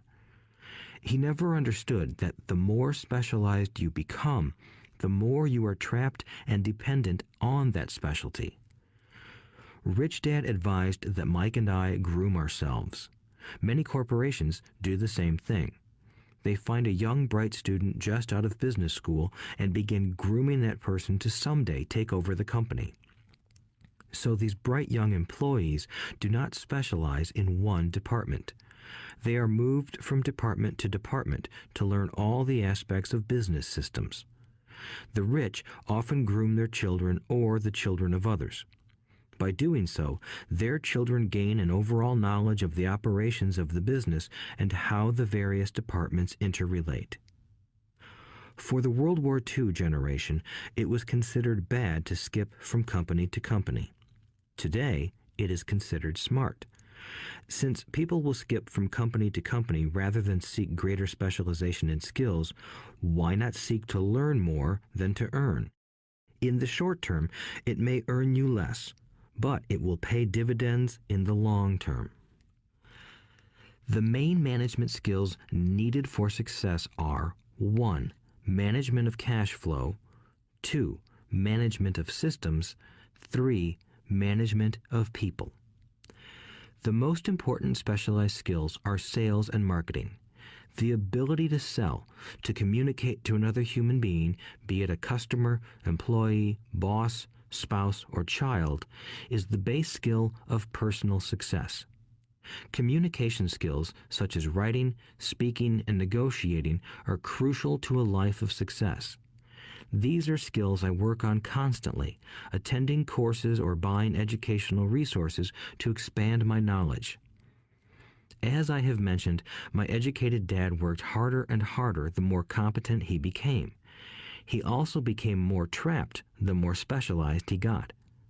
Although his salary went up, his choices diminished. Soon after he was locked out of government work, he found out how vulnerable he really was professionally. It is like professional athletes who suddenly are injured or are too old to play. Their once high-paying position is gone, and they have limited skills to fall back on. I think that is why my educated dad sided so much with the unions after that. He realized how much a union would have benefited him. Rich Dad encouraged Mike and me to know a little about a lot. He encouraged us to work with people smarter than we were and to bring smart people together to work as a team. Today, it would be called a synergy of professional specialties. Today, I meet ex-school teachers earning hundreds of thousands of dollars a year. They earn that much because they have specialized skills in their field as well as other skills. They can teach as well as sell and market. I know of no other skills to be more important than selling and marketing. The skills of selling and marketing are difficult for most people, primarily due to their fear of rejection. The better you are at communicating, negotiating, and handling your fear of rejection, the easier life is. Just as I advise that newspaper writer who wanted to become a best-selling author, I advise anyone else today. Being technically specialized has its strengths as well as its weaknesses. I have friends who are geniuses, but they cannot communicate effectively with other human beings, and, as a result, their earnings are pitiful. I advise them to just spend a year learning to sell. Even if they earn nothing, their communication skills will improve, and that is priceless. In addition to being good learners, sellers, and marketers, we need to be good teachers as well as good students. To be truly rich, we need to be able to give as well as to receive. In cases of financial or professional struggle, there is often a lack of giving and receiving. I know many people who are poor because they are neither good students nor good teachers. Both of my dads were generous men. Both made it a practice to give first. Teaching was one of their ways of giving. The more they gave, the more they received. One glaring difference was in the giving of money. My rich dad gave lots of money away. He gave to his church, to charities, and to his foundation. He knew that to receive money, you had to give money. Giving money is the secret to most great wealthy families. That is why there are organizations like the Rockefeller Foundation and the Ford Foundation. These are organizations designed to take their wealth and increase it, as well as give it away in perpetuity. My educated dad always said, "When I have some extra money, I'll give it." The problem was that there was never any extra. So he worked harder to draw more money in rather than focus on the most important law of money. Give and you shall receive. Instead, he believed in receive and then you give. In conclusion, I became both dads. One part of me is a hardcore capitalist who loves the game of money making money. The other part is a socially responsible teacher who is deeply concerned with this ever-widening gap between the haves and have-nots. I personally hold the archaic educational system primarily responsible for this growing gap. Chapter 7. Overcoming Obstacles. The primary difference between a rich person and a poor person is how they manage fear.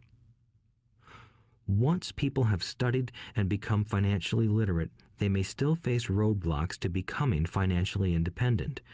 There are 5 main reasons why financially literate people may still not develop abundant asset columns that could produce a large cash flow. The 5 reasons are: 1. Fear. 2. Cynicism. 3. Laziness.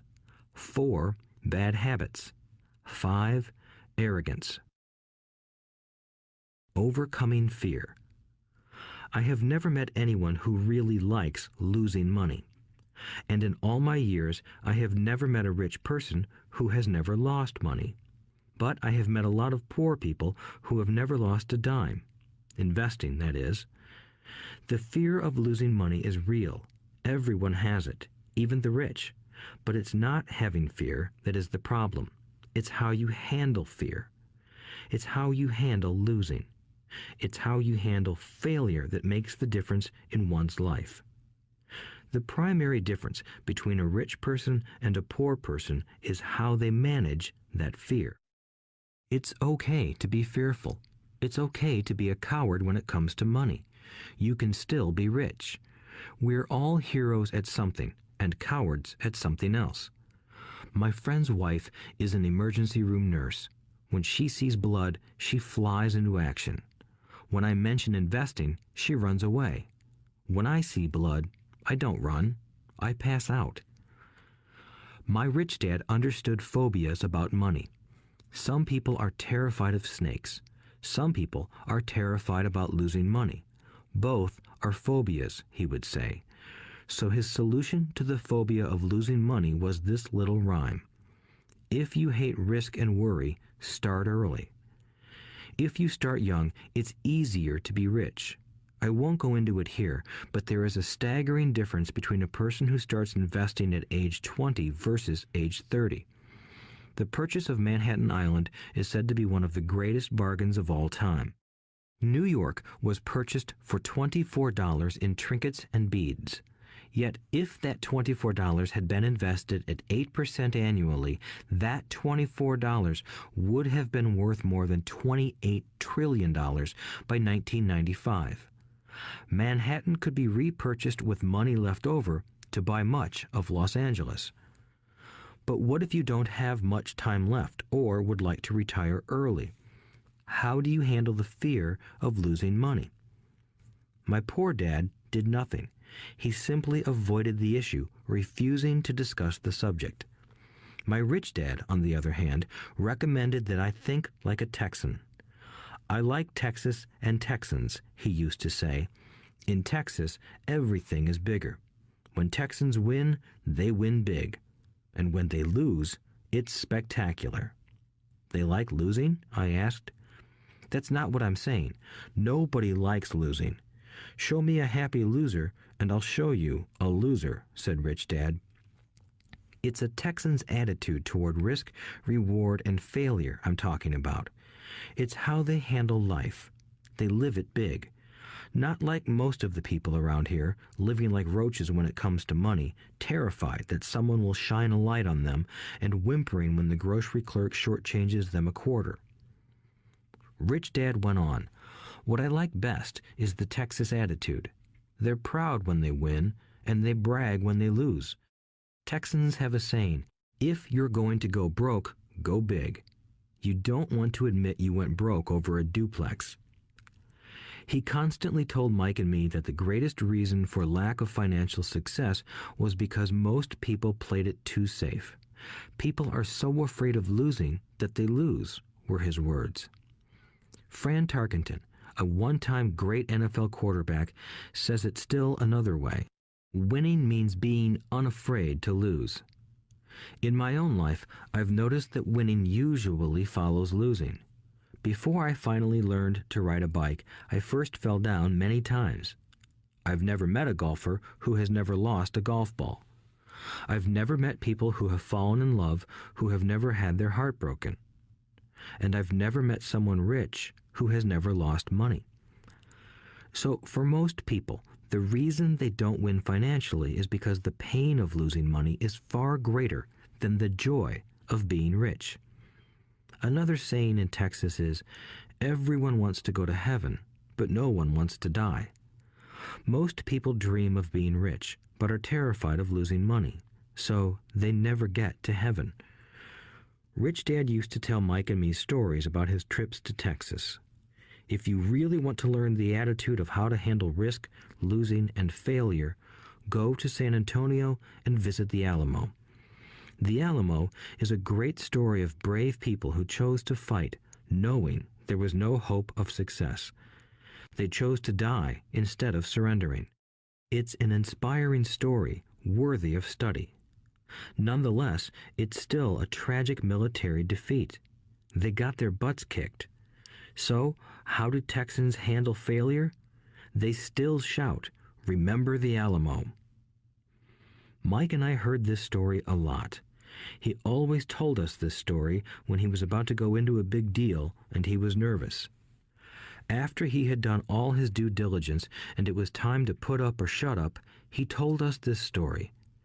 Every time he was afraid of making a mistake or losing money, he told us this story. It gave him strength, for it reminded him that he could always turn a financial loss into a financial win. Rich Dad knew that failure would only make him stronger and smarter. It's not that he wanted to lose. He just knew who he was and how he would take a loss. He would take a loss and make it a win. That's what made him a winner and others losers. It gave him the courage to cross the line when others backed out. That's why I like Texans so much, he would say. They took a great failure and turned it into inspiration, as well as a tourist destination that makes them millions.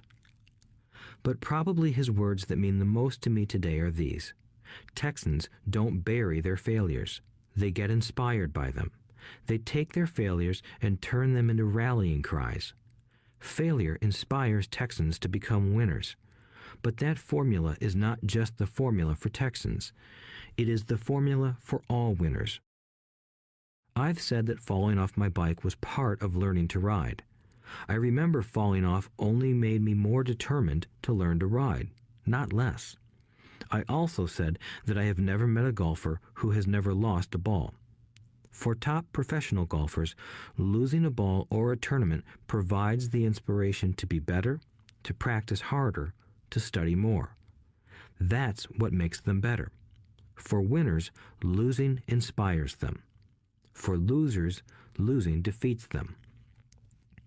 I like to quote John D. Rockefeller, who said, "I always tried to turn every disaster into an opportunity." And being Japanese American, I can say this. Many people say that Pearl Harbor was an American mistake. I say it was a Japanese mistake. From the movie Tora, Tora, Tora, a somber Japanese admiral says to his cheering subordinates, "I am afraid we have awakened a sleeping giant." Remember Pearl Harbor became a rallying cry. It turned one of America's greatest losses into the reason to win. This great defeat gave America strength, and America soon emerged as a world power. Failure inspires winners, and failure defeats losers. It is the biggest secret of winners. It's the secret that losers do not know. The greatest secret of winners is that failure inspires winning. Thus, they're not afraid of losing. Repeating Fran Tarkenton's quote, "Winning means being unafraid to lose." People like Fran Tarkenton are not afraid of losing because they know who they are. They hate losing, so they know that losing will only inspire them to become better. There is a big difference between hating losing and being afraid to lose. Most people are so afraid of losing money that they lose. They go broke over a duplex. Financially, they play life too safe and too small. They buy big houses and big cars, but not big investments. The main reason that over 90% of the American public struggles financially is because they play not to lose. They don't play to win. They go to their financial planners or accountants or stockbrokers and buy a balanced portfolio. Most have lots of cash in CDs, low-yield bonds, mutual funds that can be traded within a mutual fund family, and a few individual stocks. It is a safe and sensible portfolio, but it is not a winning portfolio. It is a portfolio of someone playing not to lose. Don't get me wrong, it's probably a better portfolio than more than 70% of the population has, and that's frightening. It's a great portfolio for someone who loves safety. But playing it safe and balanced on your investment portfolio is not the way successful investors play the game. If you have little money and you want to be rich, you must first be focused, not balanced. If you look at any successful person, at the start, they were not balanced. Balanced people go nowhere. They stay in one spot. To make progress, you must first go unbalanced. Just look at how you make progress walking. Thomas Edison was not balanced. He was focused. Bill Gates was not balanced. He was focused. Donald Trump is focused. George Soros is focused. George Patton did not take his tanks wide. He focused them and blew through the weak spots in the German line. The French went wide with the Maginot Line, and you know what happened to them. If you have any desire to be rich, you must focus. Do not do what poor and middle-class people do, put their few eggs in many baskets. Put a lot of your eggs in a few baskets and focus. Follow one course until successful. If you hate losing, play it safe. If losing makes you weak, play it safe. Go with balanced investments. If you're over 25 years old and are terrified of taking risks, don't change. Play it safe, but start early. Start accumulating your nest egg early because it will take time. But if you have dreams of freedom, of getting out of the rat race, the first question to ask yourself is, how do I respond to failure? If failure inspires you to win, maybe you should go for it, but only maybe. If failure makes you weak or causes you to throw temper tantrums, like spoiled brats who call attorneys to file lawsuits every time something doesn't go their way, then play it safe. Keep your daytime job, or buy bonds or mutual funds. But remember, there is risk in those financial instruments also, even though they may appear safe. I say all this, mentioning Texas and Fran Tarkenton, because stacking the asset column is easy. It's really a low-aptitude game. It doesn't take much education. Fifth-grade math will do. But building your asset column is a game in which attitude plays a major role. It takes guts, patience, and a great attitude toward failure. Losers avoid failing, and failure turns losers into winners. Just remember the Alamo.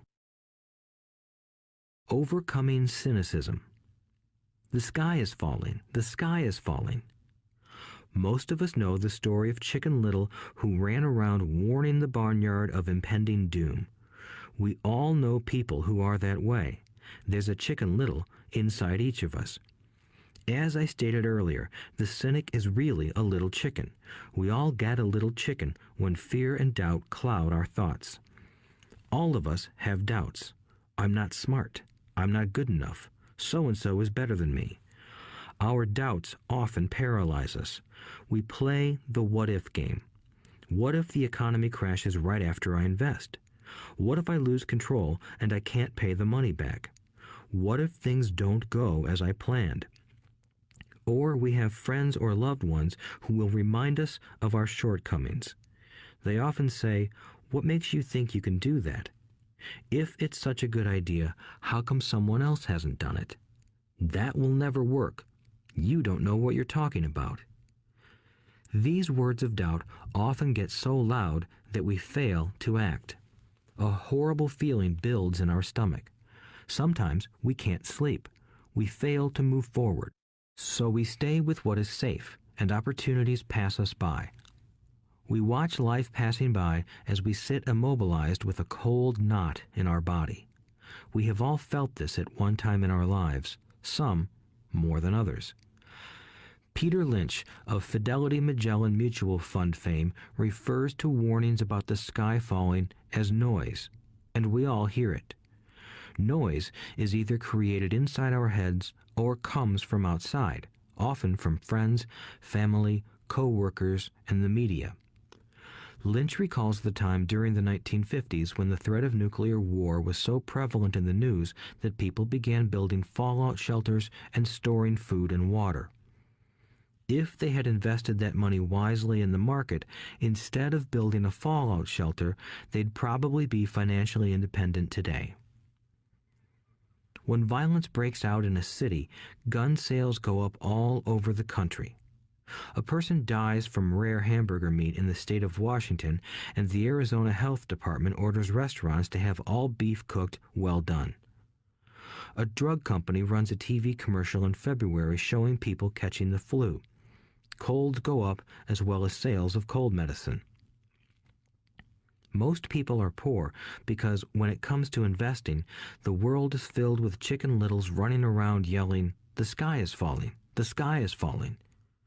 And Chicken Littles are effective because every one of us is a little chicken. It often takes great courage to not let rumors and talk of doom and gloom affect your doubts and fears.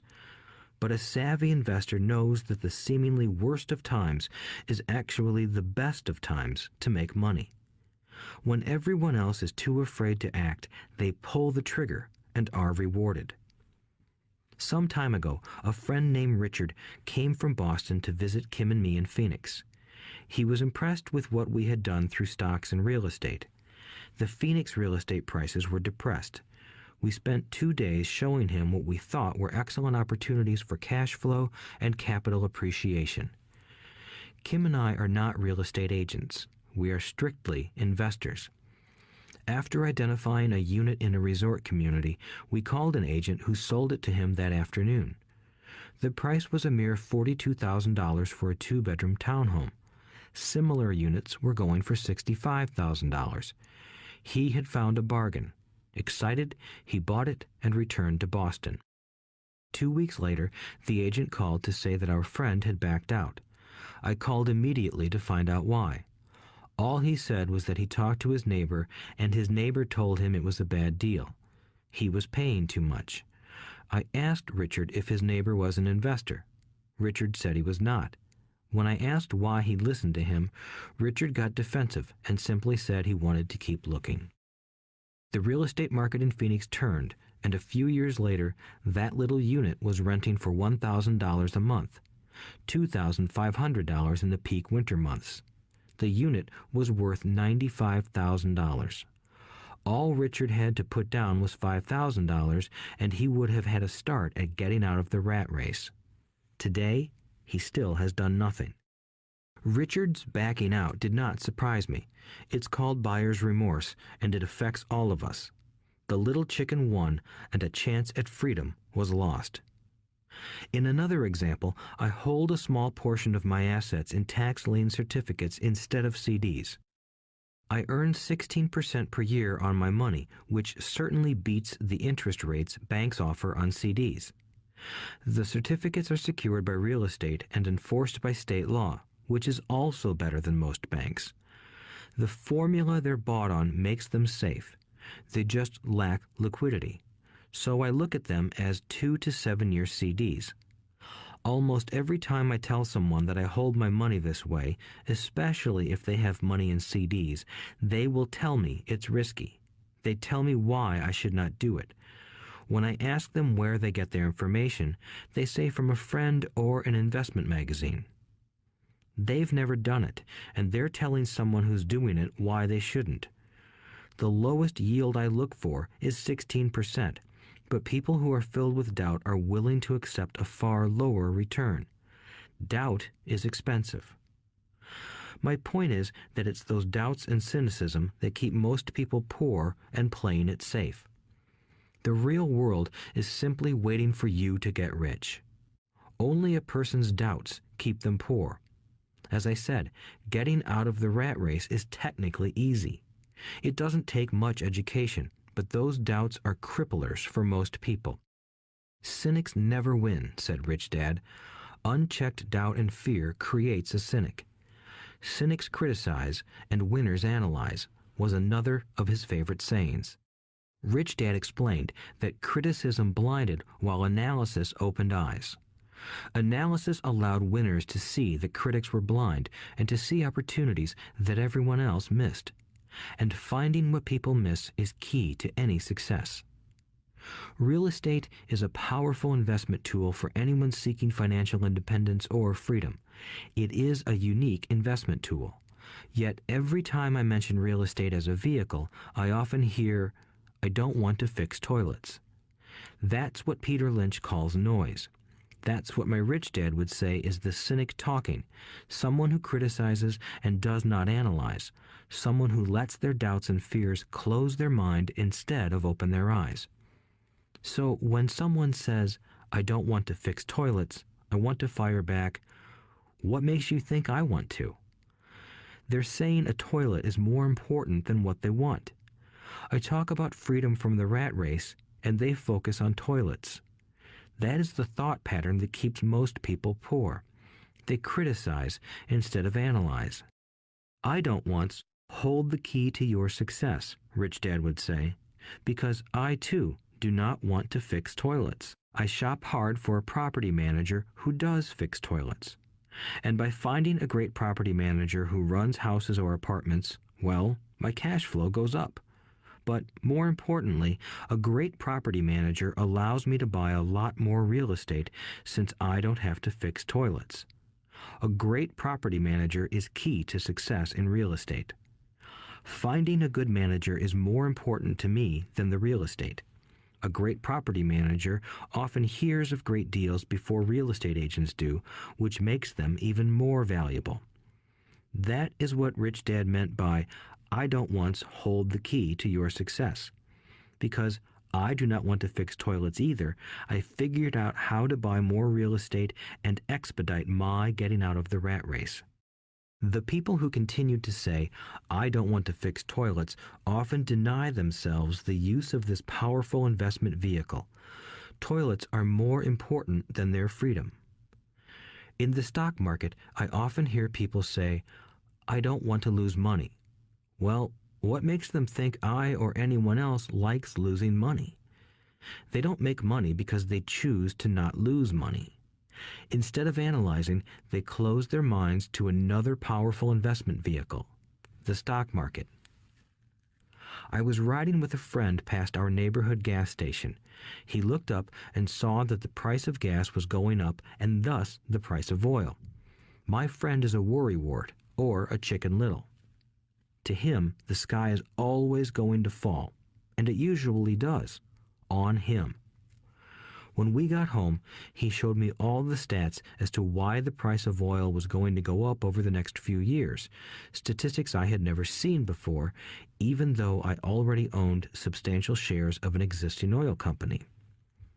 With that information, I immediately began looking for and found a new undervalued oil company that was about to find some oil deposits.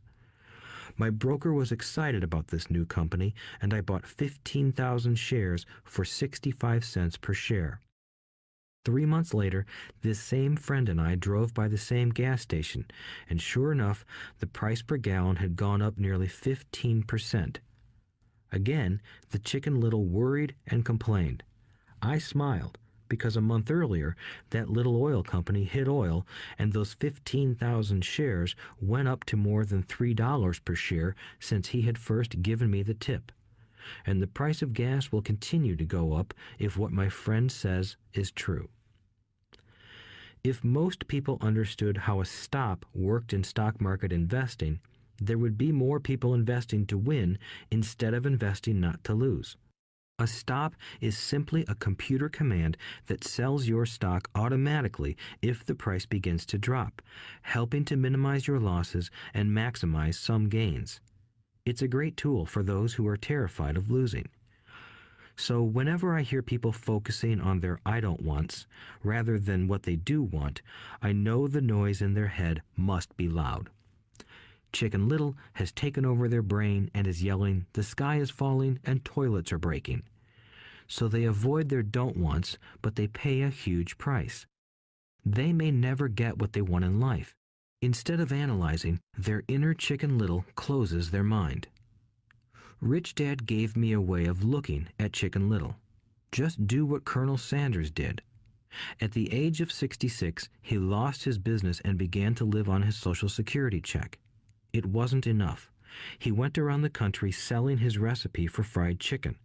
He was turned down 1,009 times before someone said yes, and he went on to become a multimillionaire at an age when most people are quitting.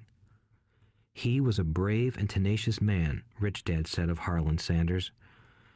So when you're in doubt and feeling a little afraid, just do what Colonel Sanders did to his little chicken. He fried it. Overcoming laziness. Busy people are often the most lazy. We have all heard stories of a businessman who works hard to earn money. He works hard to be a good provider for his wife and children. He spends long hours at the office and brings work home on weekends. One day he comes home to an empty house.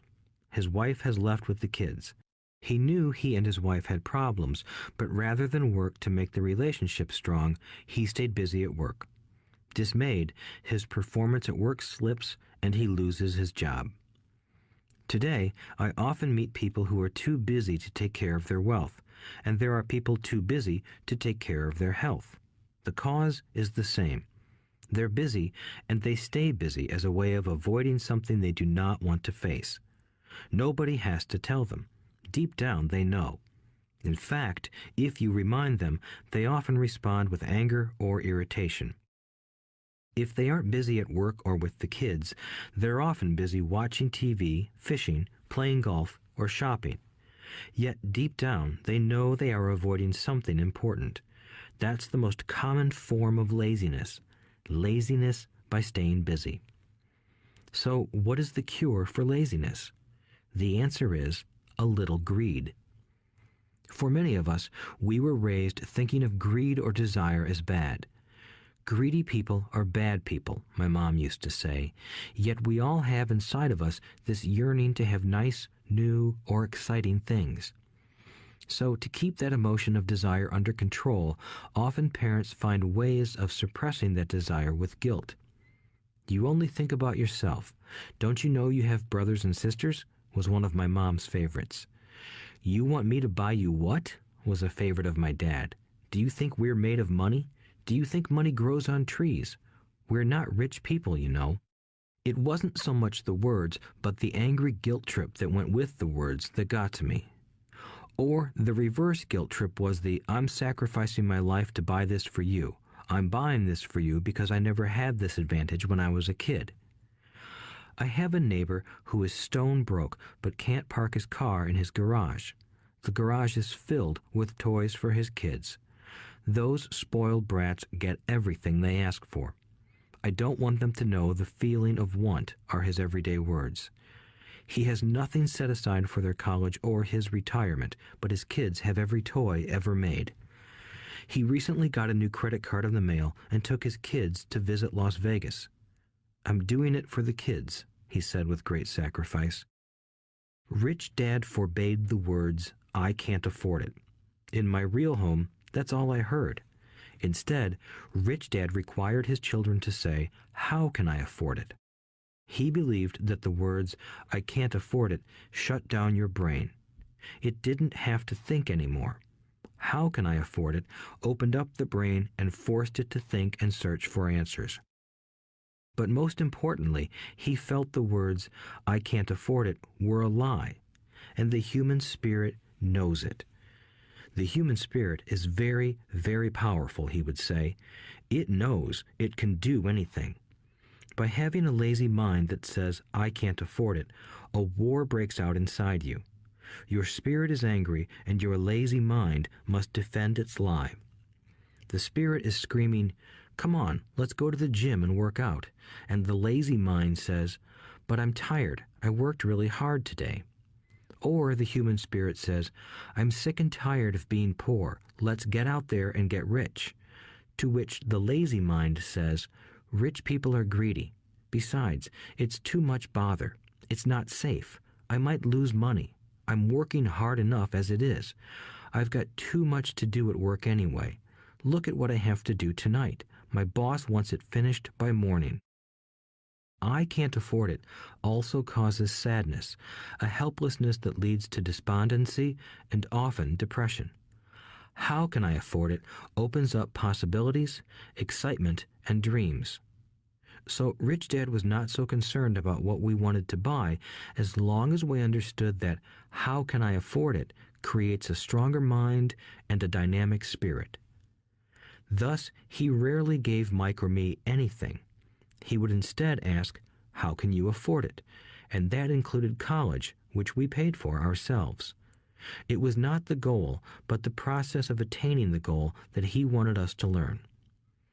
The problem I see today is that there are millions of people who feel guilty about their desire or their greed. It's old conditioning from their childhood. While they desire to have the finer things that life offers, most have been conditioned subconsciously to say, I can't have that, or I'll never be able to afford that. When I decided to exit the rat race, it was simply a question of how can I afford to never work again? And my mind began to kick out answers and solutions. The hardest part was fighting my real parents' dogma. We can't afford that. Stop thinking only about yourself. Why don't you think about others? And other similar sentiments designed to instill guilt to suppress my greed. So, how do you beat laziness? Once again, the answer is a little greed. It's that radio station WIIFM, which stands for What's in it for me? A person needs to sit down and ask, what would my life be like if I never had to work again? What would I do if I had all the money I needed?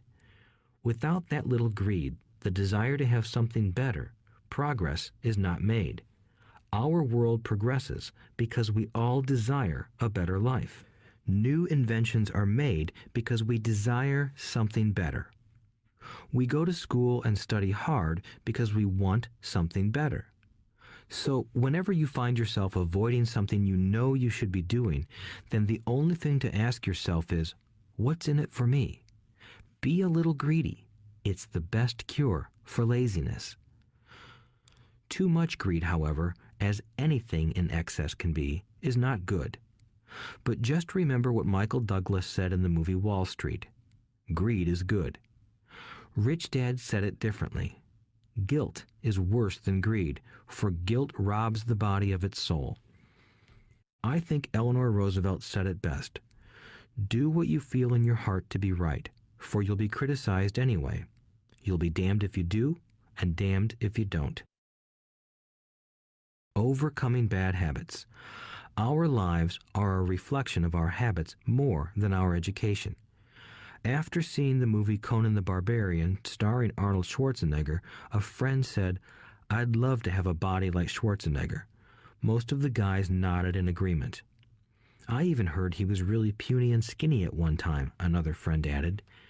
"Yeah, I heard that too," another one said. "I heard he has a habit of working out almost every day in the gym." "Yeah, I'll bet he has to." "Nah," said the group's cynic. "I'll bet he was born that way. Besides, let's stop talking about Arnold and get some beers." This is an example of habits controlling behavior. I remember asking my rich dad about the habits of the rich. Instead of answering me outright, he wanted me to learn through example, as usual. "When does your dad pay his bills?" Rich Dad asked. "The first of the month," I said. "Does he have anything left over?" he asked. "Very little," I said. "That's the main reason he struggles," said Rich Dad. "He has bad habits. Your dad pays everyone else first. He pays himself last, but only if he has anything left over." "Which he usually doesn't," I said. "But he has to pay his bills, doesn't he? You're saying he shouldn't pay his bills?" "Of course not," said Rich Dad.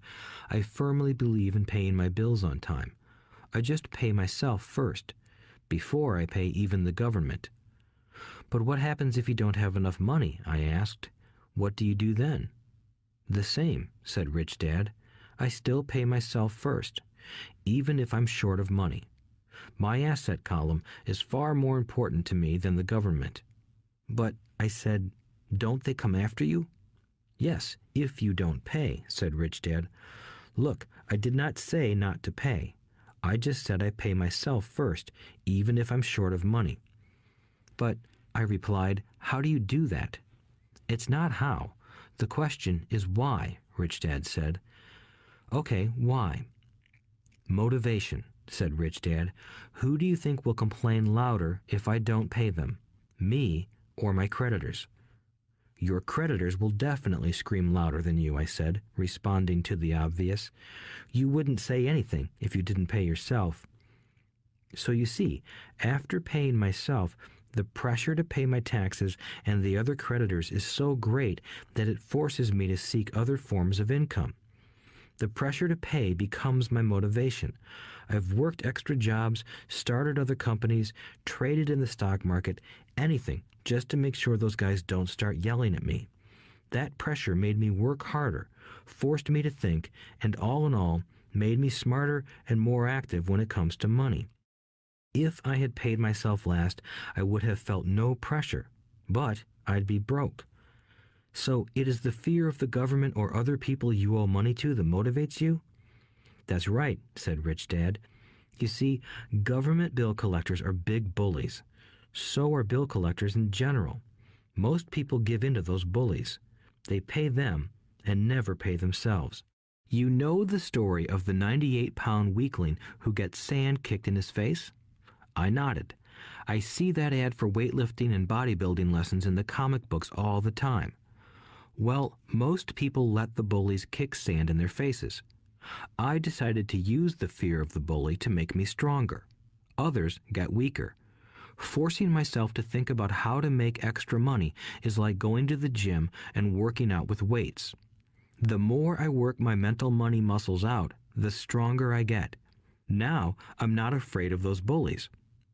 I liked what Rich Dad was saying, so if I pay myself first, I get financially stronger mentally and fiscally. Rich Dad nodded. And if I pay myself last, or not at all, I get weaker. So people like bosses, managers, tax collectors, bill collectors, and landlords push me around all my life just because I don't have good money habits. Rich Dad nodded, just like the 98-pound weakling. Overcoming arrogance. What I know makes me money. What I don't know loses me money. Every time I have been arrogant, I have lost money. Because when I'm arrogant, I truly believe that what I don't know is not important, Rich Dad would often tell me.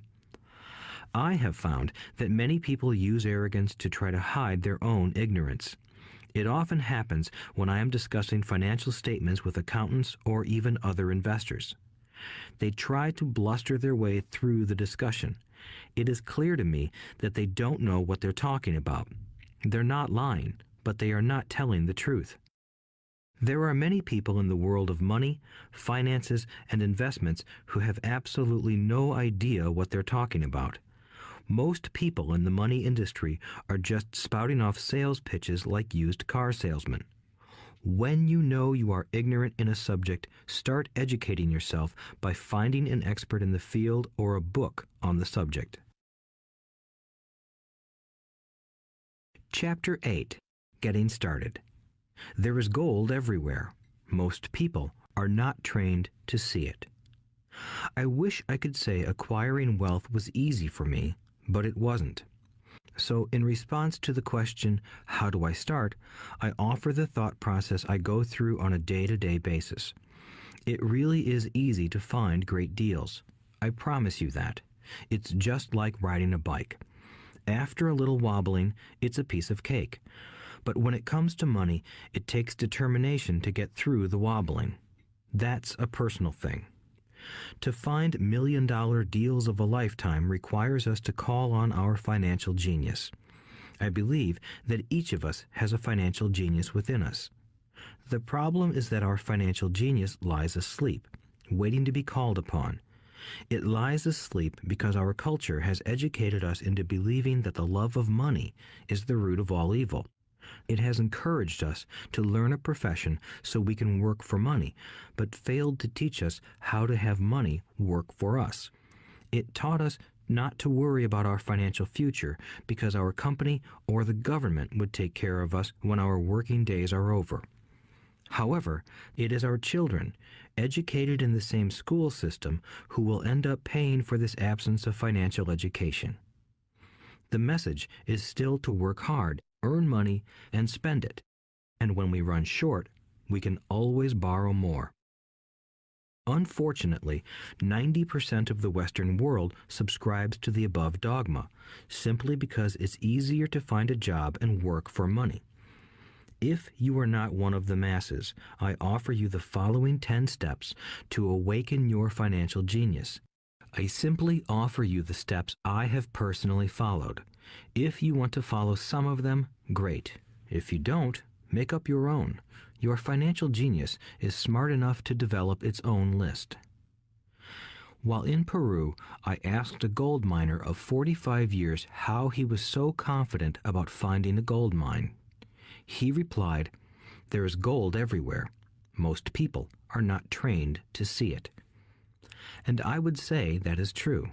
In real estate, I can go out and in a day come up with 4 or 5 great potential deals, while the average person will go out and find nothing, even looking in the same neighborhood. The reason is that they have not taken the time to develop their financial genius. I offer you the following 10 steps as a process to develop your God-given powers, powers over which only you have control. 1. Find a reason greater than reality, the power of spirit. If you ask most people if they would like to be rich or financially free, they would say yes. But then reality sets in. The road seems too long with too many hills to climb. It's easier to just work for money and hand the excess over to your broker. I once met a young woman who had dreams of swimming for the U.S. Olympic team. The reality was that she had to get up every morning at 4 o'clock to swim for 3 hours before going to school. She did not party with her friends on Saturday night. She had to study and keep her grades up, just like everyone else. When I asked her what fueled her superhuman ambition and sacrifice, she simply said, "I do it for myself and the people I love. It's love that gets me over the hurdles and sacrifices." A reason or a purpose is a combination of wants and don't wants. When people ask me what my reason for wanting to be rich is, I tell them that it is a combination of deep emotional wants and don't wants. I will list a few. First, the don't wants, for they create the wants. I don't want to work all my life. I don't want what my parents aspired for, which was job security and a house in the suburbs. I don't like being an employee. I hated that my dad always missed my football games because he was so busy working on his career. I hated it when my dad worked hard all his life and the government took most of what he worked for at his death. He could not even pass on what he worked so hard for when he died. The rich don't do that. They work hard and pass it on to their children. Now, the wants. I want to be free to travel the world and live in the lifestyle I love. I want to be young when I do this. I want to simply be free. I want control over my time and my life. I want money to work for me. Those are my deep-seated emotional reasons. What are yours? If they are not strong enough, then the reality of the road ahead may be greater than your reasons. I have lost money and been set back many times, but it was the deep emotional reasons that kept me standing up and going forward. I wanted to be free by age 40, but it took me until I was 47, with many learning experiences along the way. As I said, I wish I could say it was easy. It wasn't, but it wasn't that hard either. I've learned that without a strong reason or purpose, anything in life is hard. If you do not have a strong reason, there is no sense listening further. It will sound like too much work.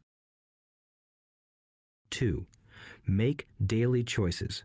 The power of choice. Choice is the main reason people want to live in a free country. We want the power to choose. Financially, with every dollar we get in our hands, we hold the power to choose our future, to be rich, poor, or middle class. Our spending habits reflect who we are. Poor people simply have poor spending habits. The benefit I had as a boy was that I loved playing Monopoly constantly. Nobody told me Monopoly was only for kids, so I just kept playing the game as an adult. I also had a rich dad who pointed out to me the difference between an asset and a liability. So a long time ago, as a little boy, I chose to be rich, and I knew that all I had to do was learn to acquire assets, real assets. My best friend, Mike, had an asset column handed to him, but he still had to choose to learn to keep it. Many rich families lose their assets in the next generation simply because there was no one trained to be a good steward over their assets. Most people choose not to be rich. For 90% of the population, being rich is too much of a hassle. So they invent sayings that go, "I'm not interested in money. I'll never be rich. I don't have to worry. I'm still young. When I make some money, then I'll think about my future." My husband or wife handles the finances. The problem with those statements is that they rob the person who chooses to think such thoughts of two things. One is time, which is your most precious asset. The second is learning. Having no money should not be an excuse to not learn, but that is a choice we all make daily. The choice of what we do with our time, our money, and what we put in our heads. That is the power of choice. All of us have choice. I just choose to be rich, and I make that choice every day. Invest first in education. In reality, the only real asset you have is your mind, the most powerful tool we have dominion over. Each of us has the choice of what we put in our brain once we're old enough. You can watch TV, read golf magazines, or go to ceramics class or a class on financial planning. You choose. Most people simply buy investments rather than first investing in learning about investing. A friend of mine recently had her apartment burglarized. The thieves took her electronics and left all the books. And we all have that same choice. 90% of the population buys TV sets, and only about 10% buy business books. So what do? I go to seminars. I like it when they are at least 2 days long because I like to immerse myself in a subject. In 1973, I was watching this guy on TV who was advertising a 3-day seminar on how to buy real estate for nothing down. I spent $385, and that course has made me at least $2 million, if not more. But more importantly, it bought me life. I don't have to work for the rest of my life because of that one course. I go to at least 2 such courses every year. I love CDs and audiobooks. The reason? I can easily review what I just heard. I was listening to an investor say something I completely disagreed with. Instead of becoming arrogant and critical, I simply listened to that 5-minute stretch at least 20 times, maybe more. But suddenly, by keeping my mind open, I understood why he said what he said. It was like magic. I felt like I had a window into the mind of one of the greatest investors of our time. I gained tremendous insight into the vast resources of his education and experience. The net result? I still have the old way I used to think, and I now have a new way of looking at the same problem or situation. I have 2 ways to analyze a problem or trend, and that is priceless. Today, I often say, how would Donald Trump do this, or Warren Buffett, or George Soros? The only way I can access their vast mental power is to be humble enough to read or listen to what they have to say. Arrogant or critical people are often people with low self-esteem who are afraid of taking risks. That's because if you learn something new, you are then required to make mistakes in order to fully understand what you have learned. If you have listened this far, arrogance is not one of your problems. Arrogant people rarely read or listen to experts. Why should they? They are the center of the universe. There are so many intelligent people who argue or defend when a new idea clashes with the way they think. In this case, their so-called intelligence combined with arrogance equals ignorance. Each of us knows people who are highly educated or believe they are smart, but their balance sheet paints a different picture. A truly intelligent person welcomes new ideas, for new ideas can add to the synergy of other accumulated ideas. Listening is more important than talking. If that were not true, God would not have given us 2 ears and only 1 mouth. Too many people think with their mouth instead of listening in order to absorb new ideas and possibilities. They argue instead of asking questions. I take a long view on my wealth. I do not subscribe to the get-rich-quick mentality most lottery players or casino gamblers have. I may go in and out of stocks, but I am long on education. If you want to fly an airplane, I advise taking lessons first. I am always shocked at people who buy stocks or real estate but never invest in their greatest asset, their mind. Just because you bought a house or two does not make you an expert at real estate. 3. Choose friends carefully. The power of association. First of all, I do not choose my friends by their financial statements. I have friends who have actually taken a vow of poverty, as well as friends who earn millions every year. The point is that I learn from all of them.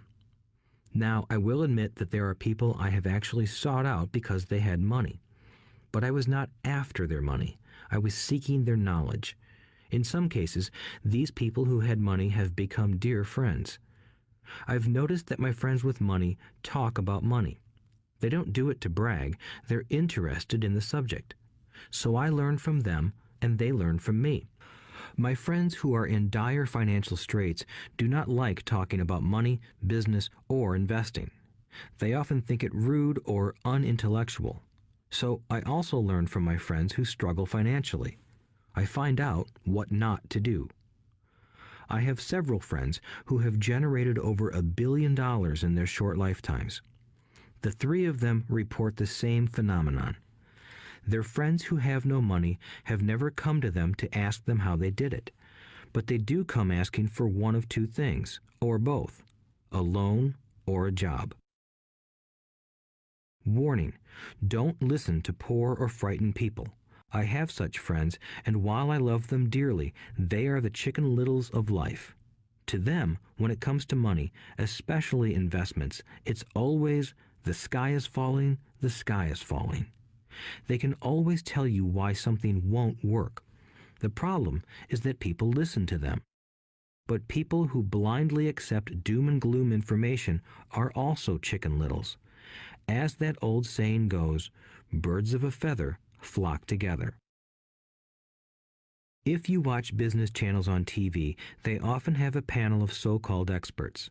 One expert will say the market is going to crash, and the other will say it's going to boom. If you're smart, you listen to both. Keep your mind open because both have valid points. Unfortunately, most poor people listen to Chicken Little. I have had many close friends try to talk me out of a deal or an investment. Not long ago, a friend told me he was excited because he found a 6% certificate of deposit. I told him I earned 16% from the state government. The next day, he sent me an article about why my investment was dangerous. I have received 16% for years now, and he still receives 6%. I would say that one of the hardest things about wealth building is to be true to yourself and to be willing to not go along with the crowd. This is because, in the market, it is usually the crowd that shows up late that is slaughtered. If a great deal is on the front page, it's too late in most instances. Look for a new deal. As we used to say as surfers, there is always another wave. People who hurry and catch a wave late usually are the ones who wipe out. Smart investors don't time the markets. If they miss a wave, they search for the next one and get themselves in position. This is hard for most investors because buying what is not popular is frightening. Timid investors are like sheep going along with the crowd. Or their greed gets them in when wise investors have already taken their profits and moved on. Wise investors buy an investment when it's not popular. They know their profits are made when they buy, not when they sell. They wait patiently. As I said, they do not time the market. Just like a surfer, they get in position for the next big swell. It's all insider trading. There are forms of insider trading that are illegal, and there are forms of insider trading that are legal. But either way, it's insider trading. The only distinction is, how far away from the inside are you? The reason you want to have rich friends is because that is where the money is made. It's made on information. You want to hear about the next boom, get in and get out before the next bust. I'm not saying do it illegally, but the sooner you know, the better your chances are for profits with minimal risk. That is what friends are for, and that is financial intelligence. 4. Master a formula and then learn a new one. The power of learning quickly. In order to make bread, every baker follows a recipe, even if it's only held in their head. The same is true for making money. Most of us have heard the saying, "You are what you eat." I have a different slant. I say, you become what you study. In other words, be careful what you learn, because your mind is so powerful that you become what you put in your head. For example, if you study cooking, you then tend to cook. If you don't want to be a cook anymore, then you need to study something else. When it comes to money, the masses generally have one basic formula they learned in school, and it's this: work for money. The predominant formula I see in the world is that every day millions of people get up, go to work, earn money, pay bills, balance checkbooks, buy some mutual funds, and go back to work. That is the basic formula, or recipe. If you're tired of what you're doing, or you're not making enough, it's simply a case of changing the formula via which you make money. Years ago, when I was 26, I took a weekend class called How to Buy Real Estate Foreclosures. I learned a formula. The next trick was to have the discipline to actually put into action what I had learned. That is where most people stop. For 3 years, while working for Xerox, I spent my spare time learning to master the art of buying foreclosures. I've made several $million using that formula. So after I mastered that formula, I went in search of other formulas. For many of the classes, I did not directly use the information I learned, but I always learned something new. I have attended classes designed for derivative traders, commodity option traders, and chaologists. I was way out of my league, being in a room full of people with doctorates in nuclear physics and space science. Yet, I learned a lot that made my stock and real estate investing more meaningful and lucrative. Most junior colleges and community colleges have classes on financial planning and buying traditional investments.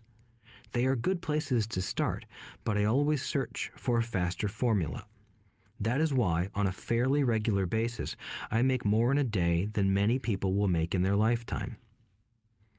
Another side note, in today's fast-changing world, it's not so much what you know anymore that counts, because often what you know is old. It is how fast you learn. That skill is priceless. It's priceless in finding faster formulas, recipes, if you will, for making dough. Working hard for money is an old formula born in the day of cavemen. 5. Pay yourself first. The power of self-discipline. If you cannot get control of yourself, do not try to get rich. It makes no sense to invest, make money, and blow it. It is the lack of self-discipline that causes most lottery winners to go broke soon after winning millions. It is the lack of self-discipline that causes people who get a raise to immediately go out and buy a new car or take a cruise.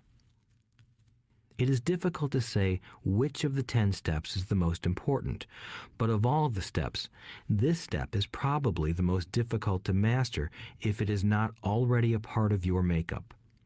I would venture to say that personal self-discipline is the number one delineating factor between the rich, the poor, and the middle class. Simply put, people who have low self-esteem and low tolerance for financial pressure can never be rich. As I have said, a lesson learned from my rich dad was that the world will push you around.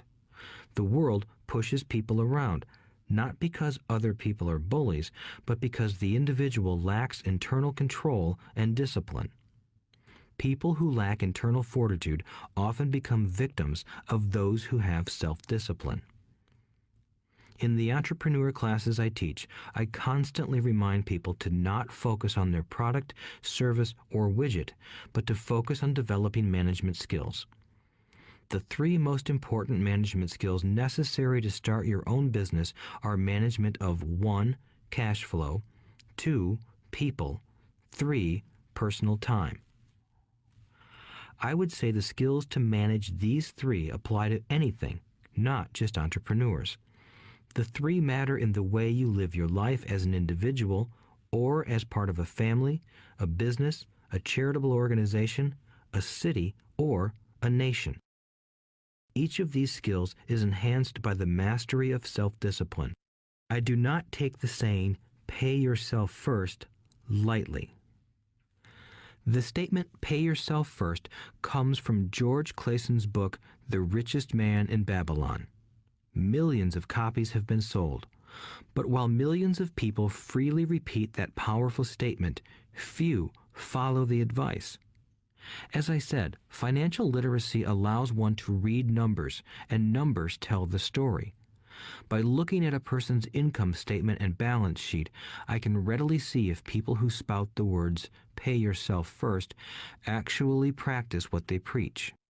In reality, each month, many allocate money to their asset column before they pay their monthly expenses. Although millions of people have read Clayson's book and understand the words, "pay yourself first," in reality, they pay themselves last. Now, I can hear the howls from those of you who sincerely believe in paying your bills first, and I can hear all the responsible people who pay their bills on time. I am not saying be irresponsible and not pay your bills. All I am saying is do what the book says, which is pay yourself first. If you can truly begin to understand the power of cash flow, you will soon realize why 90% of people work hard all their lives and need government support like Social Security when they are no longer able to work. Kim and I have had many bookkeepers, accountants, and bankers who have had a major problem with this way of looking at pay yourself first. The reason is that these financial professionals actually do what the masses do. They pay themselves last. There have been times in my life when, for whatever reason, cash flow was far less than my bills. I still paid myself first. My accountant and bookkeeper screamed in panic. "They're going to come after you. The IRS is going to put you in jail. You're going to ruin your credit rating. They'll cut off the electricity." I still paid myself first. Why, you ask? Because that's what the story, The Richest Man in Babylon, was all about. The power of self-discipline and the power of internal fortitude. As my rich dad taught me the first month I worked for him, most people allow the world to push them around. A bill collector calls and you pay or else. A sales clerk says, "Oh, just put it on your charge card." Your real estate agent tells you, "Go ahead. The government allows you a tax deduction on your home." That is what the book is really about. Having the guts to go against the tide and get rich. You may not be weak, but when it comes to money, many people get wimpy. I am not saying be irresponsible. The reason I don't have high credit card debt and doodad debt is because I pay myself first. The reason I minimize my income is because I don't want to pay it to the government. That is why my income comes from my asset column through a Nevada corporation. If I work for money, the government takes it. Although I pay my bills last, I am financially astute enough to not get into a tough financial situation. I don't like consumer debt. I actually have liabilities that are higher than 99% of the population, but I don't pay for them. Other people pay for my liabilities. They're called tenants. So rule number 1 in paying yourself first is don't get into debt in the first place. Although I pay my bills last, I set it up to have only small, unimportant bills that are due. When I occasionally come up short, I still pay myself first. I let the creditors and even the government scream. I like it when they get tough. Why? Because those guys do me a favor. They inspire me to go out and create more money. So I pay myself first, invest the money, and let the creditors yell. I generally pay them right away anyway. Kim and I have excellent credit. We just don't cave into pressure and spend our savings or liquidate stocks to pay for consumer debt. That is not too financially intelligent. To successfully pay yourself first, keep the following in mind. 1. Don't get into large debt positions that you have to pay for. Keep your expenses low. Build up assets first. Then buy the big house or nice car. Being stuck in the rat race is not intelligent. 2. When you come up short, let the pressure build and don't dip into your savings or investments. Use the pressure to inspire your financial genius to come up with new ways of making more money and then pay your bills. You will have increased your ability to make more money as well as your financial intelligence. So many times I have gotten into financial hot water and used my brain to create more income while staunchly defending the assets in my asset column. My bookkeeper has screamed and dived for cover, but I was like a good soldier defending the fort. Fort assets. Poor people have poor habits. A common bad habit is innocently called dipping into savings. The rich know that savings are only used to create more money, not to pay bills. I know that sounds tough, but as I said, if you're not tough inside, the world will always push you around anyway. If you do not like financial pressure, then find a formula that works for you. A good one is to cut expenses, put your money in the bank, pay more than your fair share of income tax, buy safe mutual funds, and take the vow of the average. But this violates the pay yourself first rule. This rule does not encourage self-sacrifice or financial abstinence. It doesn't mean pay yourself first and starve. Life was meant to be enjoyed. If you call on your financial genius, you can have all the goodies of life, get rich, and pay bills. And that is financial intelligence. 6. Pay your brokers well. The power of good advice. Sometimes I see people posting a sign in front of their house that says, "For sale by owner." Or I see people on TV claiming to be discount brokers. My rich dad taught me to take the opposite approach. He believed in paying professionals well, and I have adopted that policy also. Today, I have expensive attorneys, accountants, real estate brokers, and stockbrokers. Why? Because if, and I do mean if, the people are professionals, their services should make you money. And the more money they make, the more money I make. We live in the information age. Information is priceless. A good broker should provide you with information as well as take the time to educate you. I have several brokers who do that for me.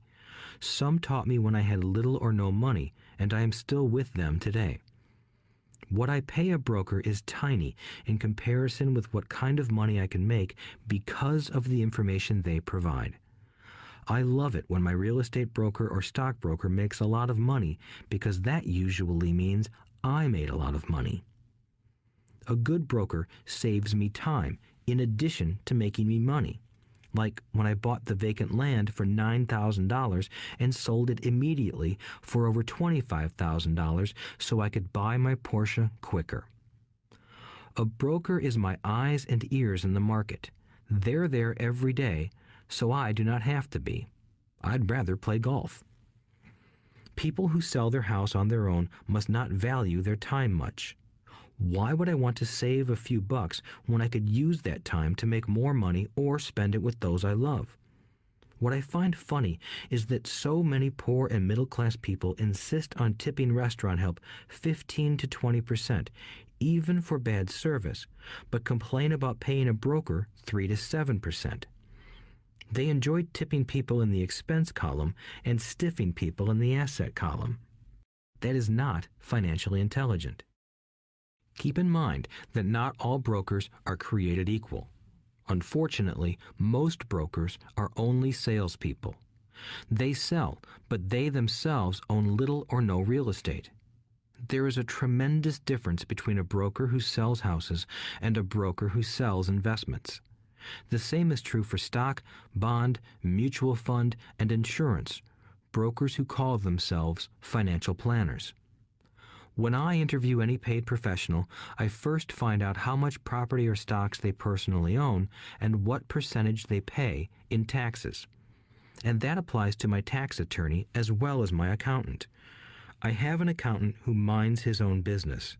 His profession is accounting, but his business is real estate. I used to have an accountant who was a small business accountant, but he had no real estate. I switched because we did not love the same business.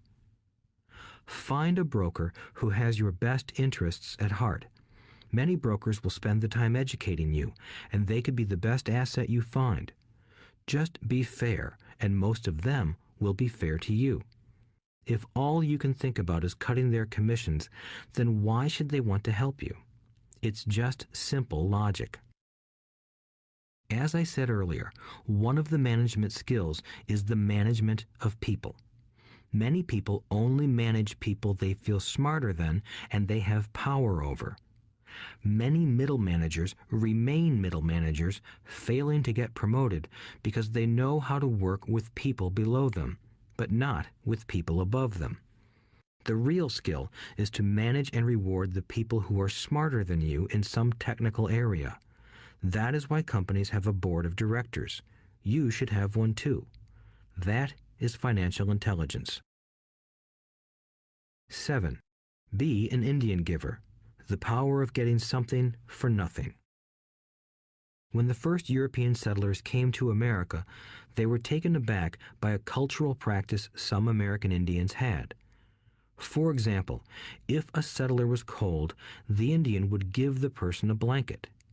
Mistaking it for a gift, the settler was often offended when the Indian asked for it back. The Indians also got upset when they realized that settlers did not want to give it back. That is where the term Indian giver came from, a simple cultural misunderstanding. In the world of the asset column, being an Indian giver is vital to wealth. The sophisticated investor's first question is, how fast do I get my money back? They also want to know what they get for free, also called a piece of the action. That is why the ROI, or return on investment, is so important. For example, I found a small condominium that was in foreclosure a few blocks from where I lived. The bank wanted $60,000 and I submitted a bid for $50,000, which they took simply because, along with my bid, was a cashier's check for $50,000. They realized I was serious. Most investors would say, "Aren't you tying up a lot of cash? Would it not be better to get a loan on it?" The answer is, not in this case. My investment company uses this condominium as a vacation rental in the winter months when the snowbirds come to Arizona. It rents for $2,500 a month for 4 months out of the year. For rental during the off-season, it rents for only $1,000 a month. I had my money back in about 3 years. Now I own this asset, which pumps money out for me, month in and month out. The same is done with stocks. Frequently, my broker calls and recommends I move a sizable amount of money into the stock of a company that he feels is just about to make a move that will add value to the stock, like announcing a new product. I will move my money in for a week to a month while the stock moves up. Then I pull my initial dollar amount out and stop worrying about the fluctuations of the market because my initial money is back and ready to work on another asset. So my money goes in, and then it comes out, and I own an asset that was technically free. True, I have lost money on many occasions, but I only play with money I can afford to lose. I would say, on an average 10 investments, I hit home runs on 2 or 3, while 5 or 6 do nothing, and I lose on 2 or 3.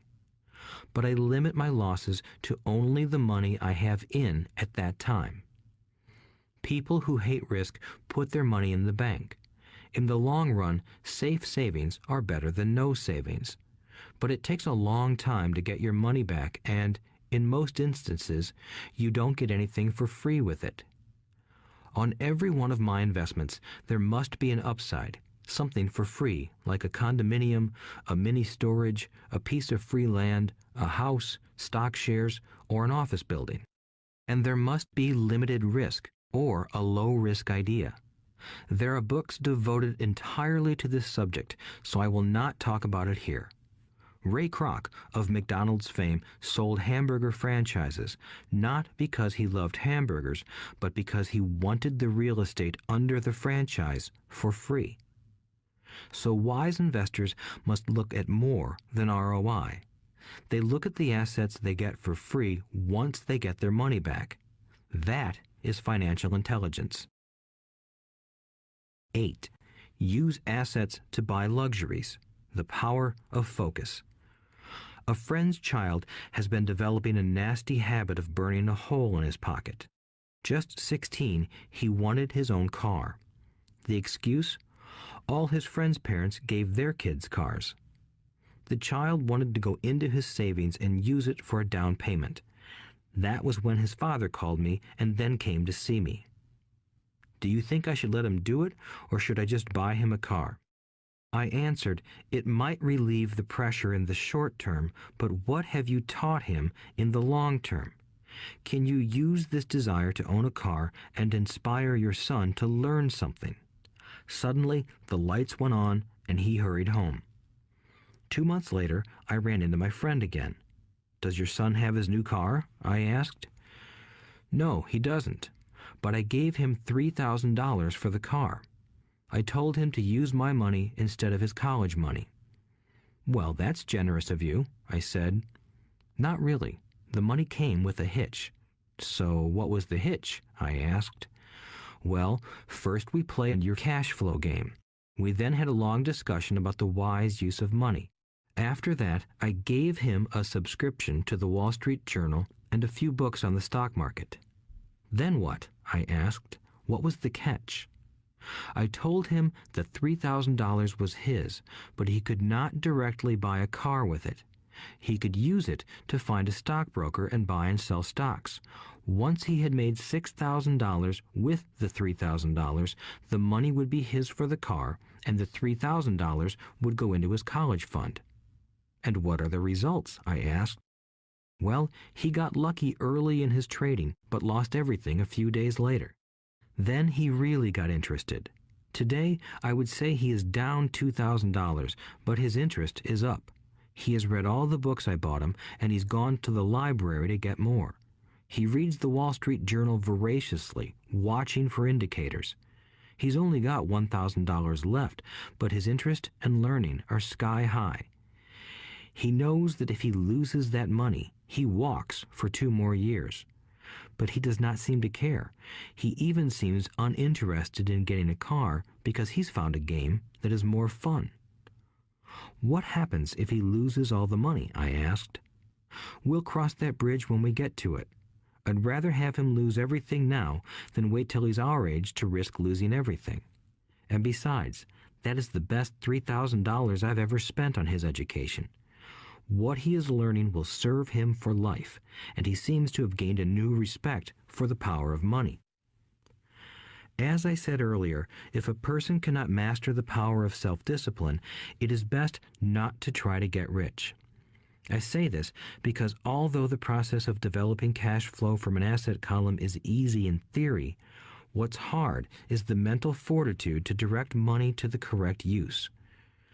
Due to external temptations, it is much easier in today's consumer world to simply blow money out the expense column. With weak mental fortitude, that money flows into the paths of least resistance. That is the cause of poverty and financial struggle. The following example illustrates the financial intelligence needed to direct money to make more money. If we give 100 people $10,000 at the start of the year, I believe that at the end of the year, 80 would have nothing left. In fact, many would have created greater debt by making a down payment on a new car, refrigerator, electronics, or a holiday. 16 would have increased that $10,000 by 5 to 10%. 4 would have increased it to $20,000 or into the millions. We go to school to learn a profession so we can work for money. It is my opinion that it's just as important to learn how to have money work for you. I love my luxuries as much as anyone else. The difference is I don't buy them on credit. It's the keep up with the Joneses trap. When I wanted to buy a Porsche, the easy road would have been to call my banker and get a loan. Instead of choosing to focus in the liability column, I chose to focus in the asset column. As a habit, I use my desire to consume to inspire and motivate my financial genius to invest. Too often today, we focus on borrowing money to get the things we want instead of focusing on creating money. One is easier in the short term, but harder in the long term. It's a bad habit that we as individuals and as a nation have gotten into. Remember, the easy road often becomes hard, and the hard road often becomes easy. The earlier you can train yourself and those you love to be masters of money, the better. Money is a powerful force. Unfortunately, people use the power of money against themselves. If your financial intelligence is low, money will run all over you. It will be smarter than you.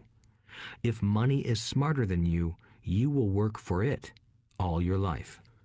To be the master of money, you need to be smarter than it. Then money will do as it is told. It will obey you. Instead of being a slave to it, you will be the master of it. That is financial intelligence. 9. Choose heroes. The power of myth. When I was a kid, I greatly admired Willie Mays, Hank Aaron, and Yogi Berra. They were my heroes, and I wanted to be just like them. I treasured their baseball cards. I knew their stats, the RBIs, the ERAs, their batting averages, how much they got paid, and how they came up from the minor leagues. As a 9-year-old kid, when I stepped up to bat or played first base or catcher, I wasn't me. I pretended I was a famous baseball player. It's one of the most powerful ways we learn, and we often lose that as adults. We lose our heroes. Today, I watch young kids playing basketball near my home. On the court, they're not little Johnny. They're pretending to be their favorite basketball hero.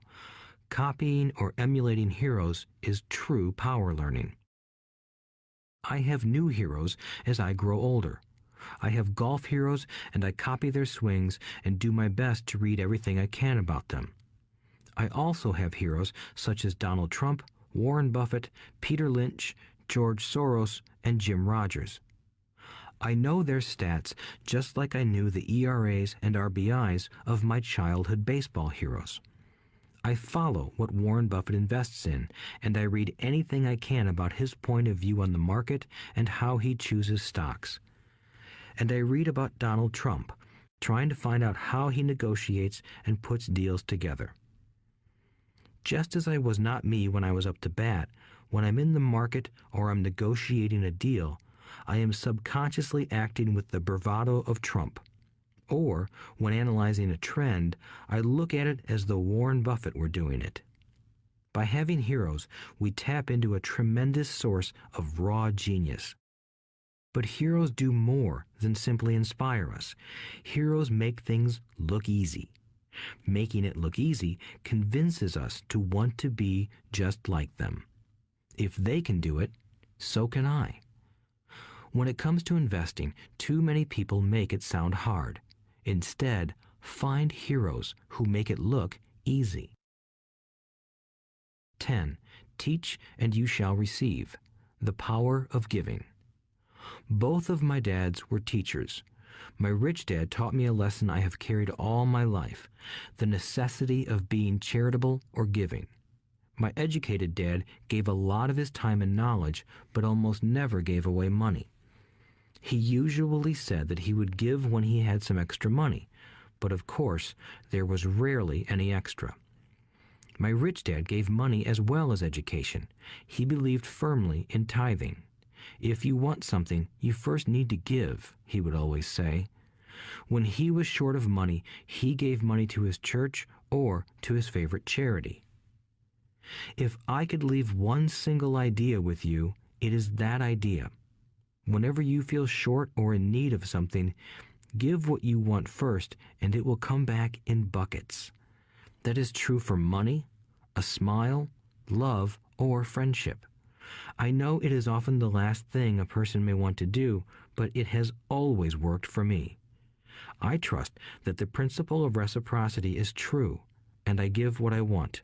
I want money, so I give money, and it comes back in multiples. I want sales, so I help someone else sell something, and sales come to me. I want contacts, and I help someone else get contacts. Like magic, contacts come to me.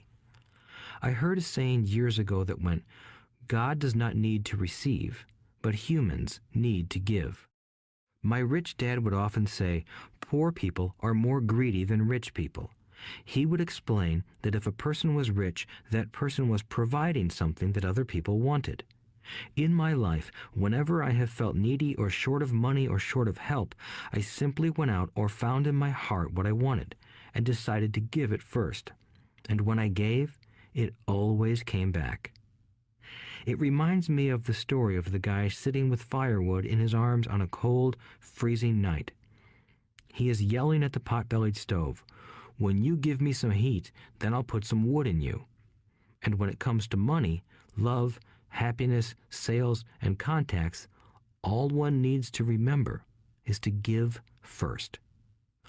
Often, just the process of thinking of what I want and how I could give that to someone else breaks free a torrent of bounty. Whenever I feel that people aren't smiling at me, I simply begin smiling and saying hello. Like magic, the next thing I know, I'm surrounded by smiling people. It is true that your world is only a mirror of you. So that's why I say, teach and you shall receive. I have found that the more I teach those who want to learn, the more I learn. If you want to learn about money, teach it to someone else. A torrent of new ideas and finer distinctions will come in. There are times when I have given and nothing has come back, or what I have received is not what I wanted. But upon closer inspection and soul-searching, I was often giving to receive in those instances, instead of giving for the joy that giving itself brings. My dad taught teachers, and he became a master teacher. My rich dad always taught young people his way of doing business. In retrospect, it was their generosity with what they knew that made them smarter. There are powers in this world that are much smarter than we are. You can get there on your own, but it's easier with the help of the powers that be. You only need to be generous with what you have. Chapter 9. Still want more? Here are some to-dos. Many people may not be satisfied with my 10 steps. They see them more as philosophies than actions. I think understanding the philosophy is just as important as the action. There are many people who want to do instead of think, and then there are people who think but do not do. I would say that I am both. I love new ideas, and I love action. So for those who want a to-do list on how to get started, I will share with you some of the things I do in abbreviated form. Stop doing what you're doing. In other words, take a break and assess what is working and what is not working. The definition of insanity is doing the same thing over and over and expecting a different result. Stop doing what is not working and look for something new. Look for new ideas. For new investing ideas, I go to bookstores and search for books on different and unique subjects. I call them formulas. I buy how-to books on formulas I know nothing about. For example, in the bookstore I found the book The 16% Solution by Joel Moskowitz. I bought the book and read it, and the next Thursday I did exactly as the book said. Most people do not take action, or they let someone talk them out of whatever new formula they are studying. My neighbor told me why 16% would not work. I did not listen to him because he's never done it. Find someone who has done what you want to do. take them to lunch, and ask them for tips and tricks of the trade. As for 16% tax lien certificates, I went to the county tax office and found the government employee who worked in that office. I found out that she, too, invested in the tax liens. Immediately, I invited her to lunch. She was thrilled to tell me everything she knew and how to do it. After lunch, she spent all afternoon showing me everything. By the next day, I found 2 great properties with her help that have been accruing interest at 16% ever since. It took a day to read the book, a day to take action, an hour for lunch, and a day to acquire 2 great deals. Take classes, read, and attend seminars. I search newspapers and the internet for new and interesting classes, many of which are free or inexpensive. I also attend and pay for expensive seminars on what I want to learn. I am wealthy and free from needing a job simply because of the courses I took. I have friends who did not take those classes who told me I was wasting my money, and yet they're still at the same job. Make lots of offers. When I want a piece of real estate, I look at many properties and generally write an offer. If you don't know what the right offer is, neither do I. That is the job of the real estate agent. They make the offers. I do as little work as possible. A friend wanted me to show her how to buy apartment houses. So one Saturday, she, her agent, and I went and looked at 6 apartment houses. 4 were dogs, but 2 were good. I said to write offers on all 6, offering half of what the owners asked for. She and the agent nearly had heart attacks. They thought it was rude and would offend the sellers, but I really don't think the agent wanted to work that hard. So they did nothing and went on looking for a better deal. No offers were ever made, and that person is still looking for the right deal at the right price. Well, you don't know what the right price is until you have a second party who wants to deal. Most sellers ask too much. It is rare that a seller asks a price that is less than something is worth. Moral of the story: make offers. People who are not investors have no idea what it feels like to try to sell something. I have had a piece of real estate that I wanted to sell for months. I would have welcomed any offer. They could have offered me 10 pigs and I would have been happy. Not at the offer, but just because someone was interested. I would have countered, maybe for a pig farm in exchange. But that's how the game works. The game of buying and selling is fun. Keep that in mind. It's fun and only a game. Make offers. Someone might say yes. I always make offers with escape clauses. In real estate, I make an offer with language that details subject to contingencies, such as the approval of a business partner. Never specify who the business partner is. Most people don't know that my partner is my cat. If they accept the offer and I don't want the deal, I call home and speak to my cat.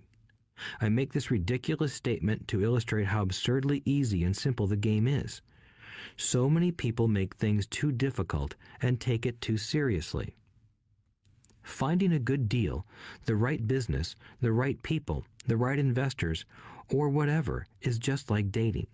You must go to the market and talk to a lot of people, make a lot of offers, counter-offers, negotiate, reject, and accept. I know single people who sit at home and wait for the phone to ring, but it's better to go to the market, even if it's only the supermarket. Search, offer, reject, negotiate, and accept are all parts of the process of almost everything in life. Jog, walk, or drive a certain area once a month for 10 minutes. I have found some of my best real estate investments doing this.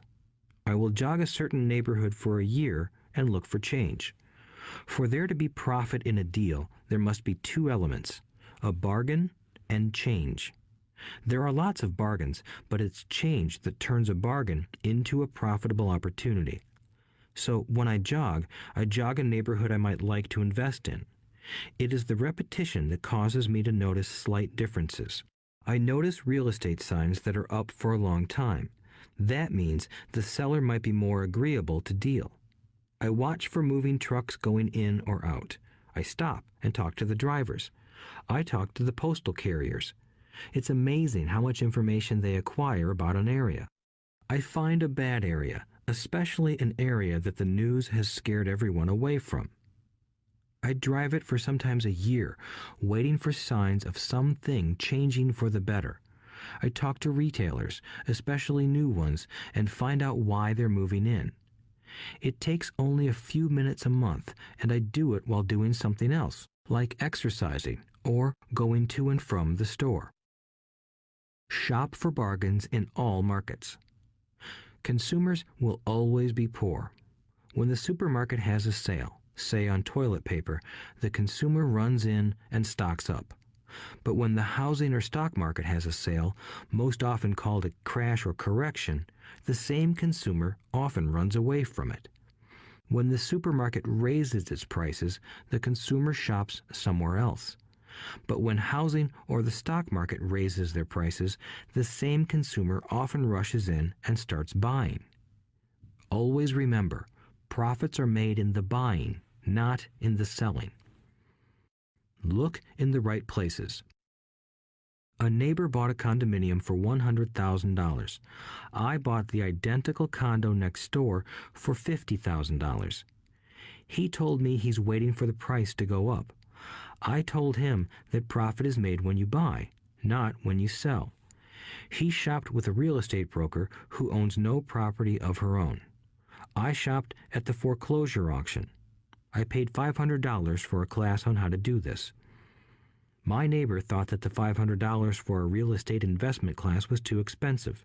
He said he could not afford the money or the time. So he waits for the prices to go up. Look for people who want to buy first, then look for someone who wants to sell.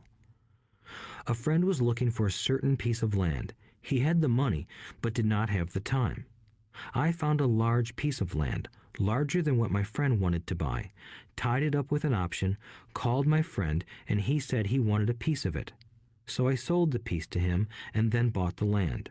I kept the remaining land as mine for free. Moral of the story: buy the pie and cut it in pieces. Most people look for what they can afford, so they look too small. They buy only a piece of the pie, so they end up paying more for less. Small thinkers don't get the big breaks. If you want to get richer, think big. Think big. Retailers love giving volume discounts simply because most business people love big spenders. So even if you're small, you can always think big. When my company was in the market for computers, I called several friends and asked them if they were ready to buy also. We then went to different dealers and negotiated a great deal because we wanted to buy so many. I have done the same with stocks.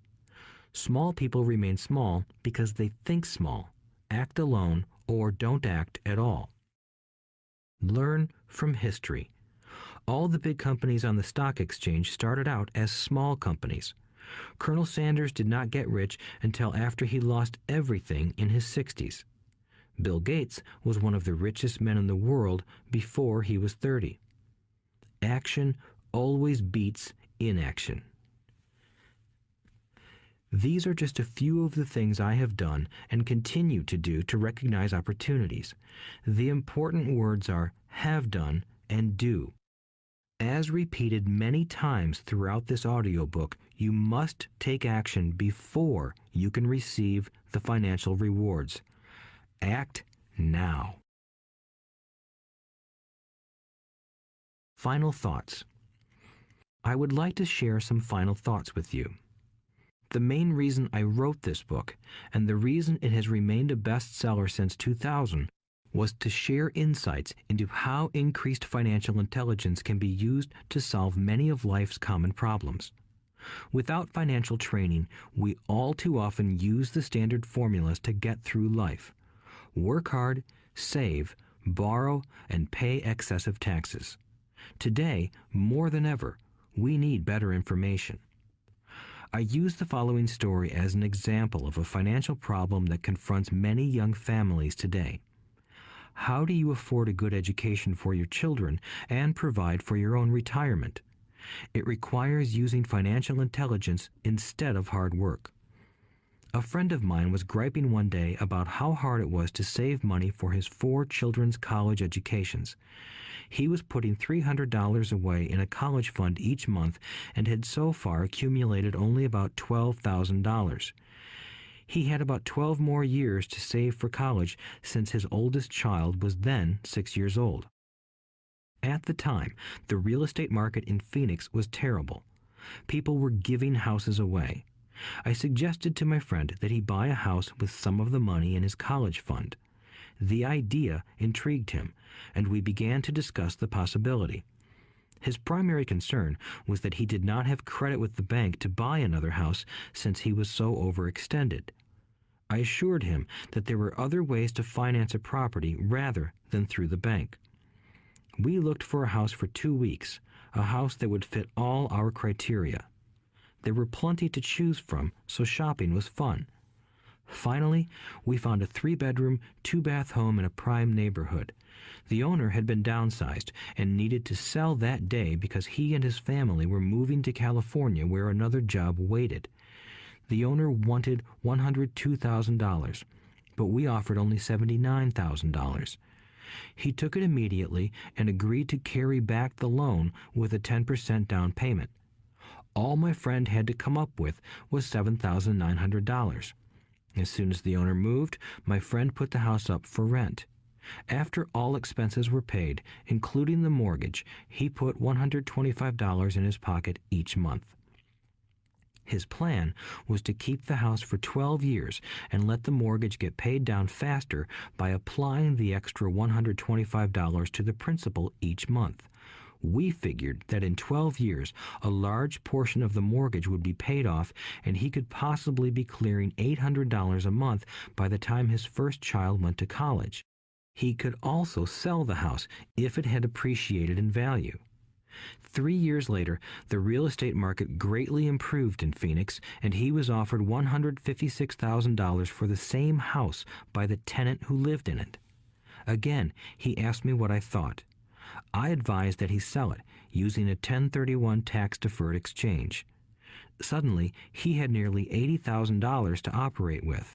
I called another friend in Austin, Texas, who then moved this tax-deferred capital gain into a mini storage facility. Within 3 months, he began receiving checks for a little less than $1,000 a month, which he then poured back into the college fund. A couple of years later, the mini warehouse sold, and he received a check for nearly $330,000 as proceeds from the sale.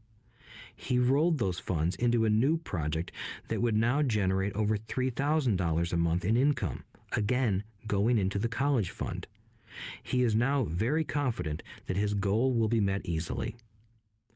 It only took $7,900 to start and a little financial intelligence. His children will be able to afford the education they want, and he will then use the underlying asset, wrapped in his legal entity, to pay for his retirement. As a result of this successful investment strategy, he will be able to retire early. Thank you for listening to this audiobook. I hope it has provided some insights into utilizing the power of money to work for you. Today, we need greater financial intelligence to simply survive. The idea that it takes money to make money is the thinking of financially unsophisticated people. It does not mean that they're not intelligent. They have simply not learned the science of money making money. Money is only an idea. If you want more money, simply change your thinking. Every self-made person started small with an idea and then turned it into something big. The same applies to investing. It takes only a few dollars to start and grow it into something big. I meet so many people who spend their lives chasing the big deal or trying to amass a lot of money to get into a big deal. But to me, that is foolish. Too often, I have seen unsophisticated investors put their large nest egg into one deal and lose most of it rapidly. They may have been good workers, but they were not good investors. Education and wisdom about money are important. Start early. Buy a book. Go to a seminar. Practice. Start small. I turned $5,000 cash into a $1 million asset, producing $5,000 a month cash flow in less than 6 years. But I started learning as a kid. I encourage you to learn because it's not that hard. In fact, it's pretty easy once you get the hang of it. I think I have made my message clear. It's what is in your head that determines what is in your hands. Money is only an idea. There is a great book called Think and Grow Rich. The title is not Work Hard and Grow Rich. Learn to have money work hard for you, and your life will be easier and happier. Today, don't play it safe. Play it smart. The three incomes. In the world of accounting, there are three different types of income. 1. Ordinary earned. 2. Portfolio. 3. Passive.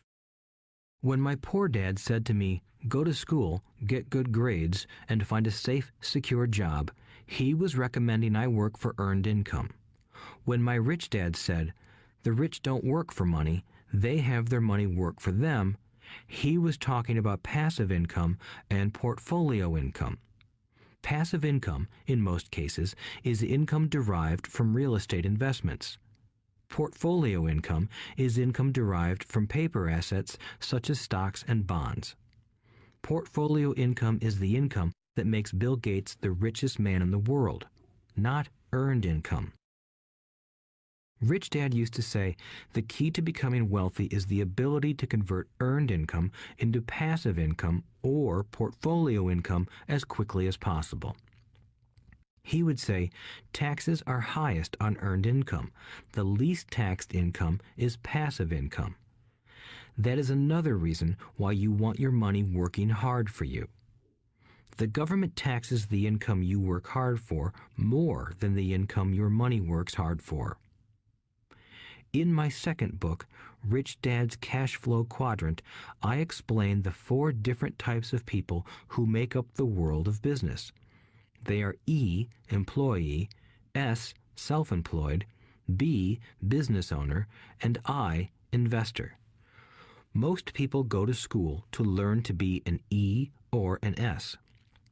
The cash flow quadrant is written about the core differences of these 4 types and how people can change their quadrant. In fact, most of our products are created for people in the B and I quadrants. In Rich Dad's Guide to Investing, book number 3 in the Rich Dad series, I go into more detail on the importance of converting earned income into passive and portfolio income. Rich Dad used to say, all a real investor does is convert earned income into passive and portfolio income. If you know what you're doing, investing is not risky. It's just common sense. The key to financial freedom. The key to financial freedom and great wealth is a person's ability to convert earned income into passive and/or portfolio income.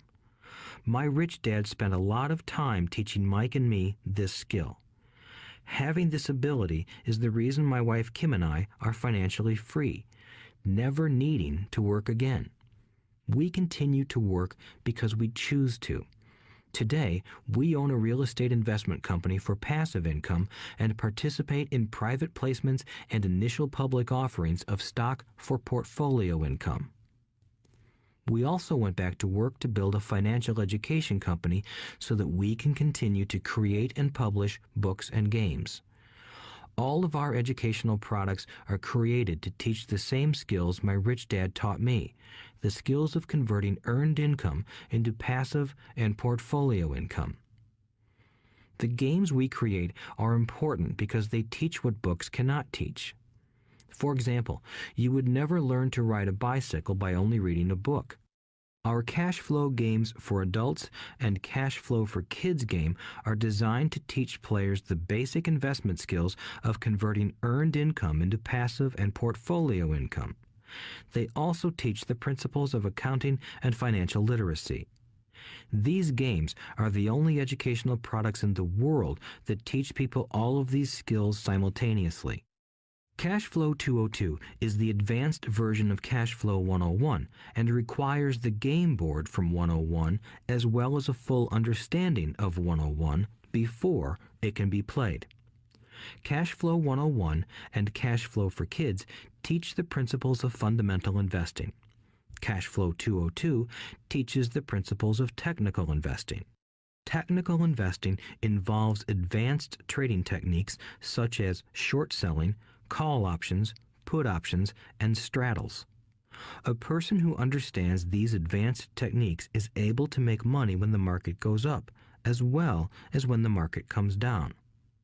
As my rich dad would say, a real investor makes money in an up market and a down market. That is why they make so much money. One of the reasons they make more money is simply because they have more self-confidence. Rich Dad would say they have more self-confidence because they are less afraid of losing. In other words, the average investor does not make as much money because they are so afraid of losing money. The average investor does not know how to protect themselves from losses, and that is what Cash Flow 202 teaches. Average investors think investing is risky because they have not been formally trained to be professional investors.